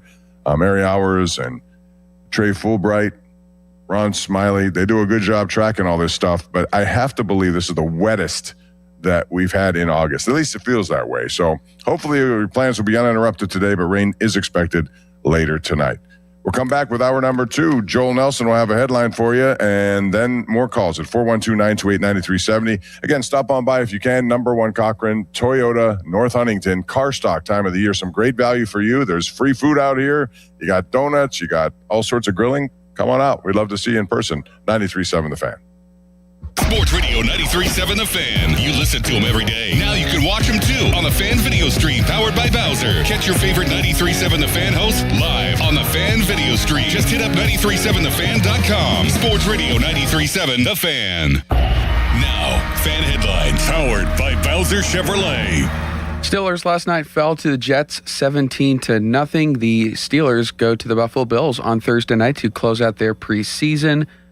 Pirates last night fell to the Dodgers 5-4 in 10 innings. Game 2 of the series tonight from Los Angeles is at 7:15. Coverage on the Fan 6 o'clock with the North Shore Tavern leadoff show with Paul Alexander as Jared Jones will take on Tarek Skubal.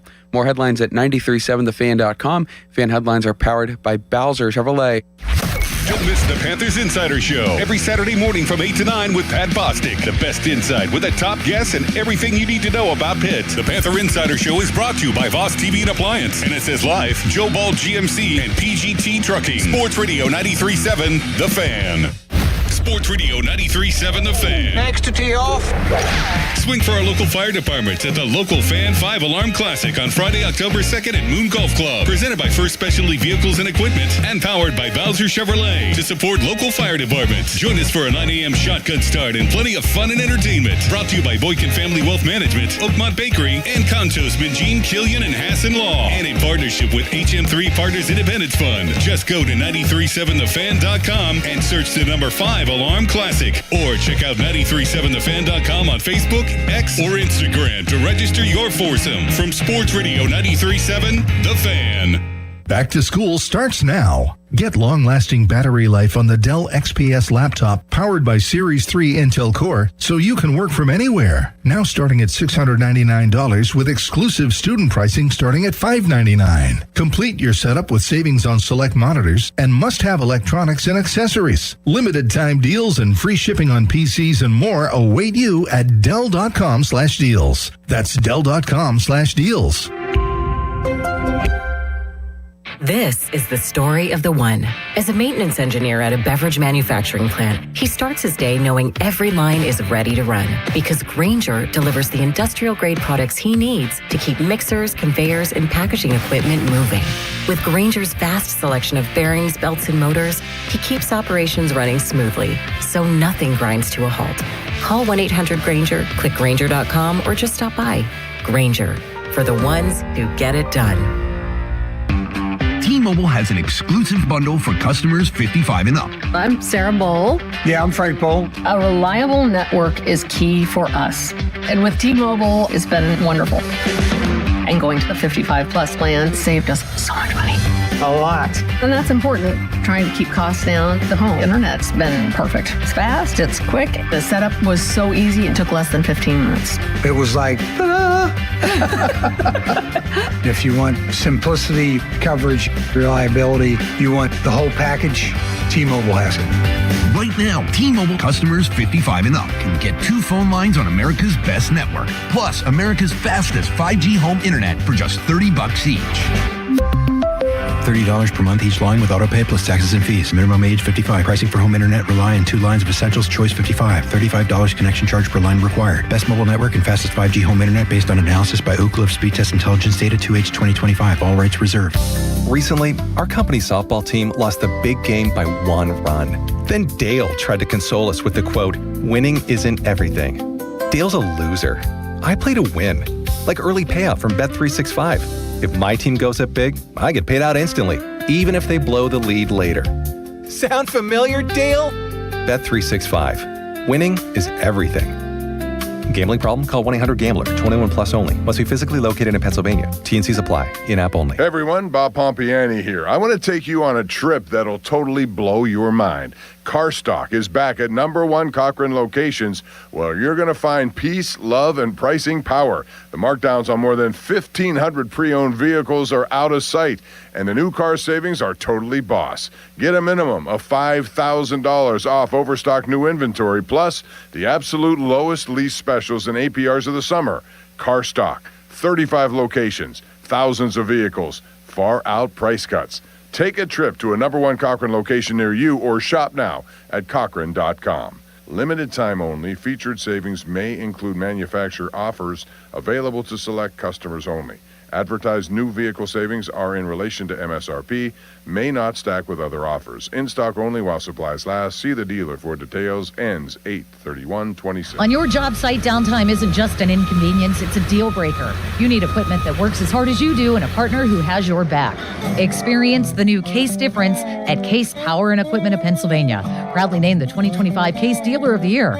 Whether you are looking for the latest iron or need expert service to keep your fleet in the dirt, their pros are ready. With thousands of parts in stock, they're here to ensure you're always running at peak efficiency. Case Power and Equipment of Pennsylvania. Because with Case Construction, together, we won't back down. Back to school season is here, and Dollar General has everything you need to start the school year strong. Don't forget to grab a pair of bright yellow sunglasses from the Yellow Glasses Project for just $2. Every purchase makes a difference, with 100% of proceeds helping support teachers, classrooms, and nonprofit organizations working to improve reading and literacy skills across the country. Stop by Dollar General today and shine bright with the Yellow Glasses Project, available now at Dollar General. The Yellow Glasses Project is a program of the Dollar General Literacy Foundation. For over 60 years, Neophis Insurance Group has proudly partnered with Nationwide Insurance to help protect what matters most. From the car you drive every day, to the home where your family lives, to the business you've worked so hard to build.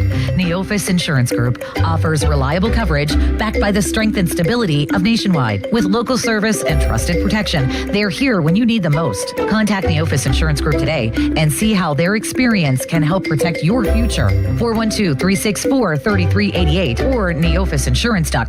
At Bobby Ray Hall Motor Car Company in Wexford and Mercedes-Benz of Pittsburgh on Baum Boulevard, the 2027 models are arriving, and they need to clear out the 26 inventory. During a year-end sales event August 13th through the 22nd, every new in-stock 26 Mercedes-Benz is tagged with its best price of the year. Take advantage of the model year-end change. It's absolutely the best time to buy. But don't wait. These offers will not be replicated. Visit Bobby Ray Hall Motor Car Company in Wexford or Mercedes-Benz of Pittsburgh on Baum Boulevard, August 13th through the 22nd. Have you noticed that every service company these days is owned by some giant corporation with zero personality and no personal touch? Yeah, no thanks. Gherkin Roofing is still family-owned, truly local, and when you call, a human answers. One with a pulse and probably a Pittsburgh accent. They do roofing, siding, gutters, and win awards year after year for their customer service. So if you want a contractor that picks up the phone, shows up, and treats you like a neighbor, because they are one, call The Pickle. Gherkin Roofing, always local and friendly, 724-515-5551. Slot in some me time with the Hollywood Casino app. Get ready to immerse yourself in all your favorite casino games, including over 2,000 slots, tables, and live dealers. Spin into daily cash jackpots where you could join thousands of other winners. The casino floor is now at your fingertips. Right now, new players can get 300 bonus spins and up to $500 back in casino credits. Take a moment. Take a holiday. Hollywood Casino. Download and play today. Must be 21 and over. Gambling problem? Call 1-800-GAMBLER or MyReset. Mike Rowe here with a random fact. More than half of the homes that have basements in North America will experience water damage. It's true. Whether it's basement moisture, flooding, or bowing walls, do yourself a favor. Call Groundworks. I spent some time working with these guys. They're the real deal. Their people are trained and certified to waterproof your basement and stabilize your walls. Baker's Waterproofing is now Groundworks. Schedule a free inspection. Licensed in all states where work is performed. See website for details. In the news, we're hearing a lot about data centers. Just take a listen to what Stacey Garrity has to say. In very rural Pennsylvania, you have areas that are in the middle of nowhere. What perfect places to put data centers. That was Stacey Garrity, folks. And it's pretty clear that we should be worried about what she has in mind for us in small towns and rural communities. 48 out of 67 of our counties in Pennsylvania are rural. So there are a lot of areas where you can put data centers. Ohio's kicking our butt. They have over 192. We have a lot of catching up to do, but you know what? We need to deregulate. Deregulate data centers? We all know what Stacey Garrity means.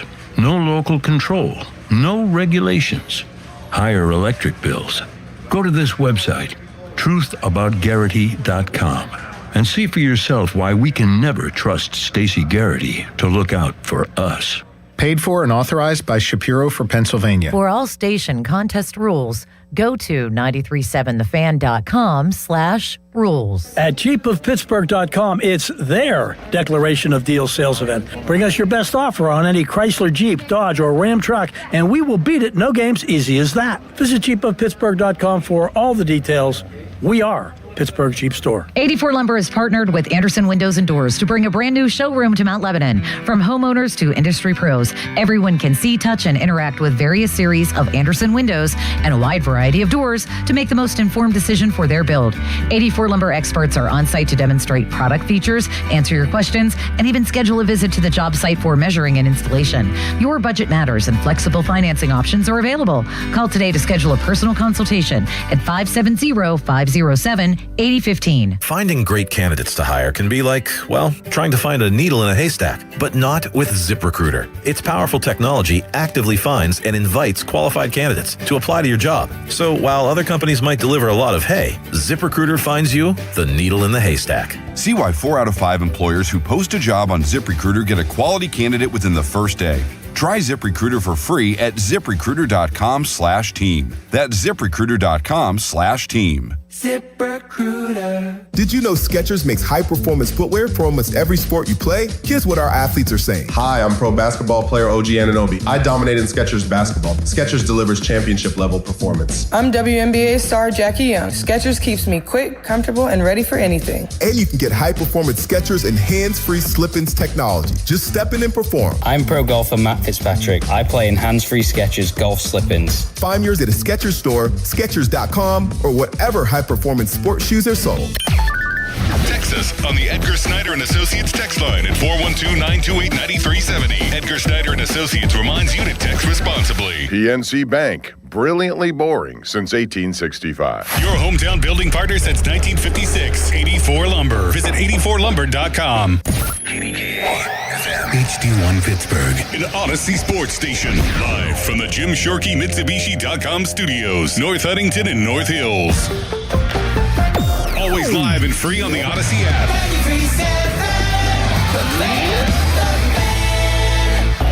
Now, fan headlines powered by Bowser Chevrolet. Dom DiTomaso with fan headlines. Dodgers beat the Pirates last night 5-4 in 10 innings. Bubba Chandler went 4 innings, gave up 4 hits, 4 runs, struck out 6.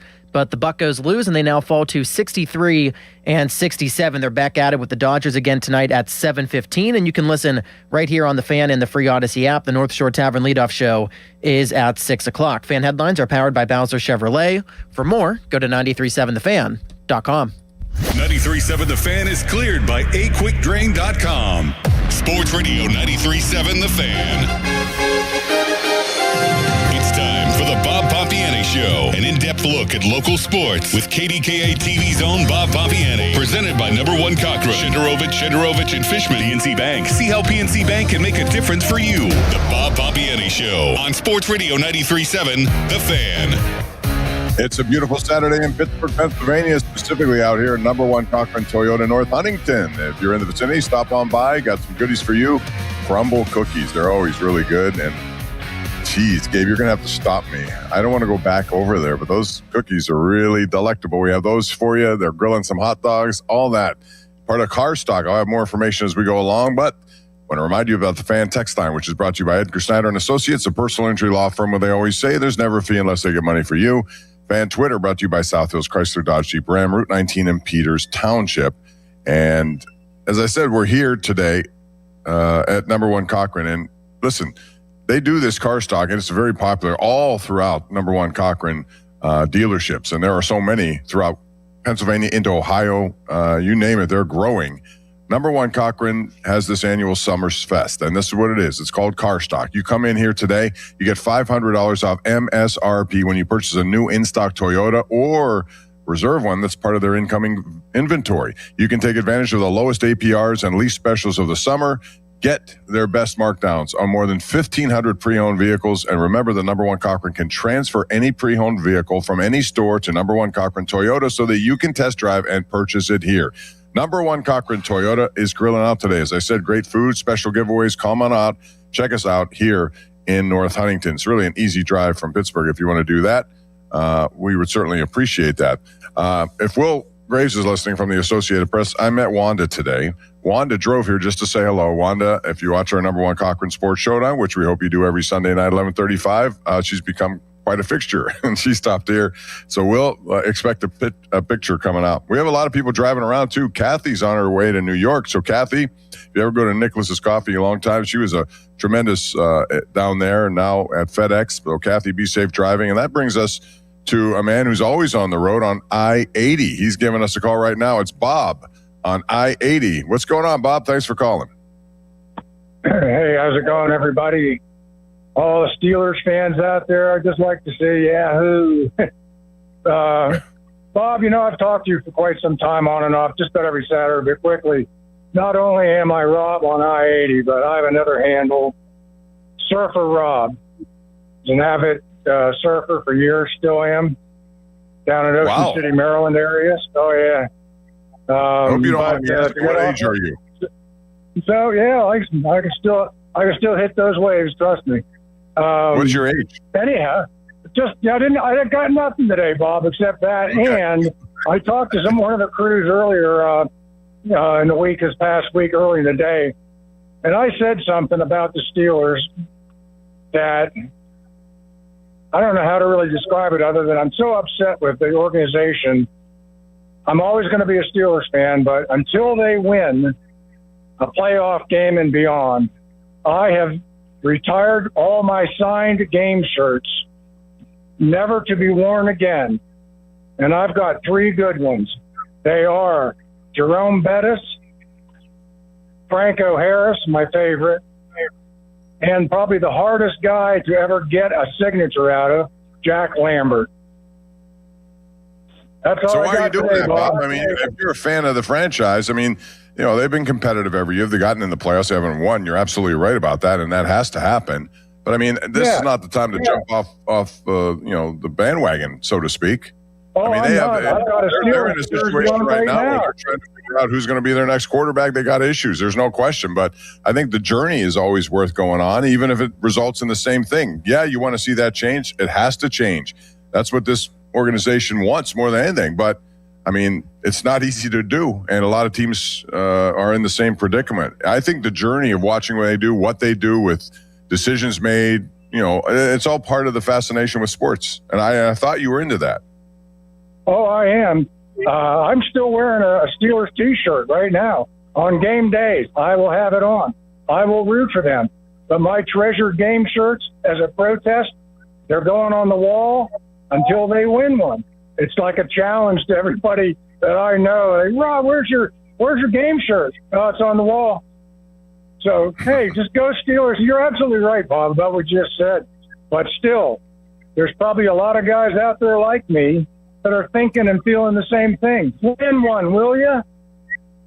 No, I hear you, and we're part of that. We want to see that as well. Thanks for the call, Rob and I-80. Appreciate that at 412-928-9370. We also have a lot of Twitter reaction here, and you can hit me up at KD Pomp. We have EDOG who says pinch running for Flores last night was brilliant. Boy, Kelly has been underwhelming as a manager, and that's I mean, you have to consider at some point if this game goes on that you're going to have to bat Henry Davis. Just so happened the worst possible time with the bases loaded in the top of the 10th, and it ends in a 6-4-3 double play.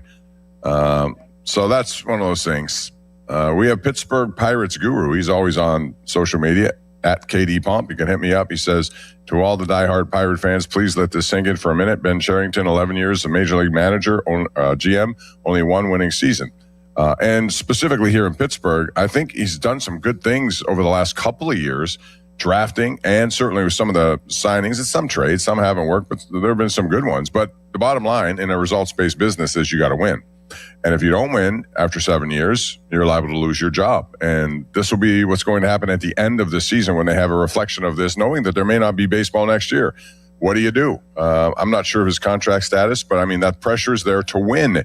And they knew that coming into the season. Again, I think they waited way too long to address that bullpen. And Paul Skeens. No one saw Paul Skeens going through this, right? Nobody thought so at all. I thought he wouldn't win the Cy Young only because it's hard to do it back-to-back times like Struble did. But I really thought at some point, that he'd get out of this. It started so good. His first 9 starts, you might remember a 1.98 ERA, and then everything changed. And so, you can't have that. Not at all. And that's exactly what they've been dealing with. By the way, Dom DiTomaso is taking over for the wonderful Joel Nelson. Dom, thank you for being there. And we have Gabe James out here on site. Gabe has 2 first names, Don. Did you know that? Some people call him James Gabe. Yeah, well, you got to be careful, Bob, with those people who have 2 first names. You can't always trust them. It's funny. I was going to change my name when I was younger. My middle name is Greg because I wanted to be a pro golfer. And I thought Pompiani is too long of a name for a broadcaster to, can mess up that name. So I was going to be known as Bobby Gregg. And that would have been a good name. It would have been a good, but my golf failed me. But after I had 2 open heart surgeries. And so that's what really failed me in golf. And I ended up doing this. So this has been God's way of telling me there's always another path, Let's go to Donnie somewhere in Pennsylvania. Donnie, where are you? Hey, this is Johnny from Prairie. Oh, Johnny, I'm sorry. That's all right, bro. Hey, 2 things, one on Aller and one on Howard. First off, I think an argument can be made that wasn't really Howard's fault on those 2 interceptions. I'll tell you why.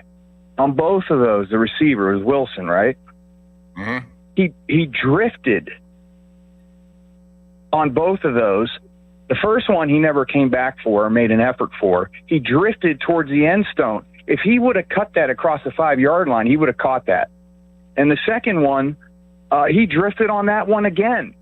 It was a little behind him, but if he would have cut more, it would have been right to him. It would have been intercepted. So I think an argument can be made it was Wilson's fault. So you got to cut him. He's out there. He doesn't know what he's doing. He's just roaming around.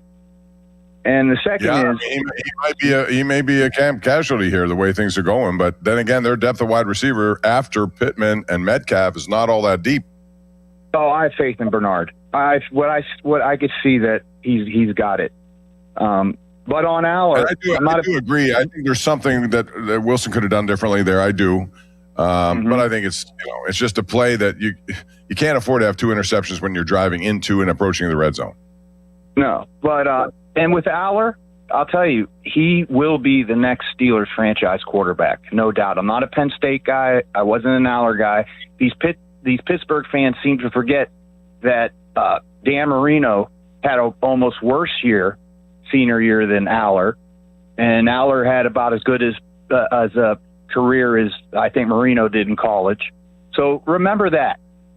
But Aller will be the little things. When he decides to check down, boom, it's there. So I know he can improvise like he did on the long throw when a guy was right in his face and he threw it. But you brought that up, Johnny, because that was the best throw, and I was impressed with his arm because he was rolling left, the guy bearing down on him. He almost got the ball knocked out of his hands, and he put it right on the money so that Lake McCree could make the catch.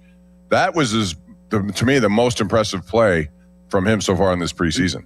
And he's going through his progressions. He gets up to the line. He gets it snapped before 10 seconds is on the play clock. Because I noticed that KDKA didn't have the play clock because I've been wanting the Steelers to run their offense quicker. It's because it only goes on when it's 10 seconds. So the Steelers are running a lot quicker pace, better tempo. And Aller, maybe this year if something happens, I don't know, but Aller will be the next franchise quarterback. I guarantee. Well, a lot of people agree with that, but it won't be this year. No. But he has the tools, and I think McCarthy is going to bring out hopefully the best in him and Will Howard if he hangs around. I'm not sure what they're going to do. This question has been tossed around left and right. 4 quarterbacks, 3 quarterbacks.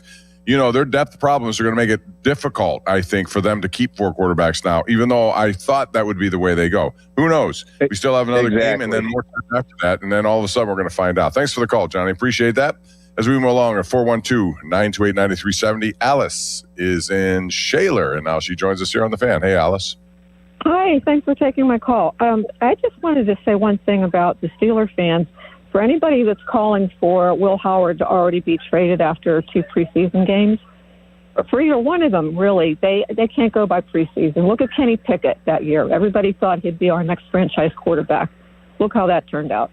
And I think that they're both young quarterbacks, I think, have potential to be good. Also, look back to Peyton Manning's rookie year. Fernando Mendoza threw a pick 6 the other day, number 1 draft pick, high trophy winner. So I think that they better calm down about Will Howard already. Anointing Drew Aller as our next franchise quarterback, and give it some time. And I don't know what you think about it. You sound like an astute football follower. I like that. And it is tough to be a young quarterback and to make it. It does take time. And I certainly agree with what you said. I don't know. And just as giddy as everybody was after the first week, now that's as down as they are in this week. It is a process. Never did I think these guys would play this year. I do think, though, there is an argument to be made to keep them around just to see. If you're going to make decisions on one game, that's not the proper way to go. But, again, you need more evidence all the way through. That's why I think keeping both would be okay. I just wonder about the puzzle of putting together this roster. How many guys? They're going to need people, depth on offensive line, depth at receiver. The gentleman before you said cut Roman Wilson. Okay, that may sound like prudent after 3 years because he hasn't done all that much. But you behind Metcalf and behind Michael Pittman, you have Jeremy Bernard, and then you have a bunch of guys who are really, practice squad guys like Caden Weegan. I don't even know if his spot's secure. And then you have, Skoranek is certainly one guy capable, but you really do need depth over the course of 17 games. There are going to be an injury or two, and then what happens? They need to try to keep people like Lou Nichols. There are some players on, sort of on the bubble that they really need to try to keep. And I think if they keep they'll be on the practice squad, and they could be activated anytime. They're not going to make the field. He won't, and he's a hard worker. He is. He always has impressed me, but he's not going to make this spot. They're only going to keep, I think, probably 4 running backs altogether. So I think, Dowdle and Warren, obviously. I think Noah Kowski will be on there, and so will Tony, who's another special teams guy. So it's tough to do. And just because they don't make this roster doesn't mean they won't be on the practice squad one snap away or one opportunity away. So thanks for the call, Alice. I appreciate that. Joe is in Orlando, where it's probably 100 degrees. What's up, Joe? How are you? I'm doing good, Bob. How are you? And I'm working in the yard. It's a little hot. It would catch your attention, I'll tell you that. Hey, plus humidity down there this time of the year. It is. And then as a Pittsburgher, as a transplant of Pittsburgher, you're waiting for the weather to break. And that until late October, early November. So we got a ways to go. Hey, listen, the gentleman that called about his game day shirts, at first I didn't know how to take that. But then I thought to myself, I go back to Chuck Noll, right? I was born in 1968. And how did we get here as Steeler fans that we feel that way? And I couldn't help but think all this success that Bill Cowher and Mike Tomlin had, I know they weren't all the same players, but a lot of that was lent to the culture that was transplanted by Chuck Noll into that organization. And it was so sound, it lasted for so long. Then I thought the opposite right now. I think, well, how did we get where we're at now? Well, over the last 15 years, in my opinion, as a fan, the Steelers, in terms of the culture, has been abused by anecdotes and sayings and nothing of real substance. Here's what I think. I think for the next 10, 15 years, while I'm rooting really hard for Mike McCarthy because he's from Pittsburgh, I think will be the Detroit Lions what they were for 30 years. I think it's going to be a real downturn for the Steelers for the next 20 to 30 years. I hate to say that, but it's just a prediction. All right, Joe. Well, listen, you never know how the pendulum's going to swing. Sometimes it takes 1 or 2 really good draft picks to turn everything around, or a trade or two, whatever. I appreciate your take at 412-928-9370. But listen, everything has to change, and it starts with winning. You got to go out there, and again, in the NFL, if you don't have a franchise quarterback, you really are treading water quite a bit. You don't necessarily have to have one if you have a roster that can get by with someone who's good at just managing games. But in the end, you want somebody not only because you need somebody who can do the things that a quarterback as a franchise QB has to do. But also, you tie that guy up, especially if he's young, you could use the money while he's in his first year of his contract to go out and get a whole bunch of pieces to surround him with. That's why it's always better if you can draft and develop somebody as opposed to going out and like getting Baker Mayfield. A lot of people already talked about next year, and they mentioned him. Well, he's going to cost $50 million a year, which is fine, except he's an older quarterback. And then you don't have as much money to spend on other things. It can solve your problem temporarily, but again, you're still searching for that next guy. And I think that's where they are right now. So that search continues. Joe is on the Parkway, and now he's on the Fan. Joe, what's going on? Oh, yeah, I was just calling. I was listening yesterday, and I don't remember what show, but the guys were talking about how, like, you know, they were to send, like, Howard to, like, the practice squad. They were kind of worried maybe another team would pick him up. But do you think maybe, like, another subpar performance, and I say that lightly because it's only his first start, but, like, it might be a little easier for them to keep all four, but one on the practice squad, I guess, you know, I mean, I think that would be Allen's not going to be the guy. He's going to be on the regular roster because he's a third-round pick, and I think there are guys around the league who would value his talent level. Not that Howard doesn't have it, but I think Howard, as a sixth-round pick, would last longer if they do that, only because in order for you to get him off, you have to immediately put him on the active roster. And some people might be willing to do that. I don't think so, especially early in the season when rosters are fully set. Now, as the year goes on, there's a risk each and every week when injuries occur. So, yeah, temporarily they could do that, or they can have somebody come up with an injury too. You never know. Yes. Yeah, or Mason Rudolph get traded. No, I'm just joking. Well, I mean, that was talked about. Here's another thing that was talked about, Joe, and that is, and Jordan Schultz puts this out. I don't think he had any substance to it, but it was about Joey Porter Jr. Being the subject of trade talk. And while people would say that's not going to happen, and I'm one of them, I don't think it's going to happen. I think the Steelers have been searching for a shutdown kind of quarterback for a long time. I will say this. I understand he has a streak where he hasn't given up a touchdown, but he's also had a lot of holding penalties and pass interference calls during that time that may have resulted in a touchdown. So, I mean, it goes both ways there. He's a very talented guy. There's no question about it. As this market continues to move forward, though, the price continues to get high. I found it interesting that Christian Gonzalez, who's also up for a contract, his agent is the same agent as Joey Porter Jr. So there are two last guys out there looking for contracts. Who's going to sign first? What will it mean to the next guy? And is there a possibility a trade could happen? Well, number one, you'd have to be bowled over. And if you get a number one pick and a number two pick or something like that, you might want to consider it, given the fact you're looking for a quarterback next year still. And if they believe Asante Samuel Jr. could be that guy, again, it's all doubtful to me. I think, honestly, the Steelers want to sign him. But keep this in mind. Joey Porter Jr., or Joey Porter Sr., I should say, he went through a process similar to this. And he didn't like what the Steelers had offered. He goes to Miami, and 2 years later pulled up 18 sacks in what was one of his best seasons of his career. So he's being advised by his father, I'm sure. This is a tough negotiation, given where it's gone. And how much are the Steelers willing to go up if they've already offered him a certain amount of money?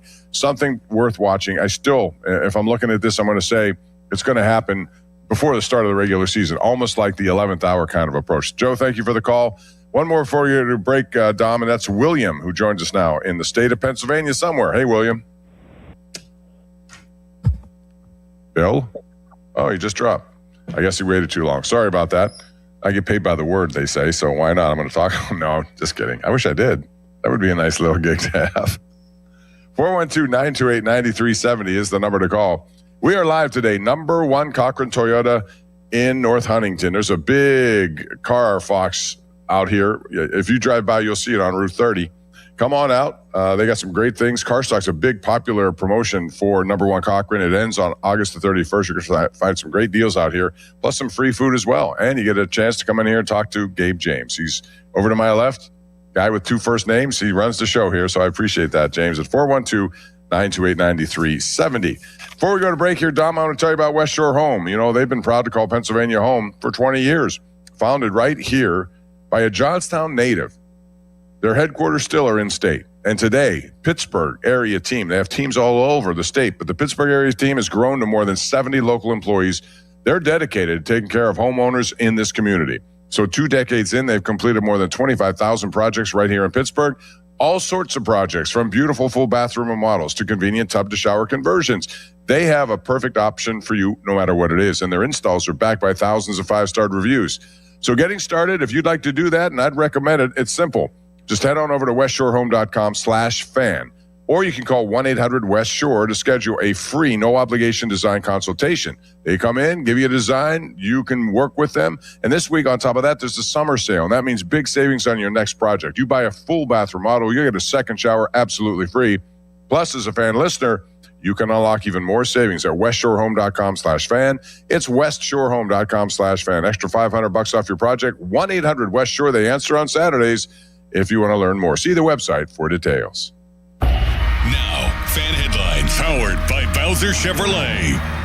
Dodgers beat the Pirates last night 5-4 in 10 innings. Pittsburgh is now 63-67 and 6.5 games back of the final wildcard spot in the National League. They'll take on the Dodgers again tonight, 7:15. Jared Jones will start for Pittsburgh. Tarek Skubal will start for LA. A pretty sexy pitching matchup, and you can listen right here on the Fan and the free Odyssey app. North Shore Tavern leadoff show at 6 o'clock. Fan headlines powered by Bowser Chevrolet. For more, go to 937thefan.com. Don't miss the Panthers Insider Show every Saturday morning from 8 to 9 with Pat Bostic. The best insight with the top guests and everything you need to know about Pitt. The Panther Insider Show is brought to you by Voss TV and Appliance, NSS Life, Joe Ball GMC, and PGT Trucking. Sports Radio 93.7, The Fan. Looking for insurance you can trust? At Neophis Insurance Group, they're proud to partner with Nationwide Insurance to bring you dependable coverage backed by one of the most recognized names in the industry. From auto and home to business protection, their team works with you to find the right policy for your needs and your budget. Call Neophis Insurance Group today and experience the confidence of coverage powered by Nationwide. 412-364-3388 or online at neophisinsurance.com. At Citizens, we know the world has gotten smarter since you started banking. Rings track your sleep, taxis don't need drivers, refrigerators have Wi-Fi. So why hasn't the way you bank kept up? Maybe it's time to upgrade to Citizens, so you stay ready all the time. With our enhanced mobile app, you can track your credit score and talk to our chat assistant, Sizzy. Make sense of your money with Citizens. Learn more at citizensbank.com/made ready. Member FDIC. Life doesn't slow down, and Spitzer knows you need a vehicle that keeps up. That's why prices are going down during the big price drop event at Spitzer Toyota. Lease a new 2026 Toyota Corolla LE for $249 per month. Plus, get our lifetime warranty, complimentary maintenance, and Spitzer VIP points. Whack more. Spend less at Spitzer Toyota Monroeville. At Spitzer, our world revolves around you. TSRP 25,079. VIN TP 493243. Front wheel drive model 1852. $29.99 due at signing. 36 months approved credit through TMS plus title tax license registration. $490 doc fee. 0 security deposit. 10K miles per year. Ends 8/31/26. South Hills Kia, let's go. The 2026 Kia Sportage S Hybrid, just $299 a month. Or the 2026 Kia Sportage LX all-wheel drive, only $249 a month. Hybrid or gas, your call. 24-month leases, $3,999 due at signing. 10,000 miles per year, plus tax and title. First payment due at signing. Not all qualify. No security deposit required. Offer ends August 31st, 2026. South Hills Kia, let's ride. Visit southhillskia.net for more details. Sprained wrist, ankle twist, broken thumb, can't make a fist, busted knee, surgery, that patch of ice you didn't see. Where pain starts, Jernavix suzetrigine begins. Jernavix is a non-opioid 50 milligram prescription tablet for adults with moderate to severe acute pain that reduces pain signals before they reach the brain. Tendon tear, nose repair, tripping on that broken stair, dislocation, operation, moped crash while on vacation. Do not take Jernavix with CYP3A inhibitors. Avoid use with grapefruit or liver problems as these may increase side effects. Tell your doctor about all your medicines if you are pregnant or breastfeeding. Jernavix may make certain medicines and birth control less effective. Side effects include itching, muscle spasms, rash, and elevated muscle enzymes. Joint displacement, knee replacement, fell on marbles in the basement, ladder slip, broken hip, that rock climb where you lost your grip. To learn more about Jernavix, ask your doctor. Call 1-833-589-PAIN or visit Jernavix.com. When you hire our firm, you become part of the family. Nobody messes with family. Get the good guys, Goodrich and Geist.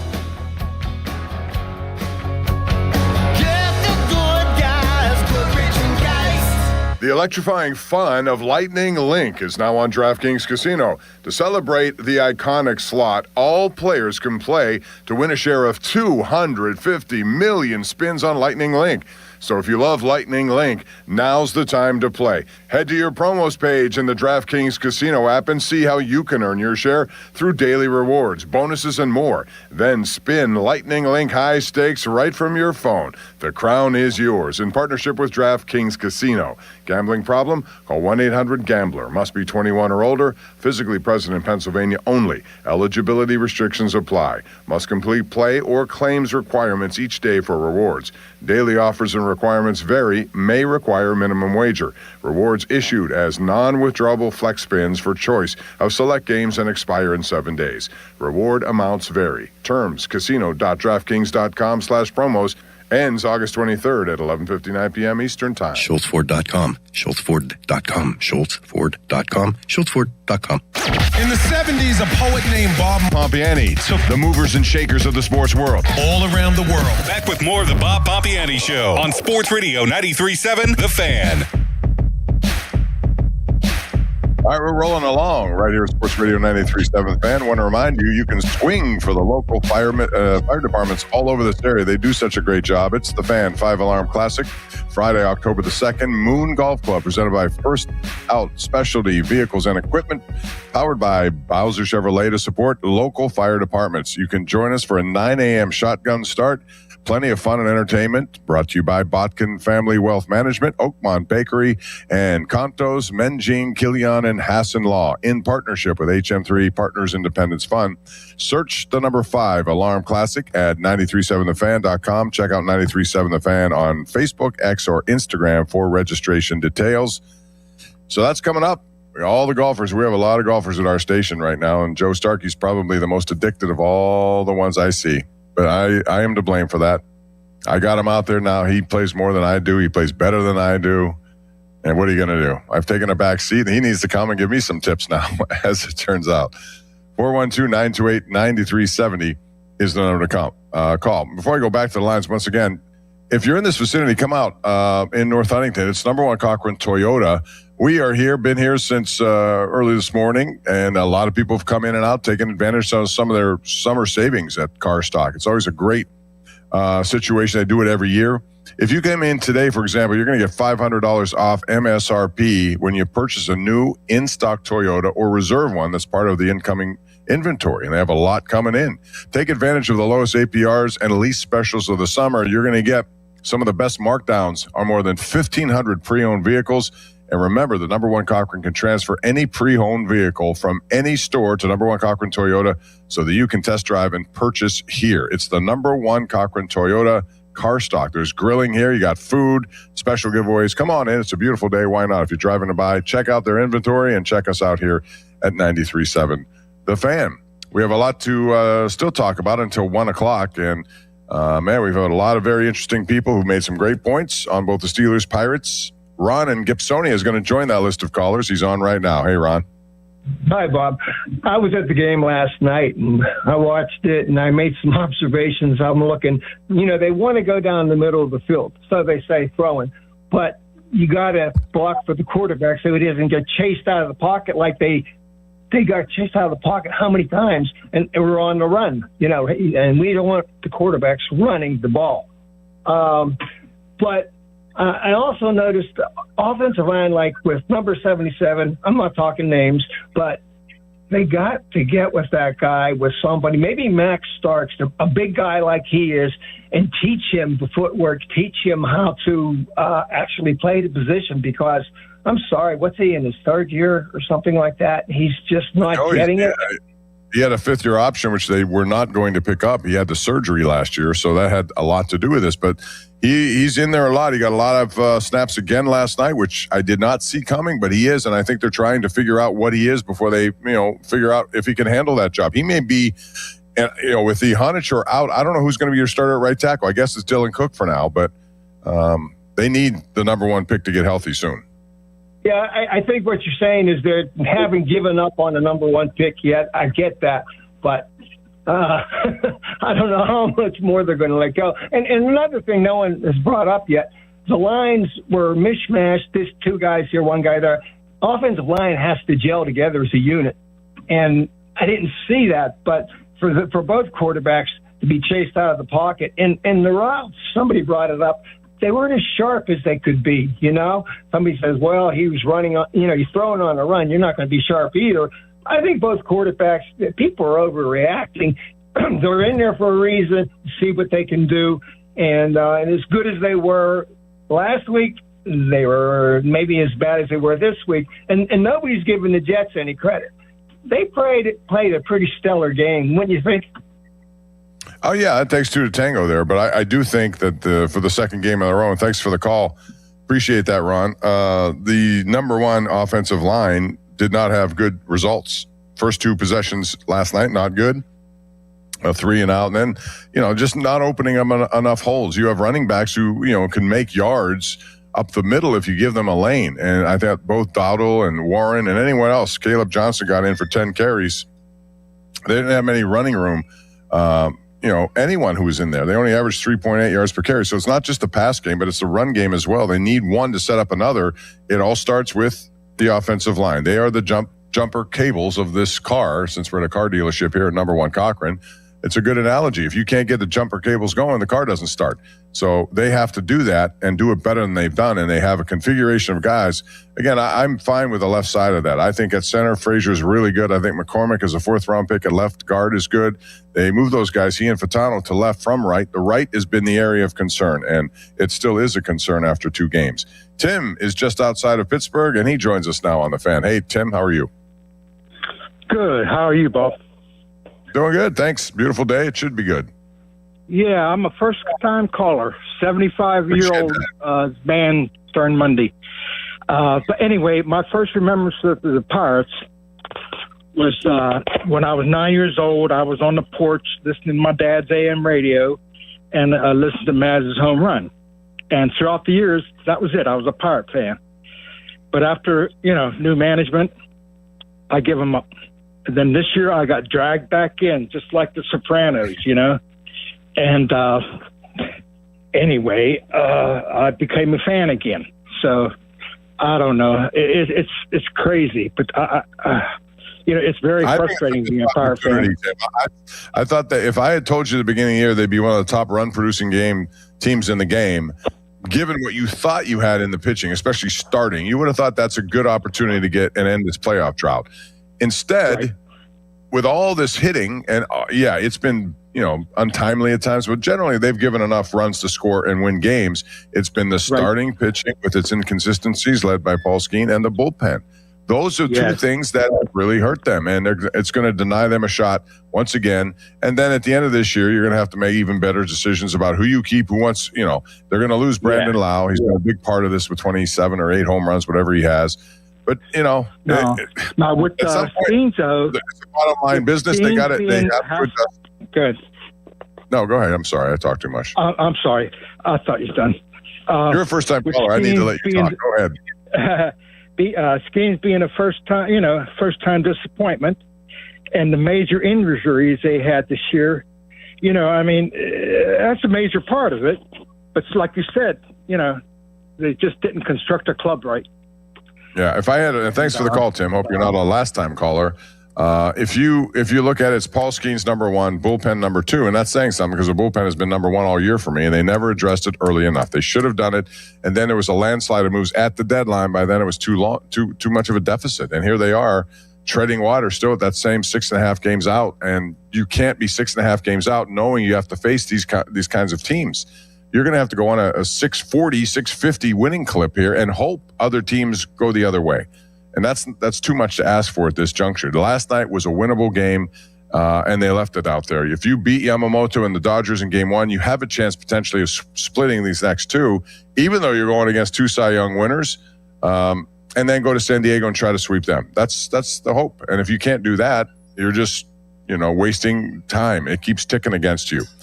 All right, next up in New Cannonsburg, it's Craig who joins us. Hey, Craig, good morning. Or good afternoon, or whatever time. I don't know where we are. What's up, Craig? Craig, I hear you, I think. Craig. Craig, now I'm interested in what you're doing. Are you in a drive-thru? What did you just do? Yeah, you. I was filling up my gas for my mower. It's a mow day, Bob. I got you. I heard you. I heard there was activity, and I'm wondering what you're doing. No. I'm glad you waited. I had enough time, but I wanted to call in. When are we going to be done with this Henry Davis experiment? When are we going to be done? Hey, listen, it could be sooner than you think. I don't know. Defensively, okay, that's fine, but he's got to hit. If you can't hit, you're a liability. I don't care what position it is you play. You have to hit better when he is. He had a golden opportunity last night, even with a sac fly, just to get one run there. You have to score an extra. And the most frustrating part about it is the guy knows the game. He just doesn't play the game like he knows, and it's crazy. I think he is really gripping the bat a little too tight, too. I think he feels the pressure of his average. And, you saw last night, the first two pitches he took are, in the strike zone. He took him, he's down 0-2, and then he's going to swing at whatever the pitcher has to offer at that point. And Taylor made double play. And that was, as soon as that happened, I knew they were going to lose. Well, it was like 1 o'clock in the morning, and I stayed up to set. I was like, this is going to happen. And then as soon as that happened, I turned it off. I knew the game was over as soon as Davis did that. Yeah, and then the Dodgers are going to get one run out of it, and they did. And so that's how that ended. You got the meat of that order, and with a guy on second base, it's inevitable that the Dodgers are scoring in the 10th inning. So you got to go. Yeah, Thanks, Bob. Well, hey, thank you, Craig, and I hope you got unleaded. It's a little cheaper anyway. 412-928-9370. We have Pedro in Penn Hills. What's up, Pedro? Hey, Bob. Good hearing from you. You and Charlie do a great job. Pedro, right? Pedro, yeah. You and Charlie do a great job. That was a difficult one last night, but you navigated it well. It's hard to do it when the game deteriorates like that, but it's preseason. Exactly. My question is about Mike Tomlin. It came to my attention again that he's actually under contract, and if he gets the itch to coach again, the Steelers have the rights. How many years do they have him under contract, and what kind of draft picks or cash do you think they could get from him? Because for whatever reason, the national media still have him as the top coach. Well, I think because you have him, I think it's 2 years, if I'm not mistaken. Normally, if you're going to do that, it's a number one pick, typically for something like that, or whatever they could demand whatever they want to demand. And, he'd have to understand that. They'd have to understand that. I'm not so sure that he's not going to fall in love with his television business as much as he was against doing it. At first, I never thought he'd do it. I've said this a lot, but if you missed it, he always told me in doing the shows I did with him, he's never going to get into television. Not zero chance. And then here he is.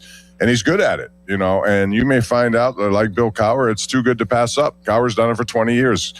You're making a good amount of money, and you don't have to deal with the day-to-day minutia of being a coach. Now, he may still like that. He may want that because that's in his DNA.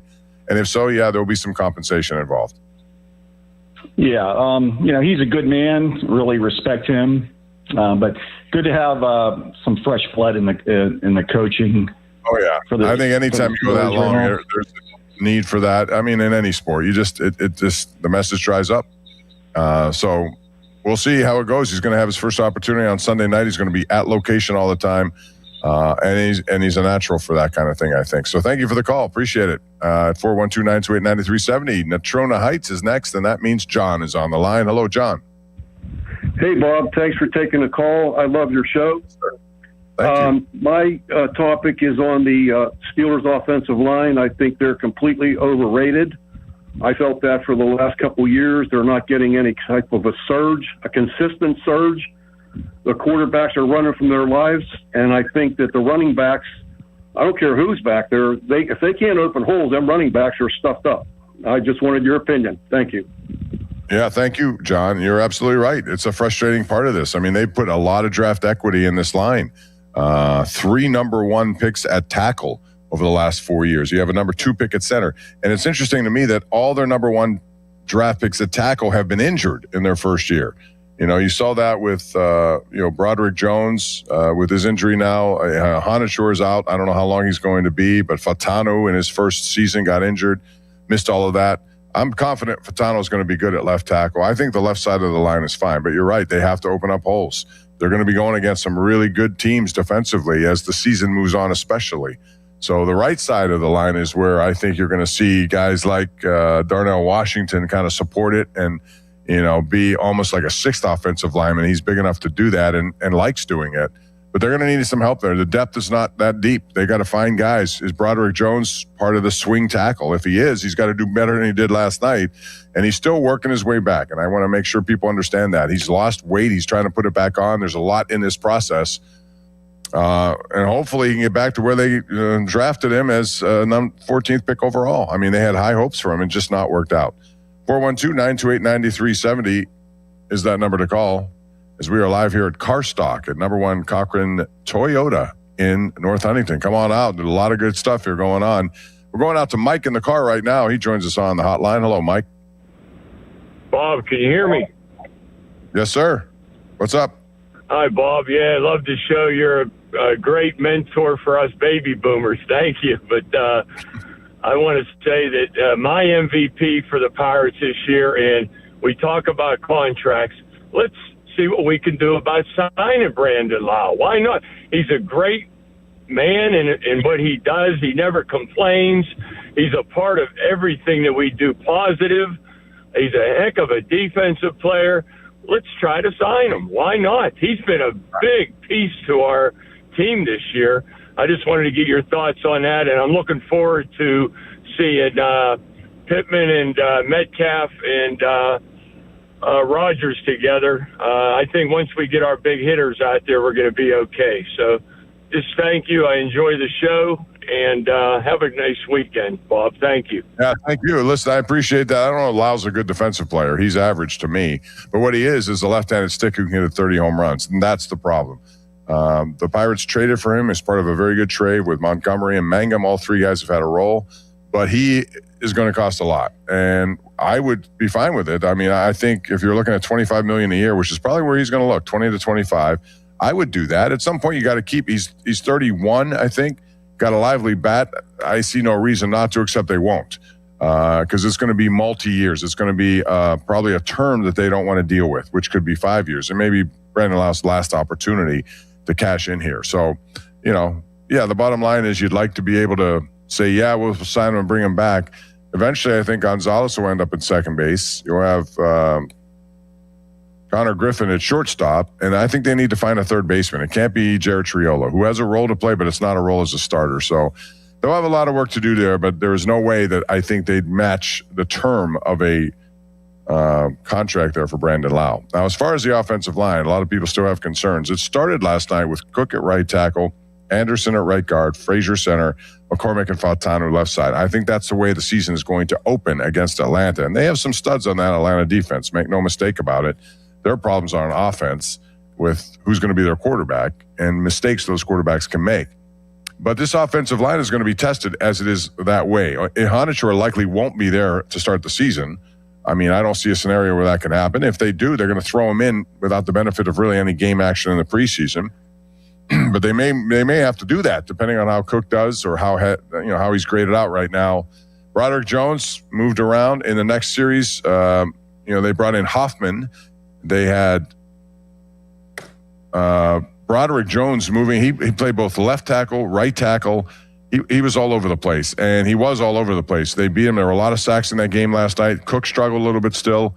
Middle of the line didn't have its best game in terms of run blocking, but I don't really worry about them so much. But, there's a lot to clean up there, and injuries will play a role. The Jets last night, it was a weird year they had. They were 3-14 last year. They never made an interception.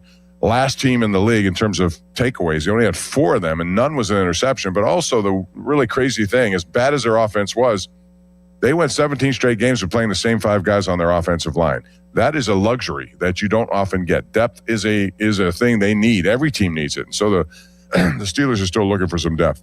Let's go out to Latrobe, Pennsylvania. Got George on the line. Hey, George. Hey, Bob.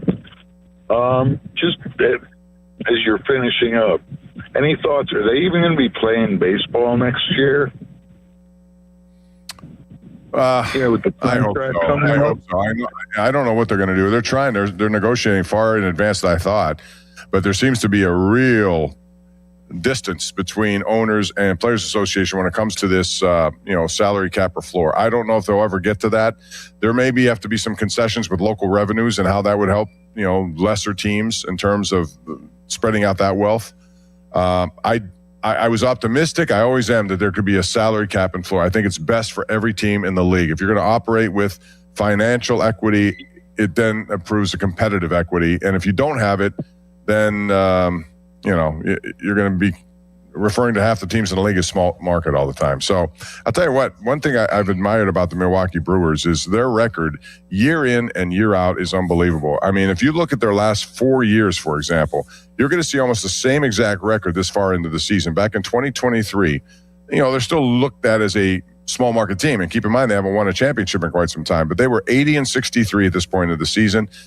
2024, 80-56. 2025, 80-48. And this year, same amount of games, 80-49. They are as consistent as can be, and they do lose people, year in and year out. So, I don't know. I just get frustrated at the fact that, what do you think? I mean, I think there's going to be some stoppage. I don't know if it's going to be just in spring training heading into the start of the season or the entire year. I just can't see a scenario where owners are going to give up an entire year. They have television deals that are yet to be made. They go into the future. They're not going to want to shut down business. Yeah, in my opinion, both sides are greedy, so who knows? But thank you for the call. Yeah, I appreciate that. Thank you. Yes, sir, George and Latrobe. That's going to wrap it up. One final time to tell you, if you're riding around here in North Huntington, stop in Number One Cochran Toyota in North Huntington. It's Car Stock. Number One Cochran's annual summer savings fest.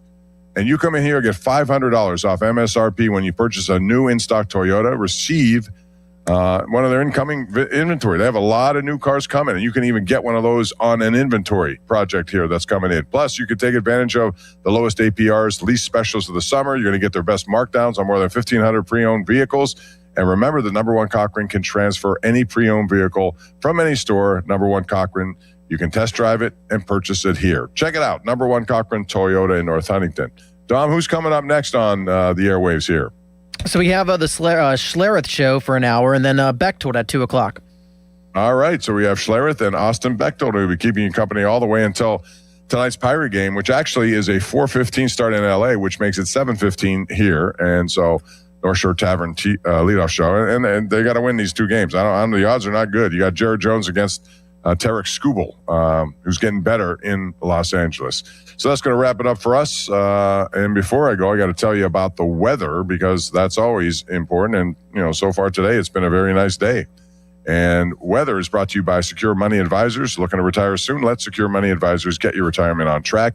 Temperature is very comfortable, 70 today. You can do just about anything. And that means come on out to Number One Car Stock here in North Huntington in Toyota, Number One Cochran Toyota. Later tonight, some rain expected. We've had a lot of rain in August. That will obviously continue as we go to the end of the month. Join us tomorrow night. It's the Number One Cochran Sports Showdown, KDK TV, 11:35. We'll recap all of this with our panel of experts. In the meantime, thank you right now for Gabe James Gabe.